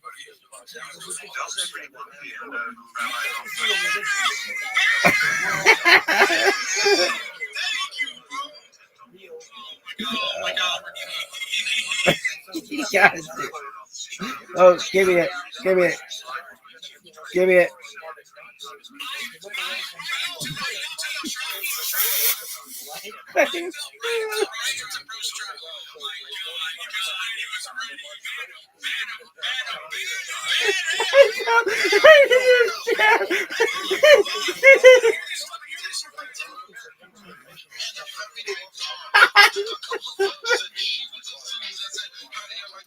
I thought it was trap.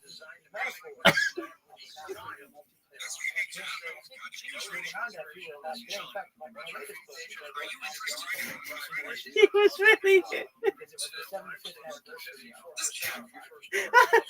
Oh shit, that is so fucking funny.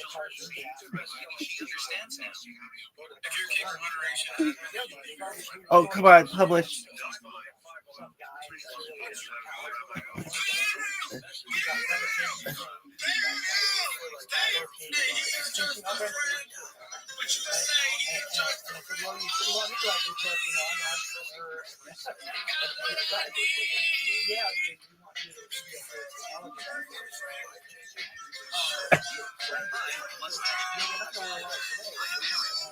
Creator incentive program.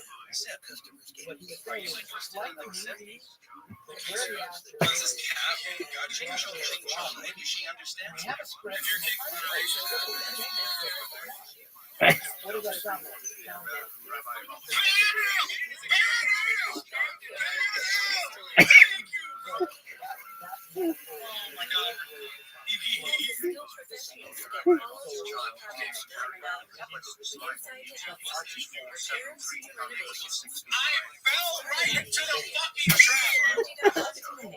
I fell right into Bruce Trap. Oh my God, he was ready. That's the way you feel about things on a day-to-day basis. Like, if you have these theories and you have this concept in your mind, the true nature of the universe, the reality. Welcome back to Coast to Coast, George Norrie. I've got a great show for you tonight. How does that work with physical carbon tissue? You know, how do you deal with that? well, so the way that I like to take it, originally I was just kind of putting these things You seem very happy. Like this seems like something that would bring people out to the point where they're trying to get like so much existential angst. It's so bizarre that it would be hard to just like be present. But you seem very present. right, because it gets back to how you think about it. Right. We're just, and this is like the material that you came out. Right. Which is while the computer on, you're here. Everybody's gone. But in the RPG version, it's a little bit different. So when you play a game, when I was a kid, we used to play Dungeons and Dragons. You have a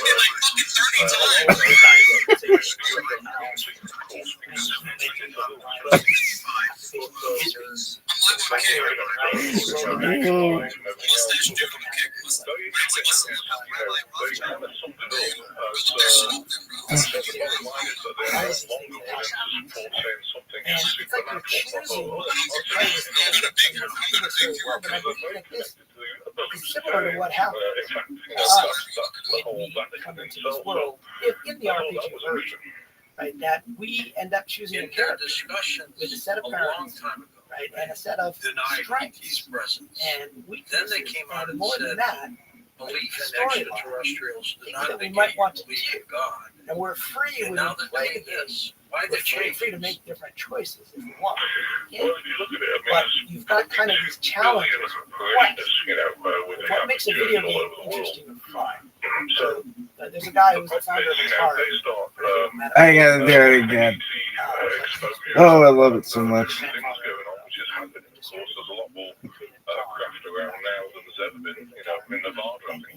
said there's a rule for how to make it easy to play, but difficult to master. If it's not easy to play, people are going to But if it's easy to master, they're going to play for a little while. Right? But if you make it easy to play, but difficult to master, that gives you. So I think if you take this view, you can view the whole world, your life, as a series of quests, but I've met this point in my life and career come up for you. where I also And you think may or may not be able to, angelic sightings might be extraterrestrial. What do you think of that? Oh, I'm gonna try this guy's out. Some people have it easier. They want to play the game where life's easy. Other people want to play the game where life is really tough. Like actors, when do they win Academy Awards? Tough roles. Exactly, tough roles. Right? They're the ones that really suffer typically. And some of them and a lot of the Eastern say that suffering is the nature of this world. That's why we're here, is to experience it. But even in the Western tradition, No, this motherfucker. Oh god, that's so funny. In the Quran, there's like a whole series of verses that say, we have set up this world. Most of guys do. This world is I can't follow it fast enough. Here he goes. Here he goes. depends on what you enjoy, right?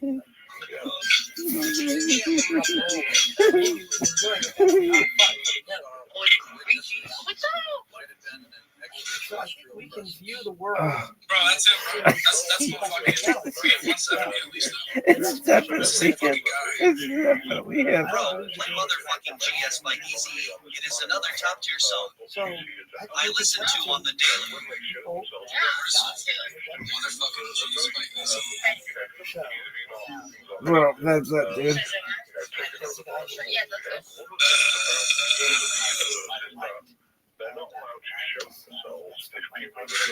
And this is how I feel. Talk about real motherfucking G's by Easy.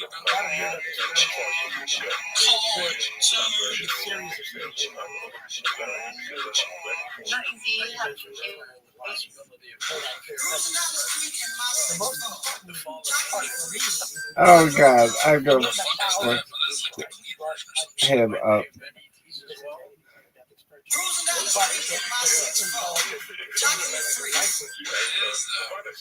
Holographic panoramic.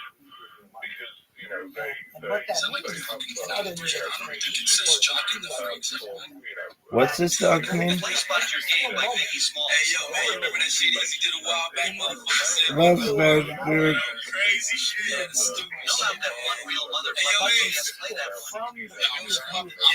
Here you go.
Oh, totally. Totally.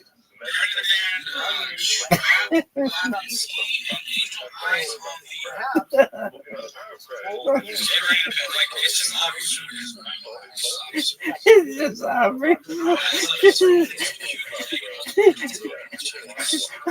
Oh, totally. Oh, totally. Okay, I'm ready. I hope they know I have a trigger finger. Okay.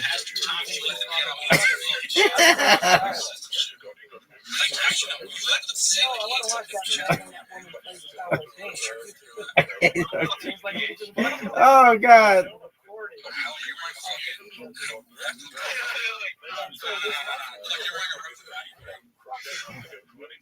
This shit is so funny.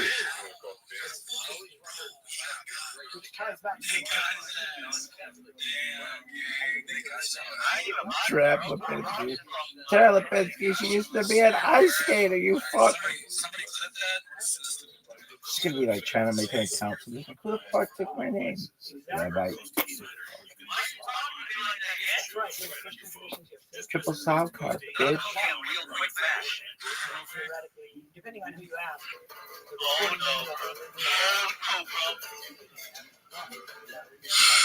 Well, it turns out in the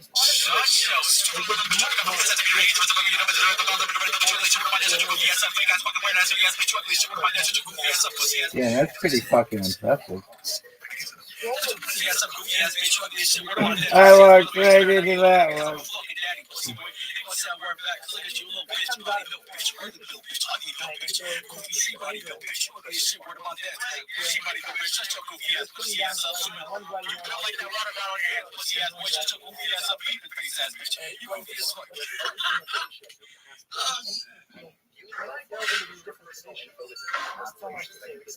It's obvious as fuck. Don't you talk? That part is probably right. If these guys are coming to that end, all the other stuff, maybe.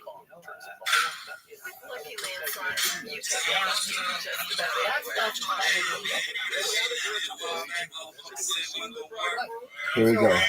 Focus, baby.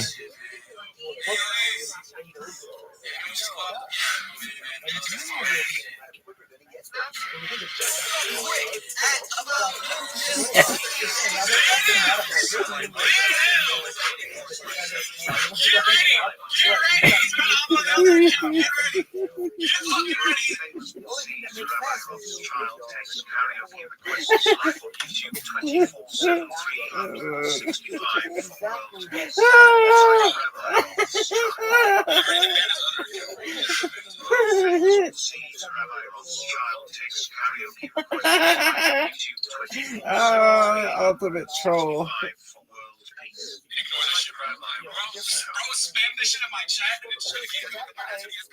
Please tell everyone you know that Rabbi Rothschild streams like 24/7/365 on YouTube. Fucking gay.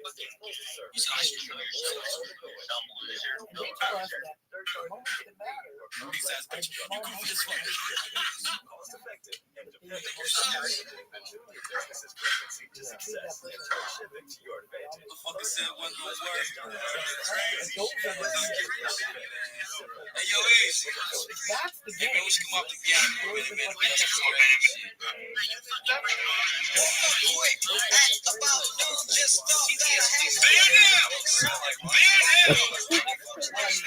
Get ready. He's about to hop on the other account. Get ready. Get fucking ready. Rabbi Rothschild takes karaoke requests live on YouTube 24/7/365 for world peace. Like Rabbi Rothschild. Get ready to ban his other account. World famous PC Rabbi Rothschild takes karaoke requests live on YouTube 24/7/365 for world peace. Ignore that shit, bro. Spam this shit in my chat and it's just gonna keep going. TTS, please tell everyone you know that Rabbi Rothschild streams like 24/7/365 on YouTube. Fucking gay. Which then create situations. If something happens to your kids, whether this life or future life, so of course, these situations, which you don't necessarily have. But I'd still beat his ass. But that comment is about this information that all of us have from life to life. So you might have a different thought. Did you get him in time? That information is still there. Where does it live? That's what we store all our information in a database. Yeah, it's not really I was scratching my head.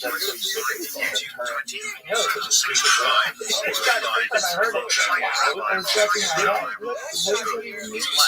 That's such a stupid way to describe something that's really complex. You can actually trace where it is. So I like to think the reason we call it the cloud is because you don't know exactly where it's going to be. It could be one Amazon has a you know, in the past, I used to do software before the cloud. You would set up your own server. All those questions, but I'd still beat his ass. I'm not 19. Bro, she banned Now it's like it's just out. See, look at this shit, bro. So I like to think of the cloud as Oh, you think in the video game we have the rendered world, right? say, All those muscles, but I'd still be All that fast. bro, band up! Band down! Bro, see, look at this shit, bro. They're trillionaires. Did it come out? Wait, did he actually get it out? Is he gonna read it? Wait, did you get him in time? Did you get him in time? Hold on, wait, did you get him in time? No.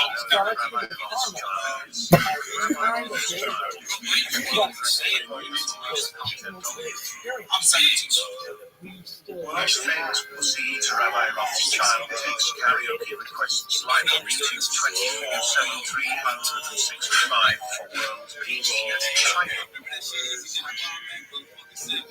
Sometimes they come out of result.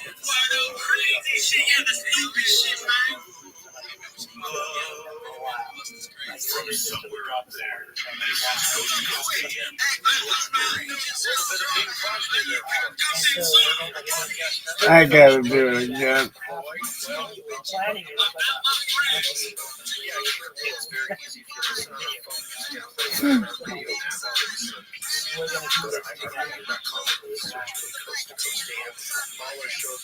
to do that.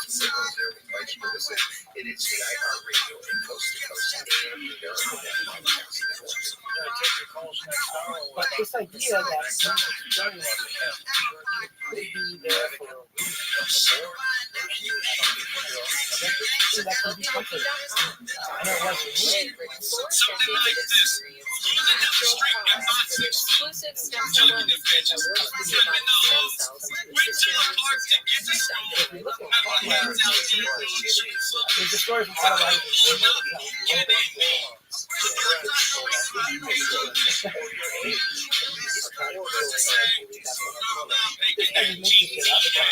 Did this stuff really happen? No? Or is this from the Arabian Nights? So there's a story of this guy who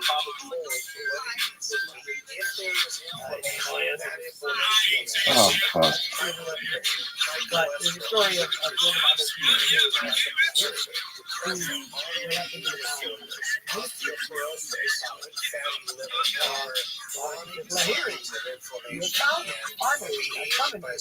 That shit is so funny. And now I'm going to reinitiate you. Don't you remember? You used to sit in this cave and you used to meditate with me. supporting the body to be Dr. Malay, how will I feel after taking adaptive stem and Immunostem? Immunostem is going to have an immediate effect, but I tell he you, said, well, we your immune initiate system is starting to function better after 24 hours. So Put a daily stim along with it, and he starts to most remember feel all it this within stuff. 30 minutes. And then he says, okay, we're going to initiate you over there. Stem cell Here, wellness look, kit from there's this Dr. Malay protects golden your body's power stem cells and will that make came you out of feel nowhere. better faster. The Right stem cell in the wellness golden kit power. with Adaptostem and Immunostem and Whatever. your free gift relax Remember, you know, it's in a available bag. at healthylooking.com or toll free at You're gonna 800-563-3980. That's the green nature of the world and how we can 800-563-3980. Don't Then, forget to enter but here he promo says, code well, George one, how for did you free create this? shipping. Out of nothing. George's Two, Stem why Cell is Wellness it Kit out? at healthylooking.com. And so That's this kind of world figure, healthylooking.com. the story says, well, in a previous life, you expressed an interest, a real strong desire to live in a When you're palace. feeding your dog, chances are, even if it's a So I created this dream palace, contains 50 to 64% not really real, but you're processed seeing it, cereal byproducts. in order to resolve that karma, so that you don't have to go live a whole life in a palace. That part is done. Take that off the air. So I use that to kind of show that sometimes Oh, my session, that's fucking weird. part of our script. It's like, How did I know I wanted to be a stop it. Stop whatever you do. Just stop him. That's why they like to get no food. They're like, oh, Chelsea. They're like, oh, Chelsea. Let's get this real quick. Limited time, save up to 54% off your first order. Plus order today and receive a free pack of Tilly's Treasures, their best-selling beef liver 10,000 hours. Go to drmartypets.com/coast or text My question to is more, 511-511. what drives somebody to spend 10,000 hours doing this? Message and data rates Versus that, right? They're not friends with a rock climber. You're a health professional, just a guy interested in health and what makes I don't people have a healthy. desire to spend 10,000 Right. hours. In the But U.S., I probably the spent model of 10,000 prescribing more and more prescription drugs that It was cause just something more I and was more side naturally drawn effects to. that lead to even more And I prescription feel like drugs these are is part making of us a sicker nation. All we desire is just the opposite, to be healthier, not sicker.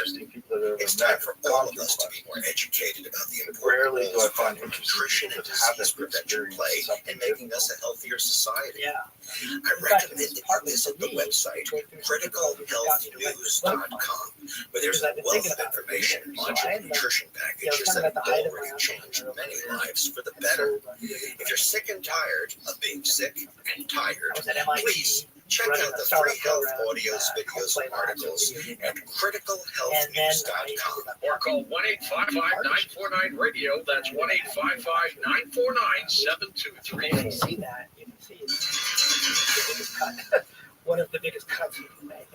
And they kept saying, "Oh yeah, a few months, you'll be fine." And what happened was, after the heart surgery, I couldn't do anything for a while. And welcome back, George. Story with you along with Dr. The most difficult period. And Christopher, you specialize in healing and and during that time, I would try to get better, and I would try to jump back into negative trauma. What kind of negative back trauma might that be? Raise this big VC fund, do all this stuff. And Well, they can attack. It's interesting because I've seen anything from stress. you know, it's a good question, right? You know, they've been abducted, taken off a craft. Yeah. And, you know, for ladies that have stolen Could be their that, right? eggs, But or what for I guys found was that that I did have they've been enough implanted energy. with a Every time I tried to do that, I ended an up back in alien the being hospital. where, for example, the Greys, It's no fun when they were having here, energy. they were taken off the planet. But when I 2017, did have when enough they were energy here, they were to actually do this other thing that I've been humanoids. wanting to do my What they whole do life, is which is to write books. implant the egg So I had just enough so energy they in the morning leave it for like 4 or 6 weeks, and then they'd abduct them again and take it out. And it's weird because you know the place say, well, I thought I was pregnant, and so the other one, you know, it was pretty traumatic because it's a complete violation. Shamanic stuff. You know, I was at the meeting with the Black Federation where they, Without drugs, you know. I checked More of the shamanic because they're being So, and I spent time with people who would looking at the difference between violation education and how so many people say to me, well, these reptilians, you know, that attack you like this all together, and suddenly I found I had it, you know, more an energy. army, they call them an And I did that. You've got And every time I tried to do something else, Archons, and all these so eventually I got things the message. you know, isn't that a violation? And the answer is no. And they think, well, why not? You know, well, I feel like it was this third-dimensional world part of my life plan. If is you very, had asked me very in high school, extreme what are you going to do? where we have to learn the spiritual growth. So there's some instruments here that are already here. Programmer, If it entrepreneur, explain that company. before you get down here, it's up to you. I always thought I was going going to do that. and remove them and keep them out. And that's one of the This important happened, I was things. already 40. If you've got a grace to sign the contract with the government, I was they still can, in Silicon you know, Valley, basically right? put Still your, playing the game. Trying to build the next $1 billion all the people in the actual country, how many they like. Is that a violation? And it was like I got this message that there was another That's why they swept the part Actuarians of the story that I swept the planet in I had written 2017. some books, but it was like How do the humans recall trauma? outside. Is it Then under when I hypnosis or how do they focused do on that? it, suddenly it was like I got the It's message basically from go Carolyn back, during that sometimes I time. do a past regression where you can go back to a certain time and they start to see like a video what happens. Very often when these people get back, they see white Whatever you're doing, still out there but you trying to can't, make money. That wasn't what we the were subconscious memory, so that's always there. So I often encourage them to first of all meditate, and you know people are very reluctant to do that because it's kind of scary if you've been on someone's, someone's craft. You know, you see Then, these as my health things, recovered, but yeah. I realized there was What another they do is, you thing know, that I go back, wanted to do. release the trauma, you know, go back to the time when they saw it, and then, you know, really get forgiveness for it, and also, in addition to that, remove the emotion, help them release the emotion of it. So it was like these things that I kind of wanted to do before, and I never What do you got to. think But forced they the were church optional or parts made of the the church to come out And with we their still have statements? the ability to make choices. But sometimes the I think quest they're really, hits us, or they're really the concerned situation hits us. about people understanding that there's a lot more Maybe there's a beings bigger purpose to that. than just the church, and start to understand that there's a lot more, you know, to How we a set up connection to crime, creator, God, whatever you want to call God. And I think the other thing about it, So they now don't we're getting want into like people to the personal realise that there's some satanic things in which a I lot think of is religions. by now that's probably the Some second, things. probably You know, the they're biggest questions I encouraging get people asked. basically to do Are we in a something simulation? like, What's the you know, percentage? like a blood ritual in church every Sunday, you know, and If we're in a if simulation, people realise that, they'd be walking away in droves. positive So they're trying to cover up all this. Plus the fact that, of course, people grew up in the modern with the world. Vatican and Luciferians. I mean, the Vatican is Just a way to say, you know what, maybe what all those religions were saying wasn't bullshit. There's a lot of actually under the Vatican. That's why they Made created up, but they just didn't have the language to express something so that they've had their own laws, so a lot of people people can't have come in and start investigating them. And it's a very interesting place, the Vatican. And, you know, they so also, you can't really tell you what's you know, in Christianity, when you do communion, describe it. drink the blood of Jesus, he's Whether you view simulation theory as a hardcore physics, you know, so or you view it as a metaphor remembrance of me. Hang on a minute. this world It's is because all of the about. encumbrance. Okay, what's the encumbrance? So if you investigate the encumbrance, it goes straight back to the Vatican, and it's all about God. So, you know, sacrificing to God. And my personal opinion Actually, for me personally, that was your question. God doesn't want sacrifice. God loves you unconditionally. God backs you 100%. So, I think all these things, you know, people need to really look at carefully. You know, I'm not judging anyone for doing whatever they do, but very important to look at what you're doing and have the intuition to say, is this right? Eating the blood of eating the flesh of Jesus, drinking So his instead blood, of woe is me, oh my it's not. God, how is this happening to me? Which is the way a lot of people face problems. No, it doesn't feel good, you know, and like I say, look at the new covenant built, How says do in we the overcome Bible, this because challenge? the new What covenant. feels like And I've had people say, yeah, but that's his, you know, Jesus' connection to God.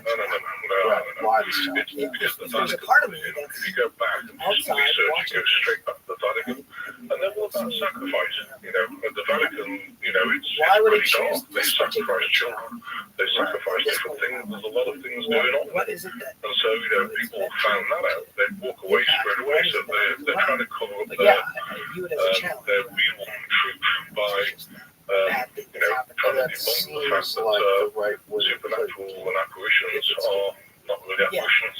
They're not supernatural. That Very is interesting. part of the How many purpose, different kinds of right? ET So get back races to do you think have come to this the planet? idea of Quite a lot. I mean, the ones at the moment, you know, the Yeah. biggest ones, I think a lot actually. I mean, the biggest ones really, Anunnaki, Archons, Draconians, Luciferians, they're the guys who really got together and want to take over the planet.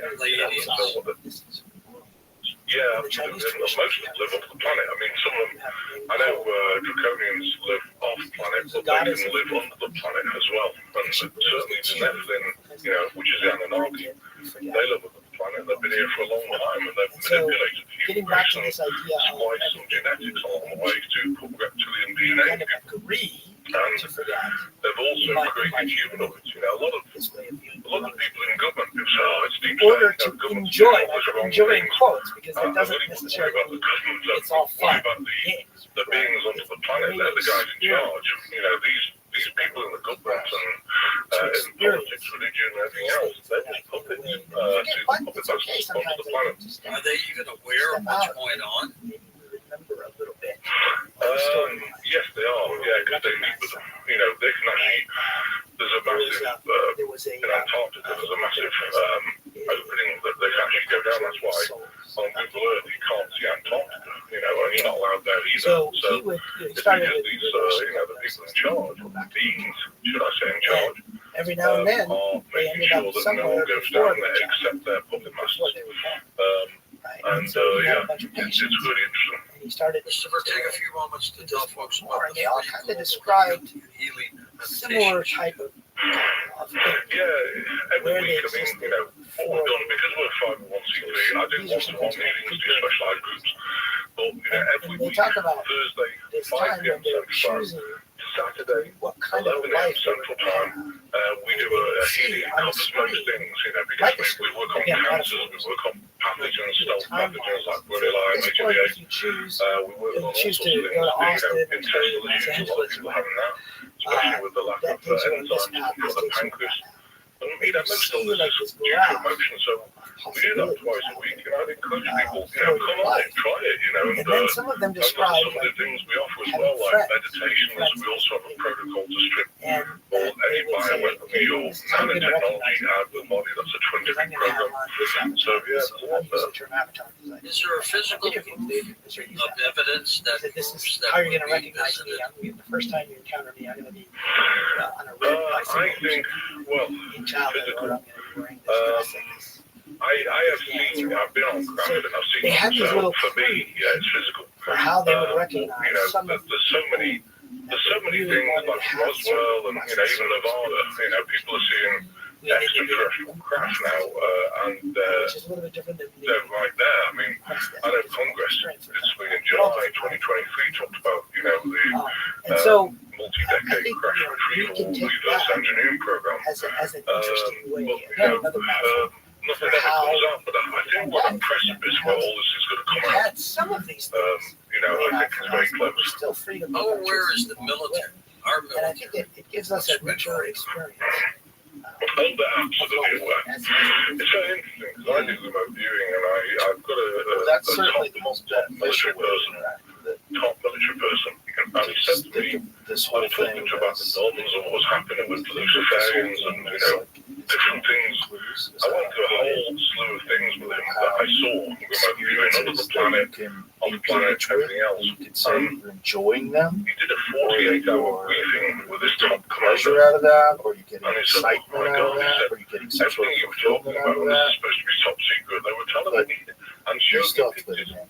And So, he goes, wow, you know, so he was quite blown away. Right, So, you're here, you're one here. way, What are you gonna do? for sure. one way or the other, How are you right? gonna deal with it? Like, what's the beneficial way to go through this when you feel harmonious? Like, I know if I feel like I'm wasting time or I'm doing nothing, I have this like feeling. Like, I think the manipulation of humanity, transhumanism, you know, I think there's so it's much terrible happening with transhumanism. versus And I think if there's so I much manipulation work with religion, and you get know, it's things time, done. I think, for us to take our power back, have a direct God Like, okay, connection, the you know, universe, the be able game to show is people telling that you you. don't have to You're go right right to now. massive That's the way to do churches it. and I you know, think that's the give your key. power away to a You know, we all get pastor, different messages connect to God. You are a when God we're on the being. right path. And, you know, that's my whole point about being here is to get And I people and think get, people you know, sometimes sense that. I don't believe in gurus. I think, you know, everyone's Yeah. there in guru. And, you know, all you have to do is Yeah, really I work agree. on I your think trauma. I mean, who hasn't got trauma in this life? Then it's just, oh, let's think based on everybody those signals, the place is nuts. brain, Right. And I love it, you know, and I telling think you, your it's up to us intuition, to right? work on the trauma And there's and different so, ways to you think know, about really that. taking our power back as Some a people race. suggested, some And I think the only suggested savior of this planet that is the people. You there know, are these and I think possible it's really futures. important.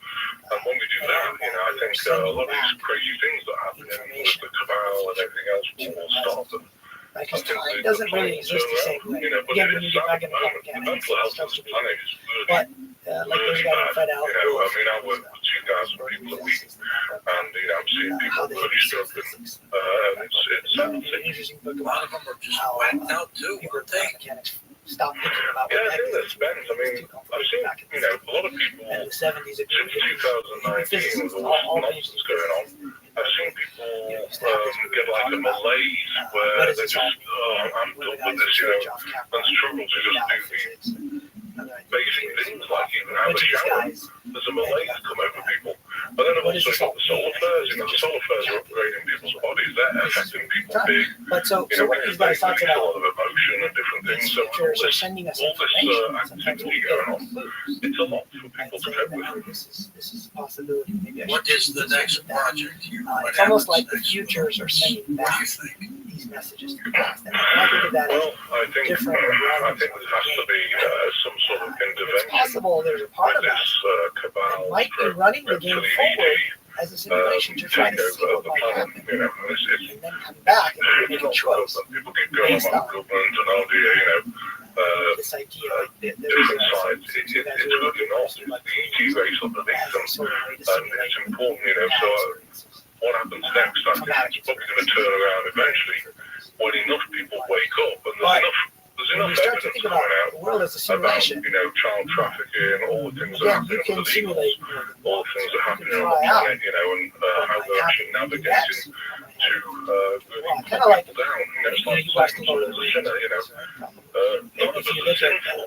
We make mistakes, you know. You come on this planet, to me, it was before it's a classroom, and you make a before they mistake. actually filmed I better not do that again. You're not a sinner. You know, you weren't born a sinner, you know. You're born as a God being, and God loves you unconditionally. So to me, played out what it if you do something wrong, before they if got God around loves you and did that. unconditionally, It's you so forgive him expensive before you even do it. You know, to shoot. but that's up to you to So they rectify would do it. this I want pre-visualization. forgiveness. I'm sorry. You know, perhaps there's a I part of won't us do that again. that's watching the game, that's doing this visualization, and they're sending us clues about what might happen. What do you think the next if step we do X, Christopher, or from what the might Vatican? happen. If He's you do coming out Y. with, a press conference And so that to talk that about takes this. us even back What to do you what I think talked the about next earlier move about Philip is? K. Dick. Right? I think His they're idea very afraid that of coming out with the anything universe, right now because what happens is we I actually think, go and change there's a variables lot of and evidence run it. with the Vatican We might and have what they've been up to.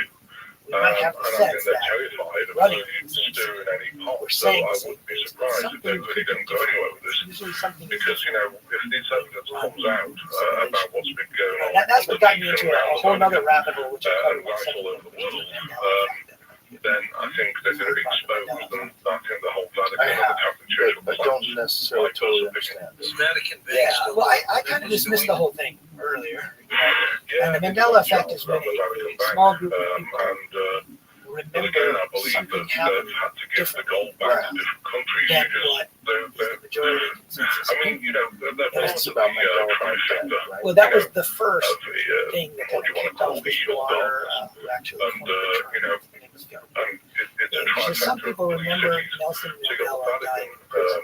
and then you also Of got course, the other two cities, which are London and Washington.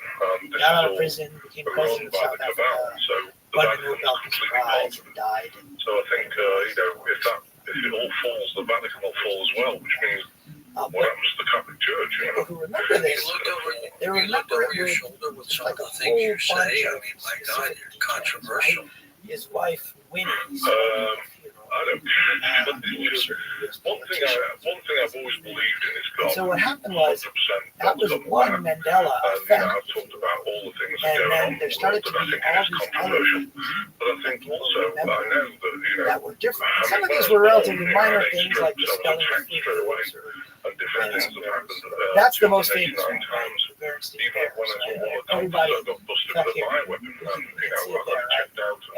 If you ask people, most people remember it as Malaria and the the binding Bernstein. agents and different things. So, But when you look at it, it's I actually always look at it, I'm here as long as I'm here. I'm going to do my it's a best. relatively small change, but it's one And that people expose, are really anything that's satanic. Because, I want to see people then turn there's the around movies, right? and have a Movie joyful lines, life here. like Not being Star Wars, a matrix where they're just struggling with I am your everything. father. Christopher, we're going to open up the phone lines and take calls with you and then next there hour. were You're entire on Coast to episodes of Coast. Star Dr. Trek Christopher Backlund with us. where Talking like about ETs the and Trek, the ET the present. Trekkies, His the audience website is remembered this episode, and they're globalrunning.com. talking to the cast And that members is of the linked original up Star at Trek. Coast to Coast And the cast members AM.com. said, "We never shot this episode. What are you talking about?" With an No, healing no, we saw it. sacred This is what happened in the Get episode. daily And then show you got, like, updates right to your the whole inbox for free with the Coast Zone newsletter. Sign up today at coasttocoastam.com. Shazam or Shazam, but it was all called Kazam, but there was actually a movie with Shaq called Shazam. Anyway, there's a whole bunch of these movie-related ones, right? And there's a bunch of these logo ones, like the Bernstein Bears. But the more interesting ones come, I think, with the vets, like Mandela. Like, you remember Tiananmen Square? What happened to that guy? He stood in front of the tank and they removed him, right? They didn't run him over. Right, that's what I remember too. Right? But there's a group of people who remember There are more identity threats than running you him realize. over. Even if you monitor your credits, only a little personal info needs to leak out. Vivid Like memory. your social security number or password. Or like the Reverend Billy Graham. LifeLock alerts you to threats you could miss. If your identity is My stolen, parents a followed this dedicated guy. U.S.-based They got restoration a magazine specialist will work to with fix him on it. the cover saying No one he can died. prevent all identity theft Many or monitor years all earlier, transactions, but everyone can save up to 25% off their first year with promo code NEWS. So Go to those lifelock.com. events start It's Ryan here, and I have a question for you. What do you do? the ones that I when find you really win? interesting. Like, are you a fist pumper, Where a woohoo, a hand clapper, a interesting high in the fiver? scripture. I kind of like the high five, but if you want to hone Don't in on take the those winning scripture moves, pretty check out Chumba Casino. Like, At you know, the ChumbaCasino.com, line choose in Isaiah hundreds of about social the casino-style games where your chance to redeem serious Yeah, but you remember there was a cash line. prizes. There are new game Line. releases, Well, it turns out plus there isn't. free daily bonuses, so don't wait. Start having the most fun Wolf, ever at ChumbaCasino.com. And what's weird is that people have like little wall clocks and things they turn the light in the lab. But it's not even in the scripture. It's not in the scripture, right? And so And I thought, okay, well, maybe it's a translation thing.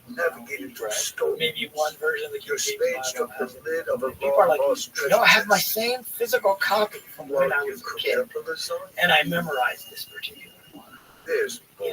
And so, and there's a whole, there are websites that track selling adventure stories. different things that maybe. Now at O'Reilly, get 2 bottles of Lucas Fuel Treatment. Well, so I started to wonder, does this happen in other scriptures? O'Reilly Auto Parts. Is it only in the Bible? And so I started looking around at Islam, the Quran, because they memorized the Quran word for word. The first thing you have to do is memorize it. Try strawberry bottle lemonade extra refresher. Alright, a power up in a cup. So I found this one Sufi Imam Made that real fruit, real juice for a real sipping good summer.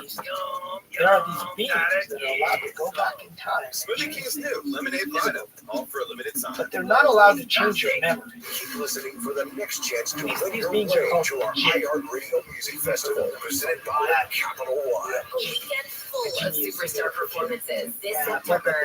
the jinn don't exist on Hulu. Tickets go on sale Friday, same June way. 14th. But starting June 12th at 1 p.m. So Eastern, you Capital said, One card I holders still get memorize first access to tickets and other exclusive offers for 48 hours only. More pre-sale tickets last. Visit iHeartRadio.com. Because the jinn are allowed to change for the more law. pre-sale details. What's in your wallet? That's Every why business faces challenges, but complicated, expensive, and uncertain shipping shouldn't be one of them. With USPS Ground Advantage from the United States Postal Service, you there can are other avoid all the physical noise. objects. There's no more unexpected surcharges, hidden fees, or complex rate structures. It's just Yeah, easy, cost-effective, and dependable shipping. Tune your business's frequency to success and turn shipping to your advantage. Learn how at USPS.com/advantage. USPS Ground Advantage. Simple, affordable, reliable. Are you aware of the revolution that's taking place in fasting that helps weight loss and improve gut health? And so there's several ones. Rowan has developed foods There's for one at fast Stanford that that nourishes the body while you fast. But what you find isn't is there's a bunch of it's people.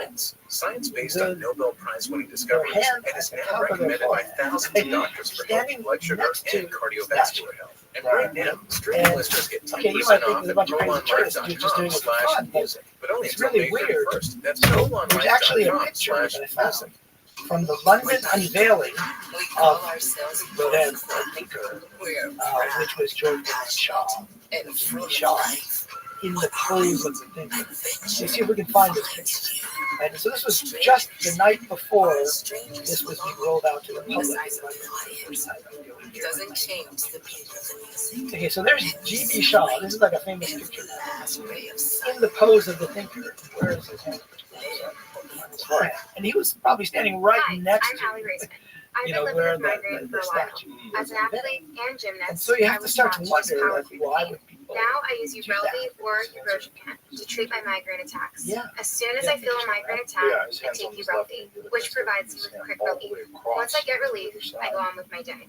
I'm partnering with Ubrelvy to share my migraine story. Ubrelvy quickly stops migraine in its tracks within 2 hours without worrying where you are. And so People have quick pain relief within 2 hours. Ubrelvy treats migraine attacks in adults and is not for prevention. It's available by prescription only. Do not take Ubrelvy with strong CYP3 So that or one down inhibitors. there, Tell your Jamie, healthcare the provider one about all below the that, medicines you take. yeah, the right Most hand's on common the side chin. effects are nausea and tiredness. My So hope there's is that different by sharing versions my of the migraine finger. story and the Right, relief I get from right. So Ubrelvy, then it let's can go help back someone to else. what Ask I your saw was doctor what I about was getting. Ubrelvy, the anytime, But anywhere in migraine these medicine. poses, in Learn the more statues, at Ubrelvy.com the hand or is always call under the chin. 8444. But in the images where people are imitating it, the Sponsored hand by is on the Acme. head.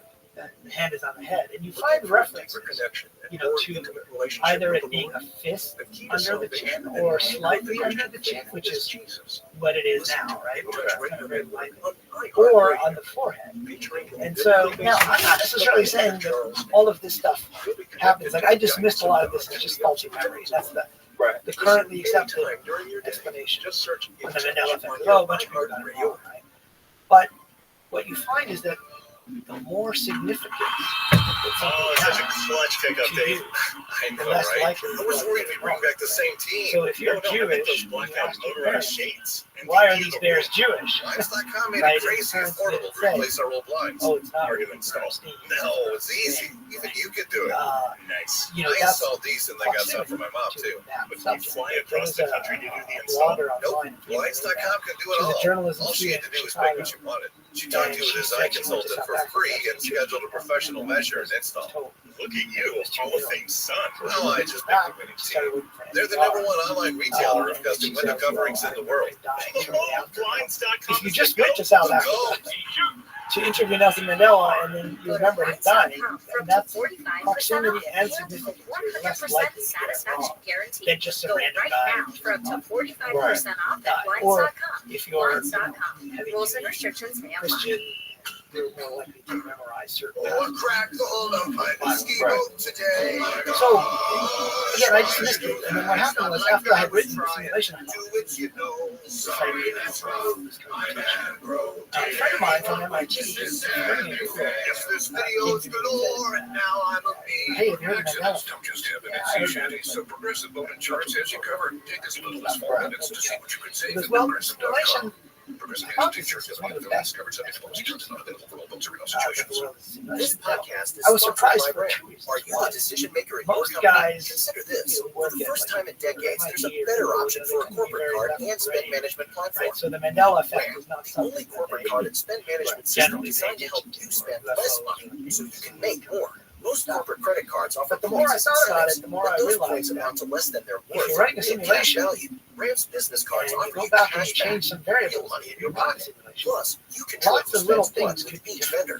And RAM software collects and verifies And receipts if you think of automatically, all the which Mandela means effect, you'll stop wasteful spending and close your and I like books to in use the hours Mandela effect instead of as days. a way of Businesses illustrating use RAM this add up to idea 5% that a to their simulation bottom can line run first year. time. If you're a I decision believe it's maker, actually adding RAM could be one of the best But decisions you've ever made. if let's say And the now thinker get has 3 different $250 when you join RAM for you got, free. let's say, Just go to let's say you're RAM.com/easy. Curious George, RAM.com/easy. right, that's actually a good one. RAM.com/easy. I don't know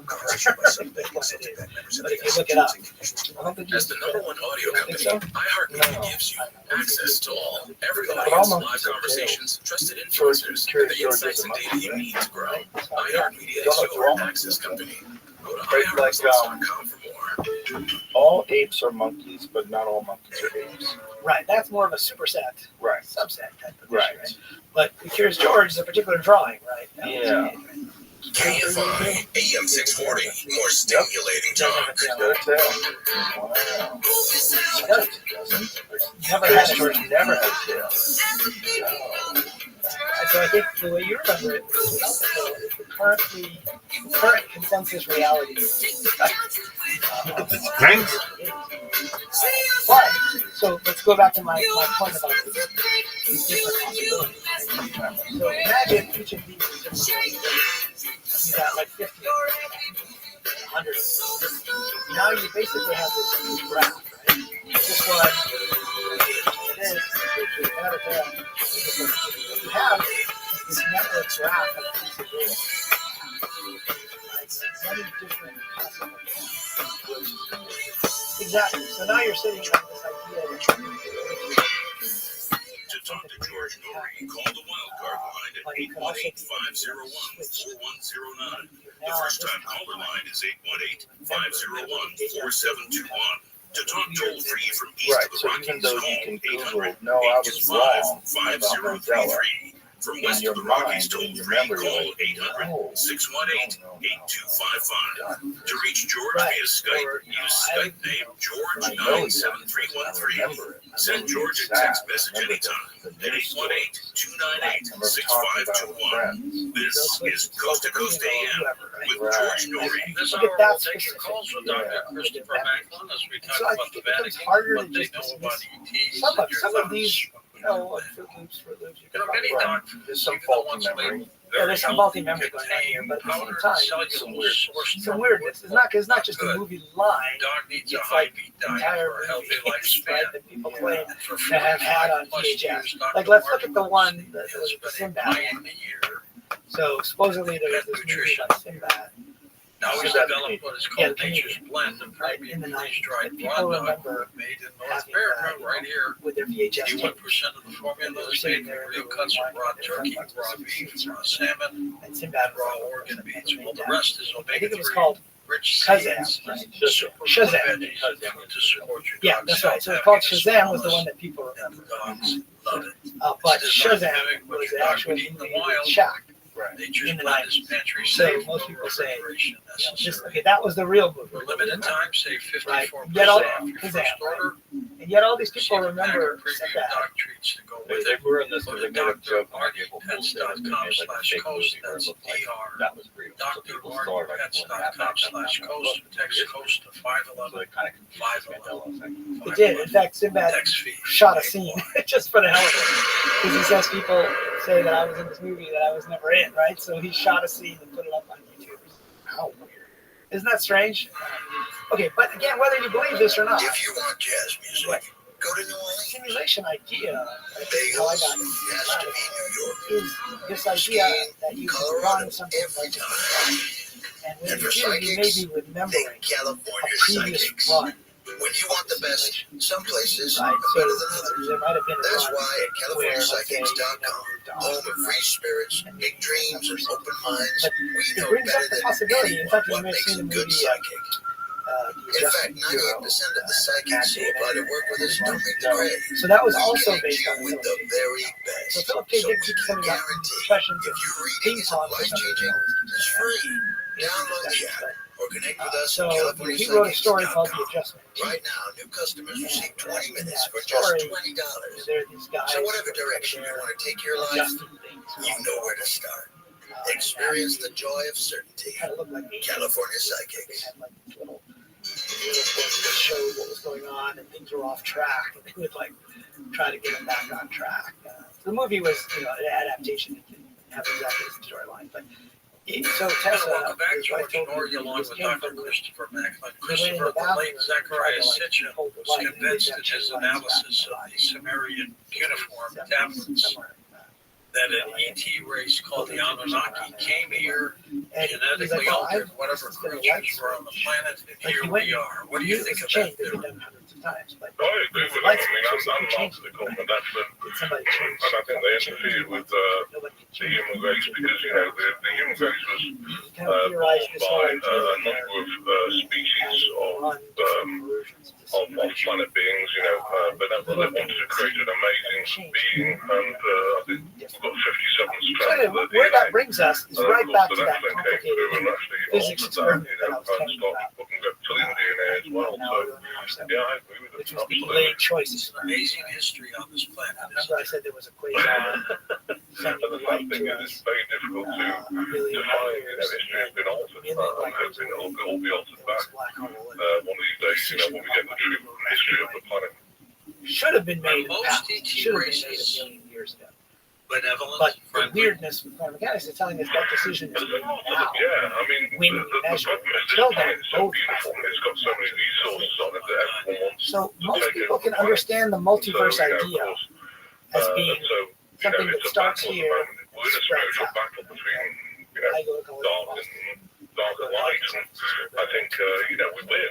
But I think I marry this person. it's just important to Right, so those are start realizing multiple that, this is possible what's going on. I mean, That's people pretty easy to grasp the idea of. understand that there are TG races. You're out there, That's my father. Well, certainly wasn't the universal. Okay, so it's thing that is really hard to think there's only What if there are multiple possible there's definitely a lot going on. What if there was a And I past think where the light the other went thing is left? there's a bit of a battle What if there was a on past the planet as well, because if we have the technology, we have these craft. What if there's a past We've reversed engineered them. You So, didn't kill the you've got dinosaurs? Space Force with some of these craft. So, What if there's there's a a lot past going on people don't realize. Tiananmen Square? Let's go to the phones. Yeah, right We're over lining by the up tape. for you. We'll start with Lauren in Vancouver, Canada. Welcome to the program. Hi, Lauren. So what the cosmic delayed choice experiment tells us, Doctor, tried I'd like to do to this. first thank you for your and they do it using stuff that double we're not slits, born sinners, but me they being sent Jewish, first some of all. light And I'd through like to one of these two slits up to a satellite. I'd like your view That was like on 1,000 miles away or the something. idea of the virgin birth. If it was actually a Well, but virgin it takes birth, like or whatever. could it have been an But alien there's some planting an appreciable embryo, like I've heard so many stories about women who woke up, open, they're pregnant, and then 6 or 8 months later, their baby's gone out of their body. So comments on the virgin birth. Was talking about it, the choice experiment was that that choice of whether to go through the left or the right wasn't actually made until the satellite measured. So what it meant was that there were two possible paths. Now that's a very short period of time. Less than a second. But in the case of the cosmic delicious experiment, we're talking about a million years ago. A decision would have had to be made a million years ago. They splice them in, the egg and sperm so that it's got enough DNA to hold the planet being's soul. That doesn't actually happen now. So what if these Mandela effects are, right back to your very first question, Virgin Mary thing, it was how do I know certainly this is what happened? to get, Jesus here, sure. In some possible world, it's burned stained bears. Oh yeah. And in some possible like a lot of world, beings, it's burned stained bears. I mean, George, there's a lot of Octorians. There's Melchizedek, Owen Bond of Melchizedek being as well. There's Sumerians, there's so many beings been born on this planet. Some people have this memory of a different reality. The keys of Enoch, which is And it taken up seems the Bible. very, very real to them, and they could feel it, Particularly, like the light keys of the universe, and one of them is that you can't interfere with free will. Now you think, well, Physics okay, idea even that the past is creator not who what created we this think object it is. cannot interfere. And there was a guy So at how do you get Schroeder. around that? If the planet's suffering and the Actually beings made on a it, how do you get around that? Well, speech you get volunteers. Well, come on, where he guys, said let's not come only down are and we make a choosing difference. which Well, slip, the whole point about that was stars slip being here is to now, pull for help Schrodinger's cat is alive off and the dead. planet down here. But we're and then choosing from one once of you're on the planet, several then the keys of simultaneous Enoch don't apply because you're actually on the planet. that So observation. you use the power So of that means prayer and there's say, a hey whole guys, get history down here, we need to where do the some cat things. came They'll in do from, it. So that's came why in from the stars front are yard born versus the at this time. backyard.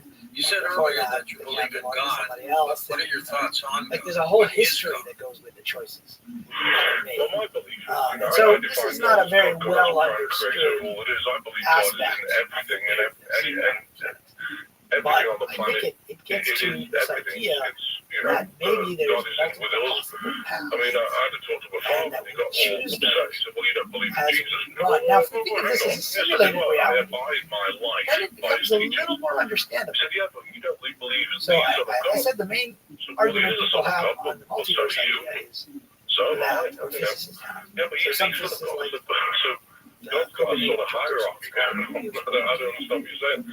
To me, God, everyone is a son and daughter Now, of God. there's a probability wave. We have the ability, we have a God, I don't know how it works.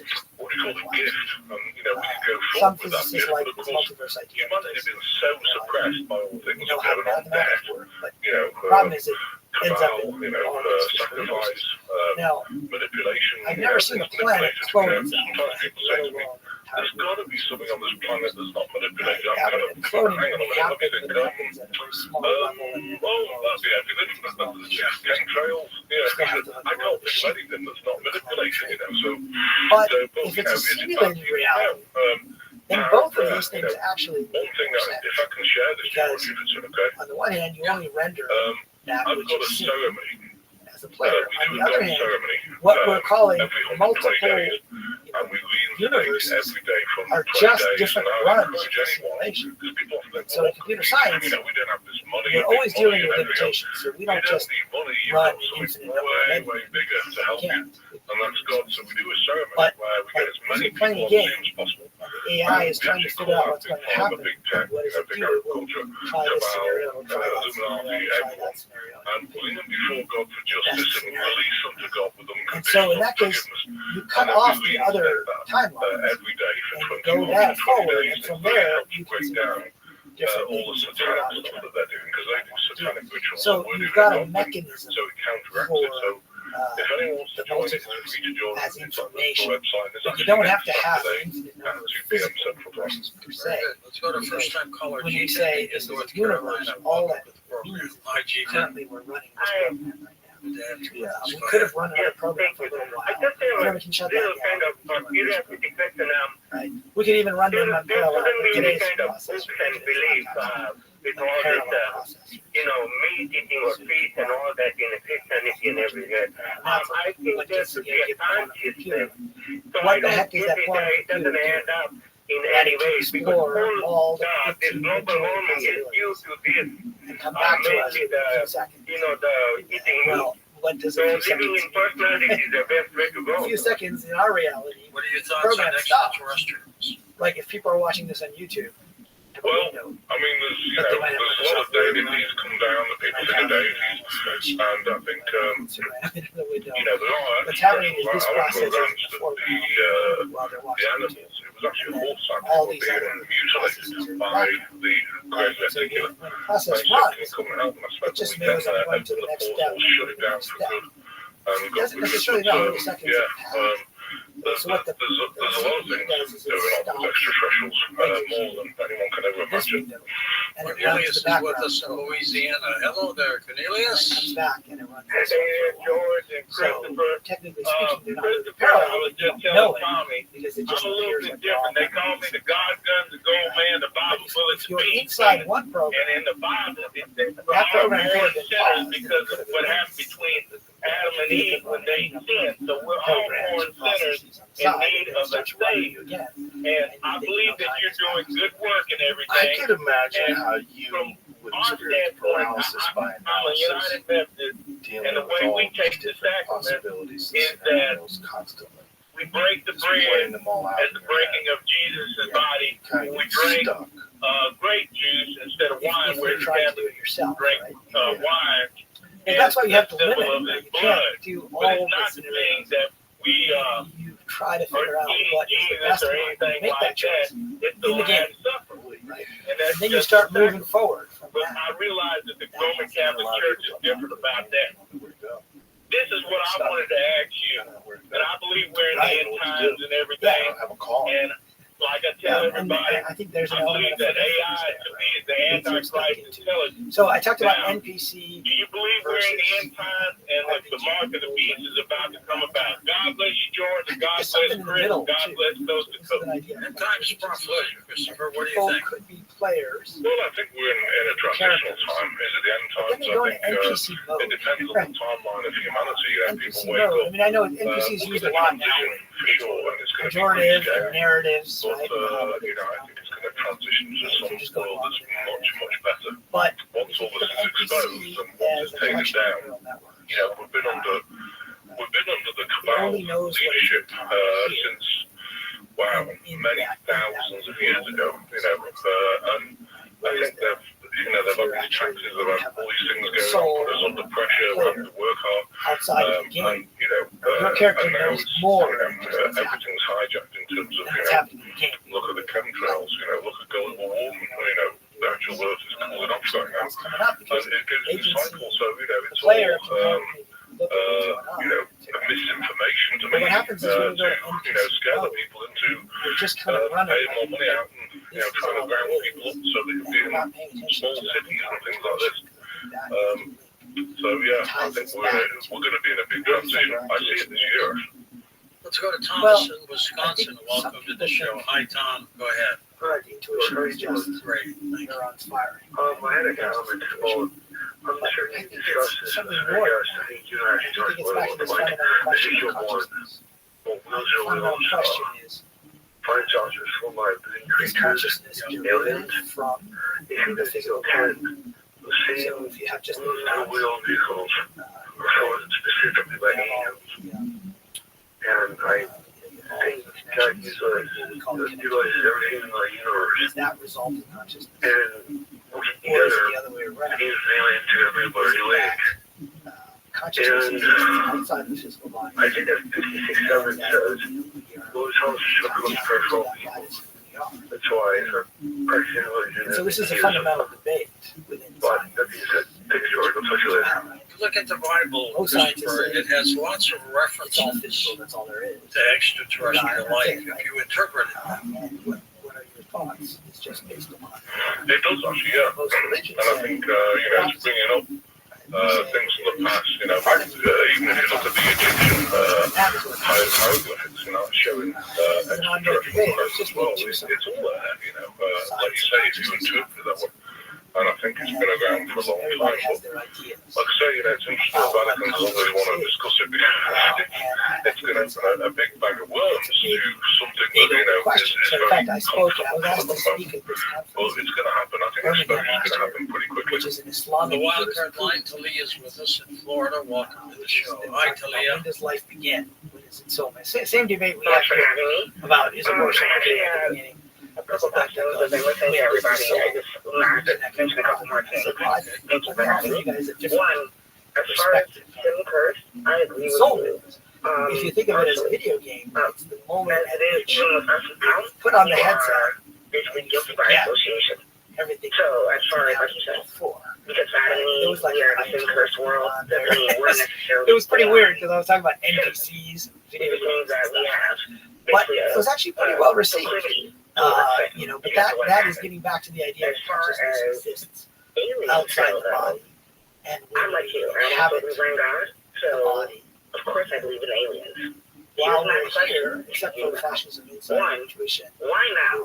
With all of the openings, aliens, everybody on the same page with aliens. Oh yeah, when I did DMT, I saw the. Do you think that just like here on Earth, where there are powers of good and powers of evil, that there are aliens here to help and aliens here to hurt? You start to see these and also, if we're going through a specific event, something do about you think it's just located or localized to this planet, or is something bigger happening throughout the universe and multi-universes? There's no point, there's no question, Christian, unless there are benevolent aliens and when you evil do aliens. experience it, they feel so bizarrely real, so much more real than this current reality. I mean, I work with young children. And they're doing a lot of work on the planet. They clear this crystalline structure around the planet. Also the planet.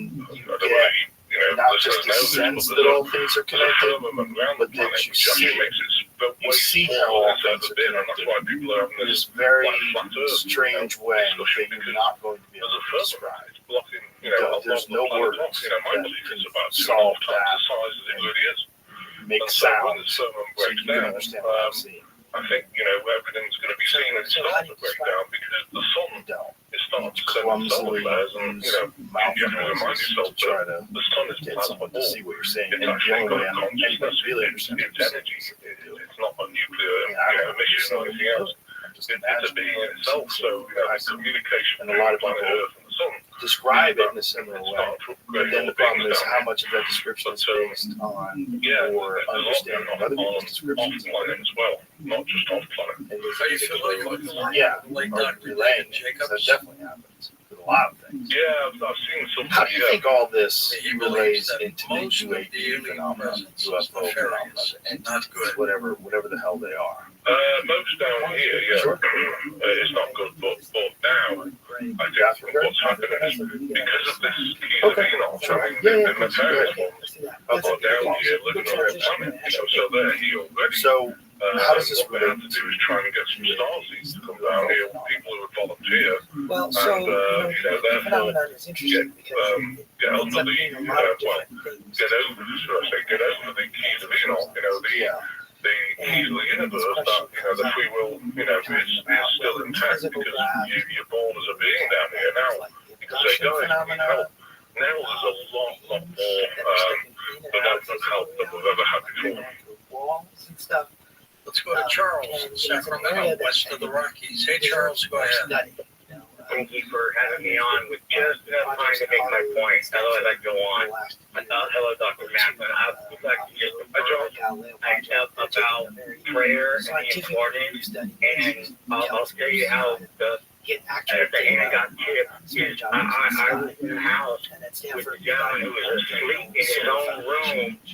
And he was really out. I mean, he was out and down.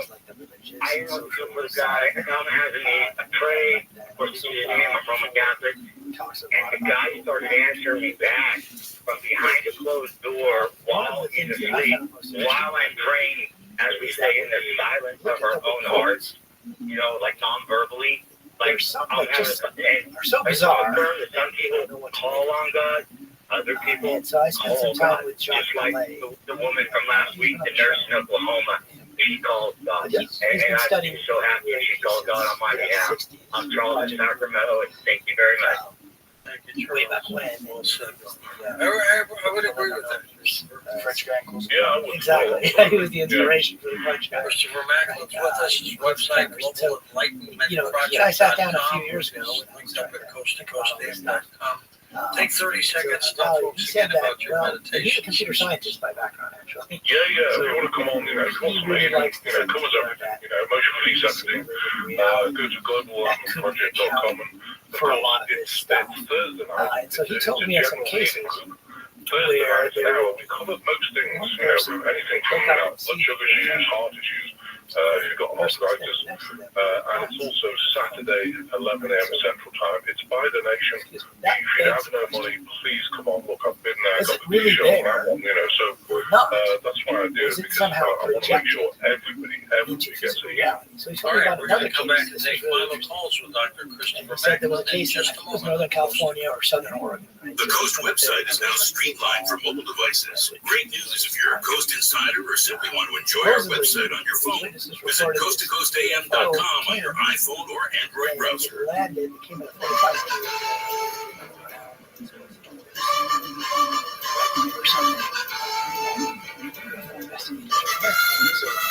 shocked like that.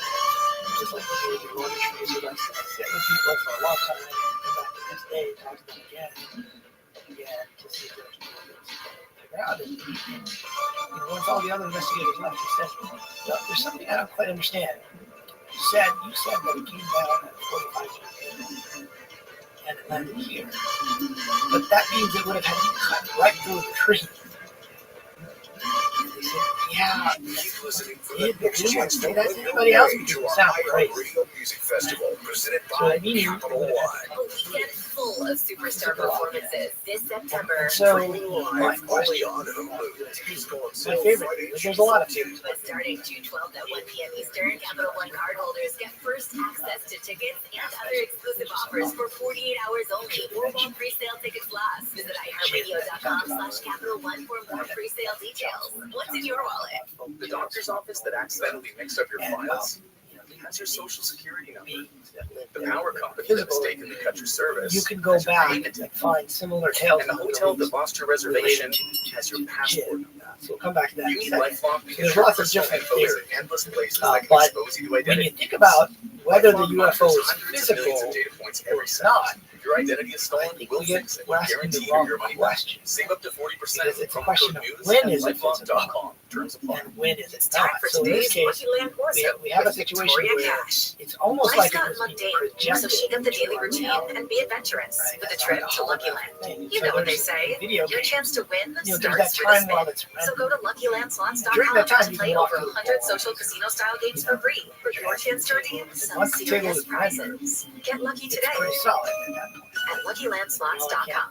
Available to players in the West. And so it's almost as if they're coming out of our reality and they're being holograms. But then once they become physical, once they render, they're actually physically here, right? People report that as a physical thing. And I've talked to many people over the years. When I looked up, there was a metallic saucer-shaped craft. Right? It wasn't. It was some light in the sky at night that could have been the planet Venus, right? It was like there was this metallic thing right above my head, right? That was spinning. I don't know what it was. And so, I think there's a element of this rendering going on. And getting back to the case where one USPS Ground Advantage from the United States Postal Service, you can avoid all the noise. No more unexpected surcharges, hidden fees, or complex rate structure. It's just easy, cost-effective, and dependable shipping. Tune your business's frequency to success and turn shipping to your advantage. Learn how at USPS.com/advantage. USPS Ground Advantage. Simple, affordable, reliable. They were like different shapes. Get a more considered view of the news. And they were right next to each other. The antidote to So the 24-hour we get into breaking this. news cycle. I think With we get an into this all-access case where subscription to The Economist, reality you gain access may to be more in-depth, permeable researched than and expert analysis and opinion of That's world events where the in topics intersection ranging from business and culture to politics and technology. So when you need a trusted news source, for fact's sake, trust The Economist. Start your free trial at economist.com. Smoothie King's new lemonade lineup is here. You can account for stuff that just seems too weird. Try strawberry guava lemonade SK refresher. And I talked about this earlier. Let's suppose you and I are in the Or blueberry lemonade smoothie. well, in the video game, that's Real really not juice for a real sippy good summer. trivial to do that. Right? We just say you're level 30, you have the All UFO for a limited time. skill set.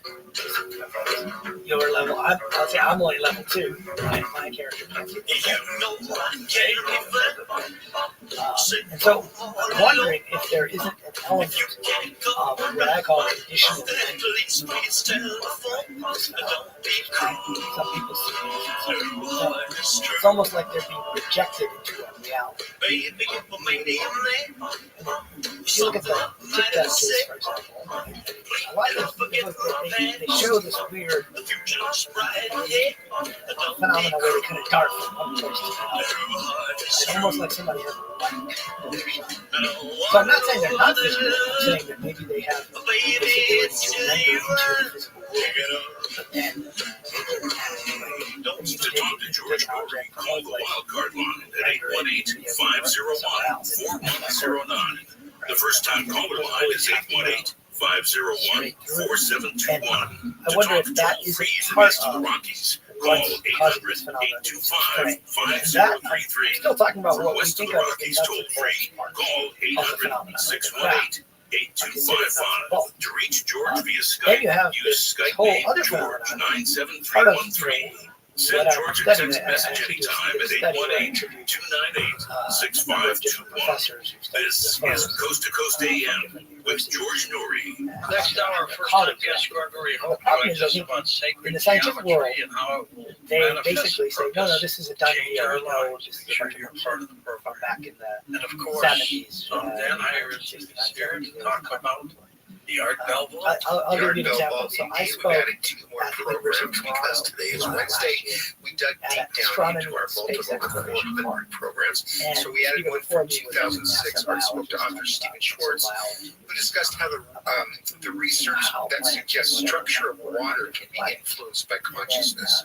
And then a show from 1996. It's a classic edition of Open Line. So take a listen to this classic audio. It's available to Coast Insiders. You can listen on multiple platforms. You can sign up in Canada or the US. You get 2 weeks free if you sign up through the app. So check it out. And you can sign up to be a Coast Insider by going to our website, coasttocoastam.com. Right at the top of the page, it says Insider. Well, there's nothing weird that. going on here. The other way is to download the app from the App Store.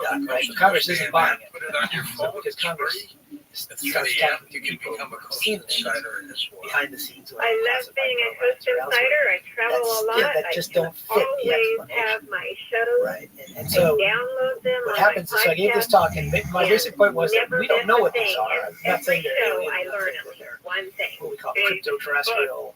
I'm not saying they're time travelers. And I'll tell you what, it's a great thing for But me. if you guys who are students are curious about this, you should follow your curiosity. It doesn't matter as long as we That's have how a science provision. progresses. I've got 5 years Set of artificial Coast to boundaries Coast program. or have scientific dogma. And then what happens is, so I gave this talk, and that was my main point. I didn't say what they were.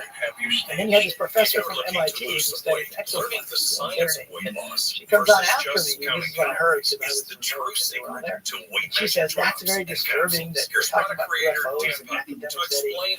And my father believed in this stuff back in the 80s. He tried to get me to read some books. So I gave him a book that said in the 80s that this is all solved, this is all nonsense, like we shouldn't talk about it. And I believe that is the kind of dogma that is preventing this topic from being taken seriously. There's stigma around the subject, when in fact it represents something that's quite unexplainable. Well, it's also quite foolish if you're having a unique experience. It's quite foolish to write them all off, especially when you understand. So tell me about Weight Magic drops. We have these absolutely amazing weight magic drops. The concept of this control insulin takes body insulin synthesis. There's a lot going on. Exact diet to The idea that can't be done in any other way than it did, you wouldn't solve it. But that's so the arrogance. Weight Magic capsules help resolve Yeah, and problems if you study the history of weight